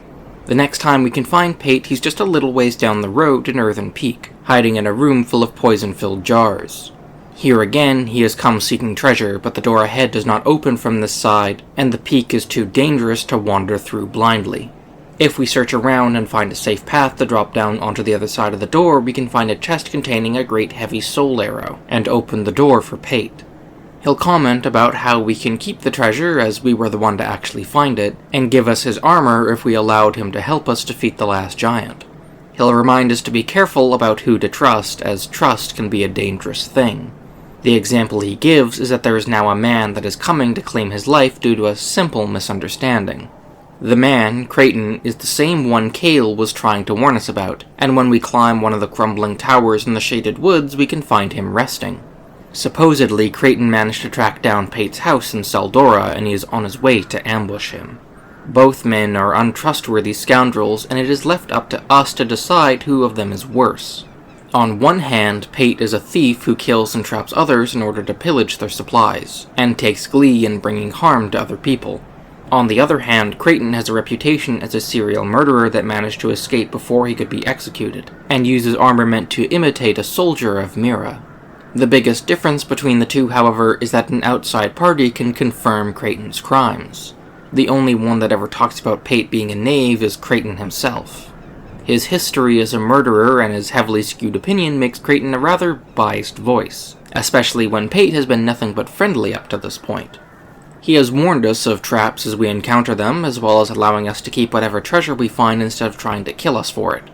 It could be that Creighton is lying about Pate, justifying his anger and desire to kill, but it could also be that Pate is attempting to win us over to his side. Any doubts we may have are tossed away when we find the two in Seldora. When we enter, we can see Pate stab at Creighton, then yelling at us that Creighton swung first and he was only protecting himself. We can join in their battle, killing either one of them. Whoever we help will thank us for our assistance, giving us the key to Pate's house. Inside are a few rusted coins used to temporarily increase luck, as well as a set of engraved gloves that grants the chance to land critical hits against enemies. The history and conflict between these two is layered in rumors and accusations, leaving it in the player's hands to choose who to trust and who to kill. They can choose to believe that Pate is as well-meaning as he pretends to be, or help Creighton in his quest for vengeance. Either way, a monster will be leaving that house, free to continue their crimes. One of the more friendlier faces we can meet is Benhart of Hugo. We can first find him on our way to the Shaded Woods, his journey blocked by a petrified Rosabeth. Freeing her, he will thank us and pledge his sword to us in battle to repay his debt to us. From here, Benhart's quest is rather straightforward, as all we need to do is allow him to repay that debt. Benhart is one of 2 NPCs we will need to summon to help us across several fights in order to complete their story, and once he has survived a total of 3 fights, his final set of dialogue will unlock. That doesn't mean, however, that we can't find him in other places along the way to learn a little bit more about him. We can find him in Drangleic Castle after beating the twin dragon riders, in the Forest of Fallen Giants after we defeat the Pursuer, and the Memory of Oro once he has finished helping us. Each time, we learn just a little bit more of why he has come to this land and of the great sword he carries with him.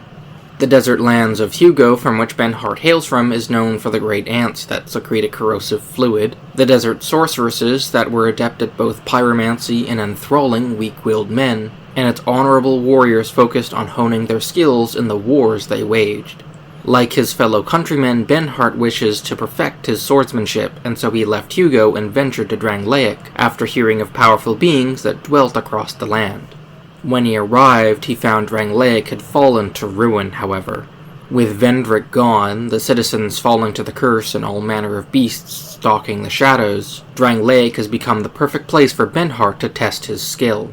The weapon he wields is a family heirloom passed from generation to generation.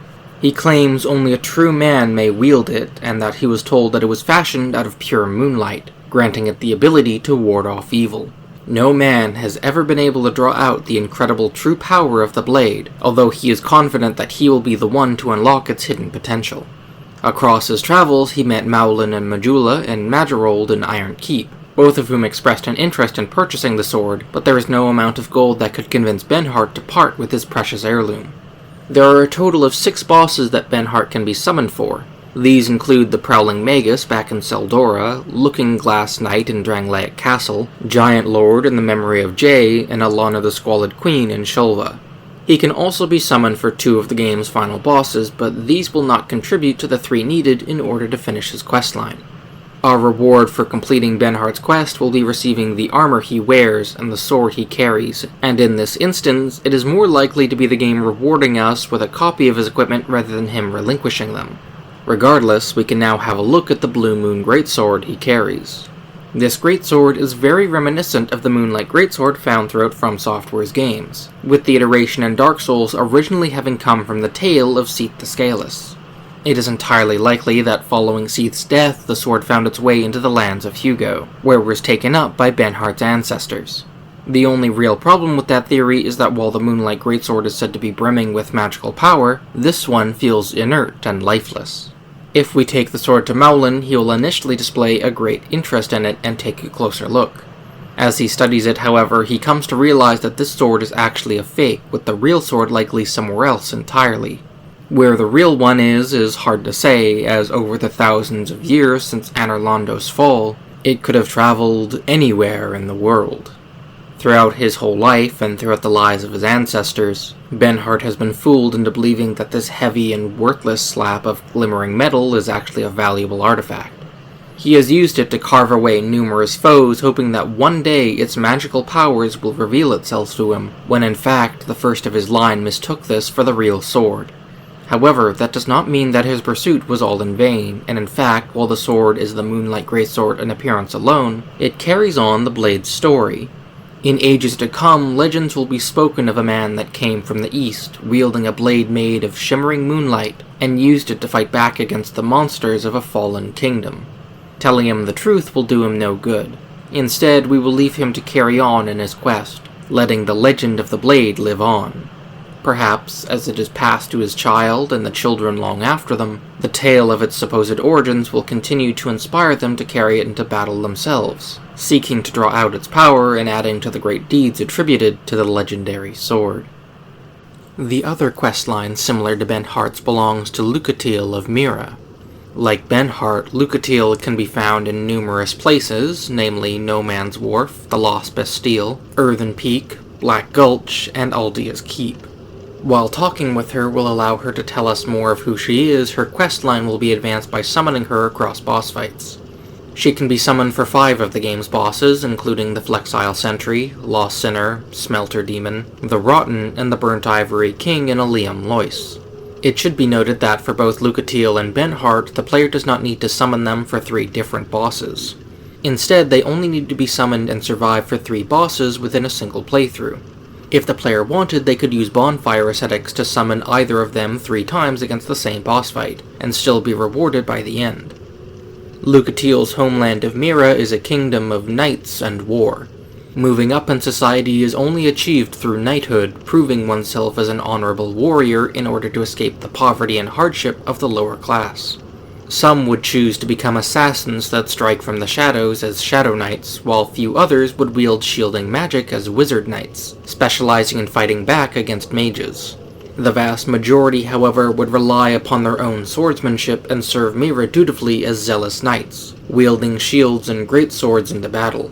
It is rather strange to find a Knight of Mira within Drangleic then, rather than protecting her homeland. Her reasons for abandoning her homeland and traveling here, however, are rather personal. Have you heard of the Undead? These poor souls affected by the curse. An Undead gradually loses his humanity until his wits degrade completely. Finally, he turns hollow and preys upon others. And a hollow can never be human again. One can skirt this wicked fate only with the help of the souls found here. Assuming, of course, that the legends are true. Can only hope that they are.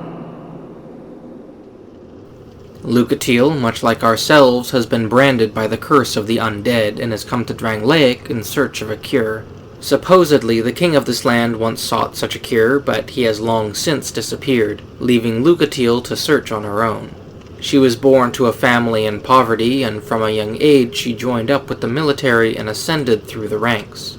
Her skills with her sword and her loyalty to her lord and kingdom led Lucatiel to great success, but having been raised since birth to wield a sword, she became a well-respected member of society. At first, she cannot remember the real reason she came to Drangleic, but as the curse wears heavily on her mind, she finds comfort in having someone to talk to about her worries. Since coming to Drangleic, she has found that she has begun to find her mind growing hazy, with her memories slowly fading away. The oldest memories are the first to go, and once they are gone, the more recent ones start to slip away. The thought of losing her mind terrifies her, and she even asks herself what will be left of her once everything has faded. One memory she does cling on to, however, is that of her brother as Laetiel. The two of them learned how to fence together, and when he joined the military, Lucatiel followed. While Lucatiel is a skilled knight, her brother exceeded her skills, becoming the most decorated knight in the kingdom. Then one day, as Laetiel vanished, leaving Lucatiel to question what happened to him. When the brand of the undead appeared upon her own flesh, she came to Drangleic. Now, she is convinced that not only was her brother afflicted with the curse, but lost himself to it as well. Now, all Lucatiel can think about is the curse, to the point that she admits to obsession. Indeed, if our death would free her from the fate that awaits her, she would not hesitate to draw her blade. She now exists in a gradual state of loss of her identity, even as she clings to preserve her sense of self. Our last encounter with Lucatiel is at the steps to Oldia's Keep, where she has a hard time remembering who we are at first, but it comes back to her quickly. By this point, the curse has claimed her memories from before arriving at Drangleic, and is working its way through her travels with us. She hands us her armor and weapon before asking us for a simple favor. My name is Lucatiel. I beg of you, remember my name, for I may not myself. We never see Lucatiel lose the last of her humanity, and she is simply gone by the next time we return to the spot she once sat. However, we can only assume her fate.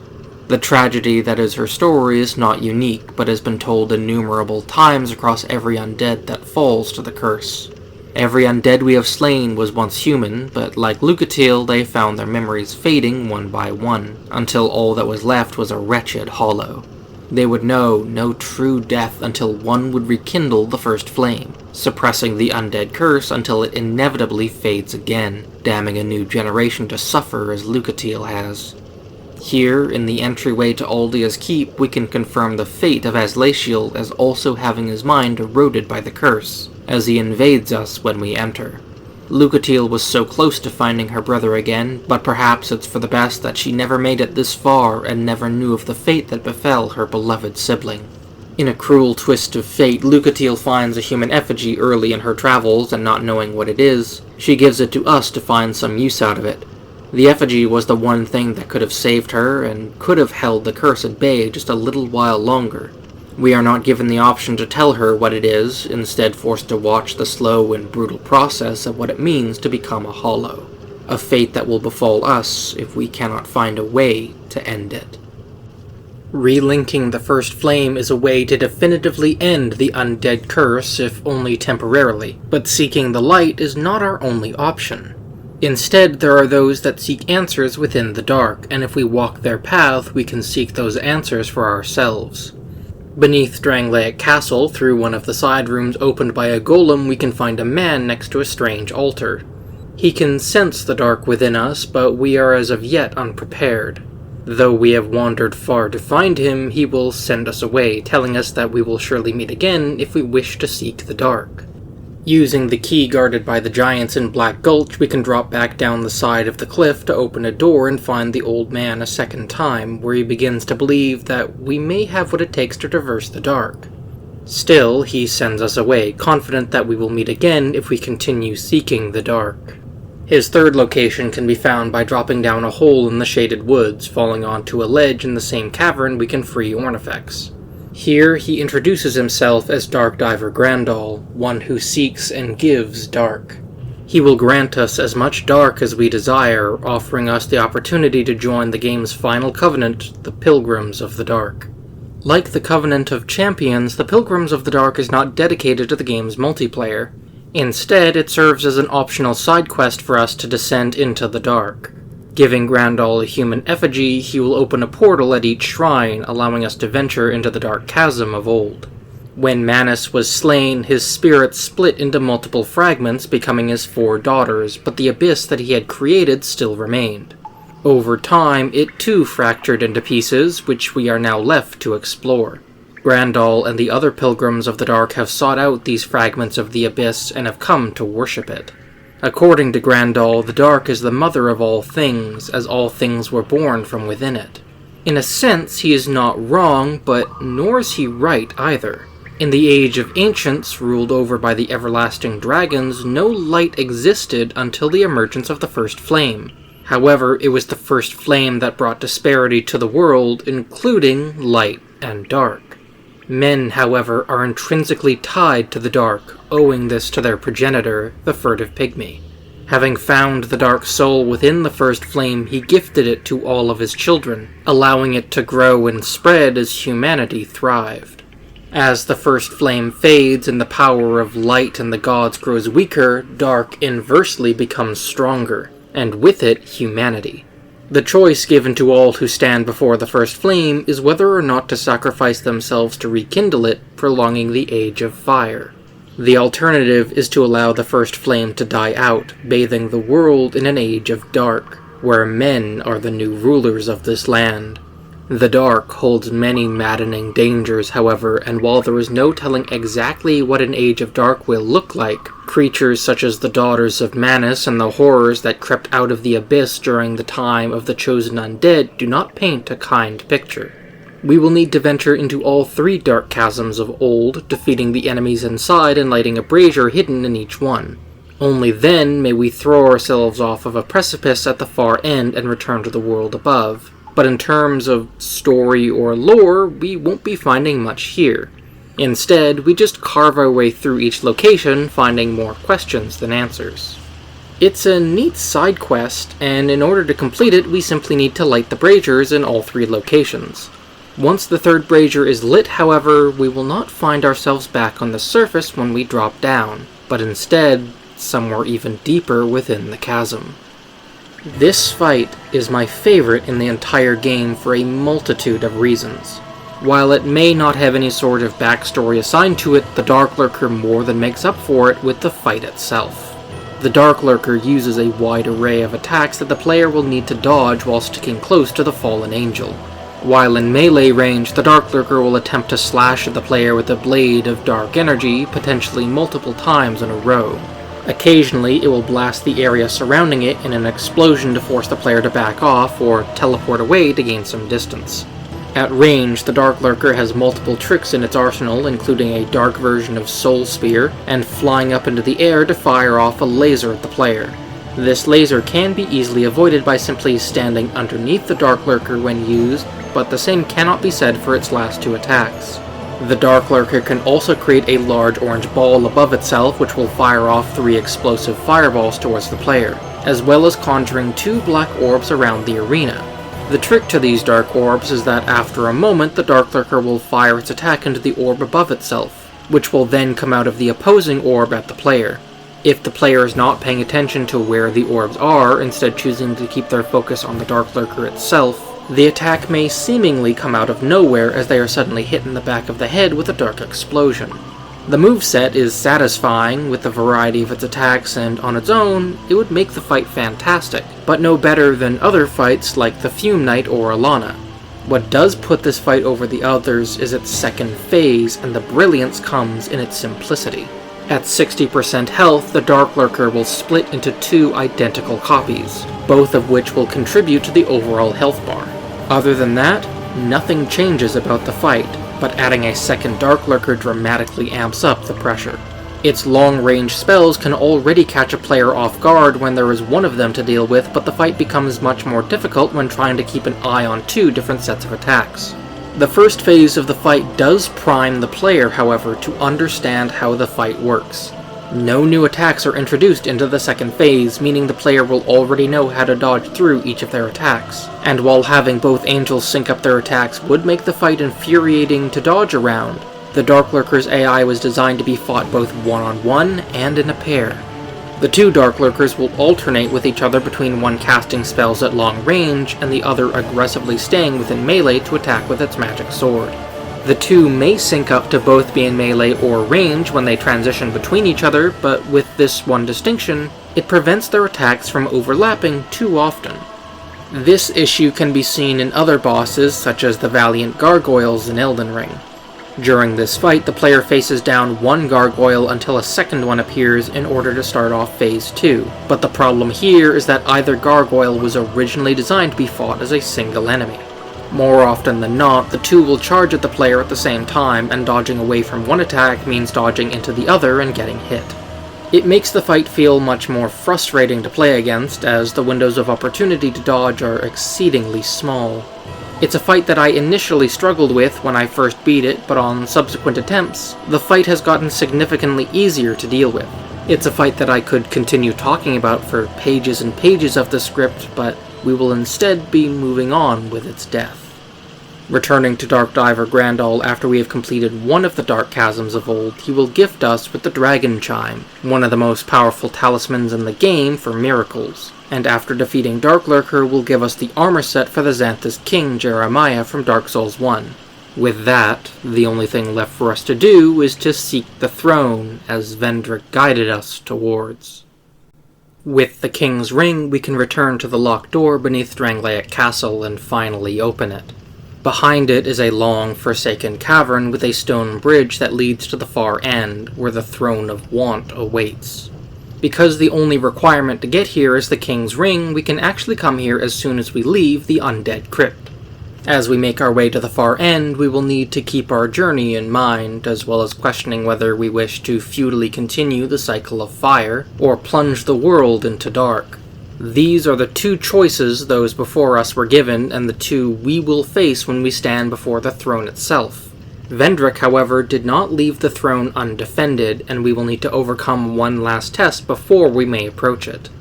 The Throne Watcher and Defender were put in place by Vendrick before he fled from the castle, their sole purpose to protect the Throne of Want from the final daughter of Manus, and any who would aid her. The two are a tough wall to overcome heading into the game's climax, and of the three fights, they feel the most challenging.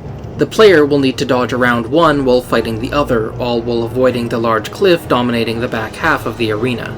The fight incorporates aspects of Ornstein and Smaug, but dials down what made either of them unique in order to put the two relatively on the same level. The Throne Watcher is rather agile, doing flips, leaps, and lunges to stab and slash the player before backing off.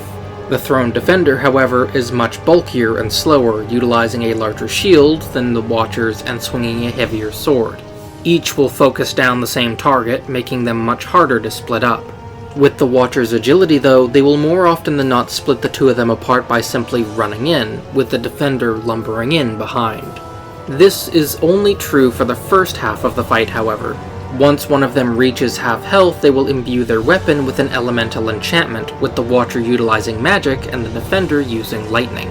The Defender will also toss away their shield, joining the Watcher in amping up their aggression. Once the two of them start trying to rush down the player, the game forces them to sneak in hits whenever possible while avoiding the powerful swings of the Defender and the multiple jabs of the Watcher. Of the last three fights, the arena seems to serve this fight more than the others. The player will need to keep both the Watcher and Defender in their sights at all times to prevent the other from sneaking up on them, but if the player is too focused on the two bosses, it's all too easy to accidentally fall off the edge of the cliff. Because the player is likely going to be circling around the arena throughout the fight, looking for an opening when they separate, the cliff will be an ever-present threat whenever they pass by it. What separates the Throne Watcher and Defender from Ornstein and Smaug, however, is how the player is meant to finish the fight.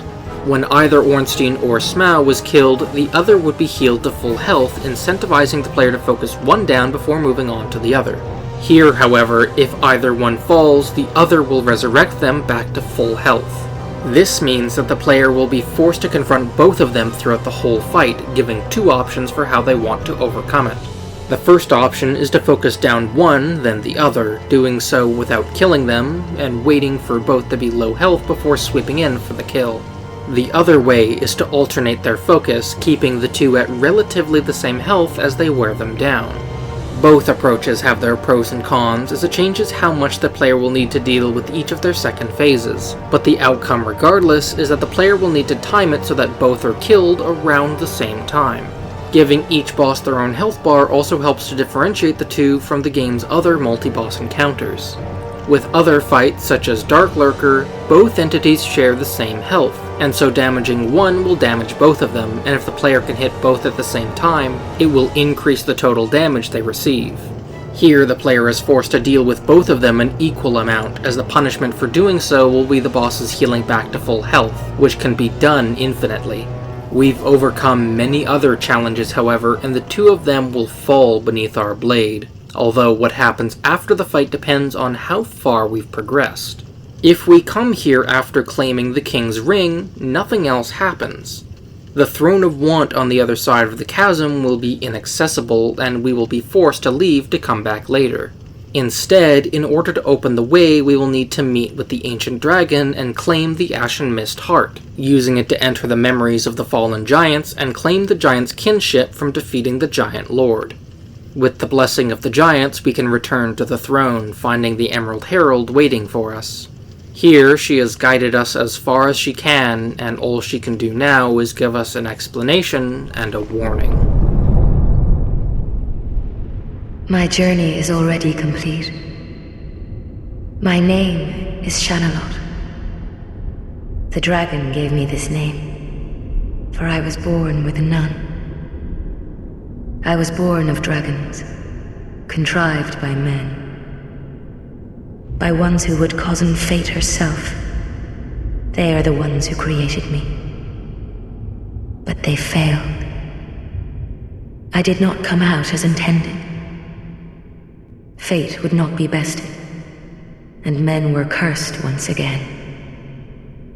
If you proceed, Nashandra will come after you, knowing that you will take the throne and link the fire.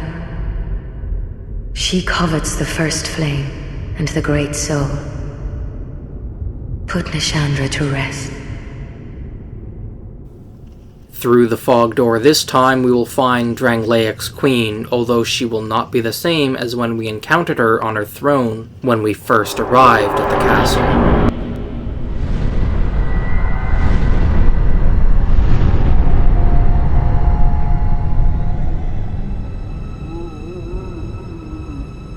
Brave undead.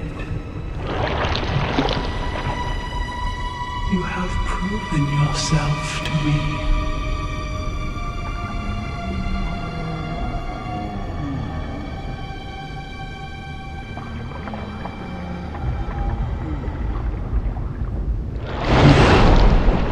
Be one with the dark.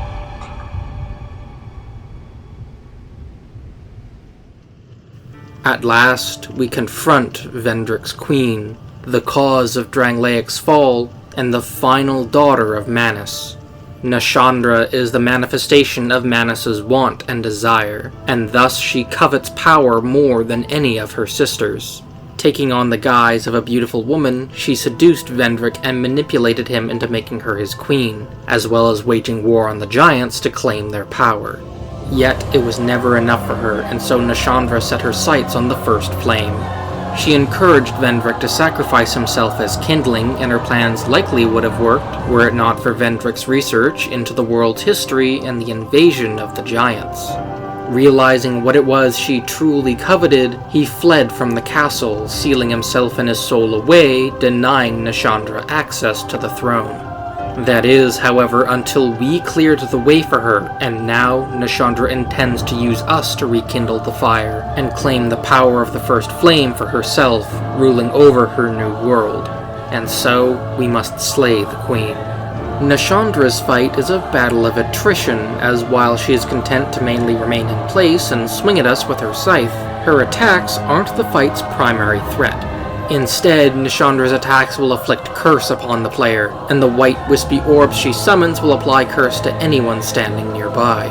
This means that the player's maximum health will be diminishing throughout the fight, making dodging her swings and magic all the more necessary. Of course, the maximum health reduction can be reduced with the Ring of Binding, or completely negated if we've retrieved all 4 of the Lost Crowns, although we will instead take damage instead of losing maximum health. It all culminates, in a way, in a fight against the curse itself, and our desires to overcome it. Aesthetically, Nashandra looks like a skeleton draped in either a dark dress or robes. With her great scythe, she evokes the image of the Grim Reaper, or Death, and the death she is meant to represent is very specific. Nashandra represents the curse of the undead and the restless death that it promises. Even as we fight her, her very presence decays us into a wretched hollow, and the very want and desire that fuels us to overcome her flows in her veins. Although her intentions with the first flame are never made clear besides achieving greater power, one can only imagine the Age of Dark she would unleash, spreading the curse to swallow the world, such that humanity would be forever left as a shambling husk of what it once was. And yet, Nashandra also represents humanity's very desire to overcome that curse, offering a simple way for us to rid ourselves of it. Sit on the throne Vendrick abandoned, rekindle the fire, and remove the curse from the world. It is the most straightforward answer, the answer we have been seeking all throughout our adventure, and yet, it is the easy answer. Assuming the undead curse truly was a product of Gwyn's desires to ensure the first flame never dies, then of course the curse would wish for us to relink the flame. It only exists to inspire man to banish it by continuing the Age of Fire, until there was nothing left to burn. In time, the fire will fade again, the curse will return, and will drive a new bearer of the curse to seek souls for the flame. As the final boss of Dark Souls 2, I love Nashandra as a fight thematically, although I do wish she was a bit more threatening with her actual attacks. Her scythe swings are rather easy to dodge, and her laser will only fire in a straight line, making it easy to walk around, especially at a closer range. With her defeat, the way forth to the Throne of Want is open, and we will finally be able to ascend to the throne to relight the first flame. That is, of course, unless we have slain Vendrick. Many monarchs have come and gone. One drowned in poison, another succumbed to flame. Still another slumbers in the realm of ice. Not one of them stood here as you do now. You, conqueror of adversities, is your answer. Before we may enter the true throne, Oldia will give us our final test. Here, he is not trying to kill us or attempt to stop us from reaching the throne, but instead he wishes to test our resolve. If the player has spoken to Oldia at the last Primal Bonfire, the Undead Crypt, and in the Dragonary, as well as defeating both Vendrick and Nashandra, then he will stand as the game's true final boss. Like Vendrick, he sought a way to break free of the undead curse with his twisted experiments and research into the dark and dragons, all in a pursuit of a way free. And yet, nothing succeeded, and when Oldia experimented upon himself, he became this twisted abomination. Unless, of course, this is what Oldia intended to happen. Oldia only ever sought to break the curse, not to save humanity. As in his mind, a hollow is the true face of man. It is entirely possible that the curse of the undead works counter to what we believe, and that it is actually a curse of the living. If humanity's true form is actually as hollows, then perhaps the curse was actually applied onto them to grant them a human form. Thus, whenever the fire fades, the curse begins to weaken, slowly reverting humanity back into their original forms. If that is the case, then there is no reality in which humanity is allowed to exist without suffering. All of this because Gwyn feared what they would do should they be allowed to inherit this world. All things grow and fade in the natural order of the world, and that was supposed to include the first flame. Its death would have begun an age of dark, which in time would give rise to a new age, dictated by the whims of fate. But Gwyn could not let his glorious age go, and when the first flame died, he used himself as kindling to resurrect it. In doing so, Gwyn violated nature and his actions corrupted the world. Now, fire and dark are the only two options presented to us, because we are either allowed to continue the present age or carry it on into the next. This false dichotomy was all a result of Gwyn's fears, his doubts, and ultimately his actions that led him to commit the greatest crime the world had ever seen, the first sin. This is what Oldia discovered in his research and why he, like Vendrick, has rejected the throne. He is the scholar of the first sin, and his test is to gauge our own beliefs into what we have learned. Do we wish to feed into this false concept of duality, or is there something greater that we are seeking? Oldia's design makes me question exactly what sort of state he is living in now, as well as one of the possible ways he sought to evade the curse. The mass of roots and fire may bring to mind the idea of chaos in the Witch of Izalith, although Oldia had no real connection to the demons besides these physical aspects. Instead, we may be able to look to our previous encounters with him to find the answer, and at each point before this, he appeared to us before a bonfire. If anything, the tangled mess of roots and branches may suggest that Oldia linked himself to the bonfires and lives through them. In this way, Oldia himself has also become kindling for a new age, but for neither the Age of Fire nor the Age of Dark. Instead, he seeks another option where mankind is free of the undead curse, of the cycle of fire, and of the machinations of the gods. As a fight, Oldia is reminiscent of the turn-based design present in bosses like the Old Iron King, Moonlight Butterfly, and Ceaseless Discharge. Most of the time, Oldia is surrounded by a fiery aura that will repel any melee attackers, while increasing his defenses significantly. Since Oldia is essentially rooted to the spot he is sitting at until he teleports around the arena, the fight consists of dodging any attacks he uses while waiting for the fire aura to drop. His attacks consist of throwing fireballs at us, as well as causing roots to burst out of the ground, but there isn't much to it other than that. The roots can be somewhat hard to avoid as they come out fast, and when he reaches half health, Oldia will increase the intensity of his flames and his attacks. Overall, the fight feels rather underwhelming as a final boss, and is the weakest of the final 3 fights. A big part of this is that the fight punishes the player based on their build. The fire aura forces the player to stay at range, and when it drops, they only have so much time to deal damage. While this may be offset by using magic at range in order to reduce the amount of time spent running in and out, Oldia's heightened defenses dissuade away from this. Baseline, Oldia has a 50% resistance to both fire and dark magic, with 30% resistance against lightning and 40% against magic. This resistance only increases when the fire aura is up, and so the player is incentivized to fight him in melee. The fight isn't bad overall, and would likely be one of the more interesting fights were it anywhere else in the game. As the true final boss, however, it feels like it's lacking something. Whether it's the boss's immobility, the turn-based nature of the fight, or something about the moveset, Oldia feels almost out of place here, and I wish they had simply left Nashandra as the final fight.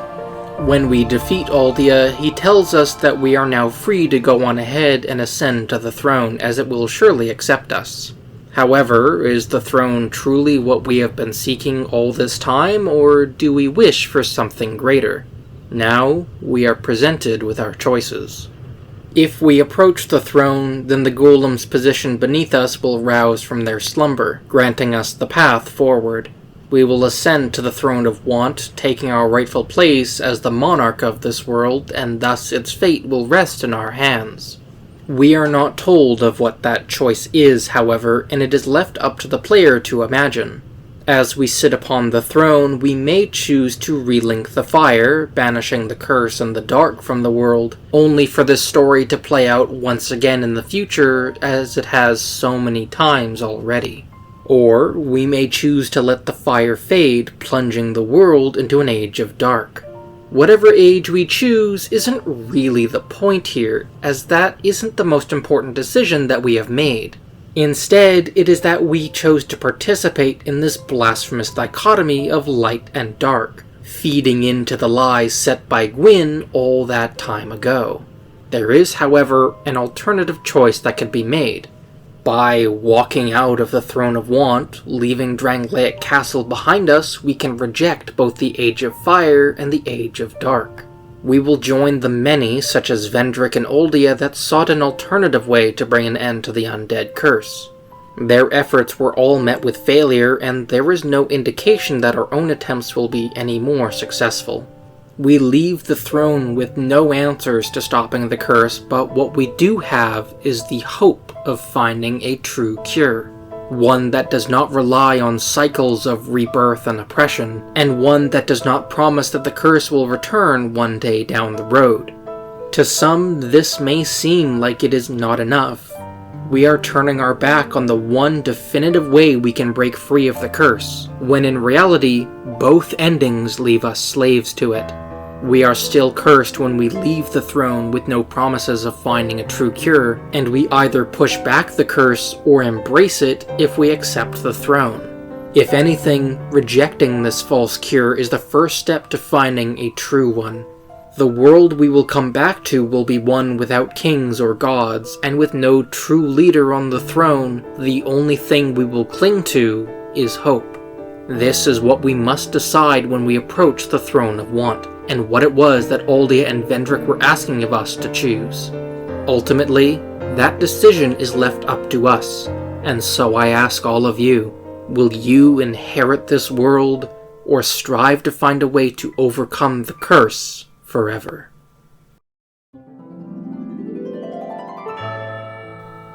To everyone that made it this far in, I would like to sincerely thank you.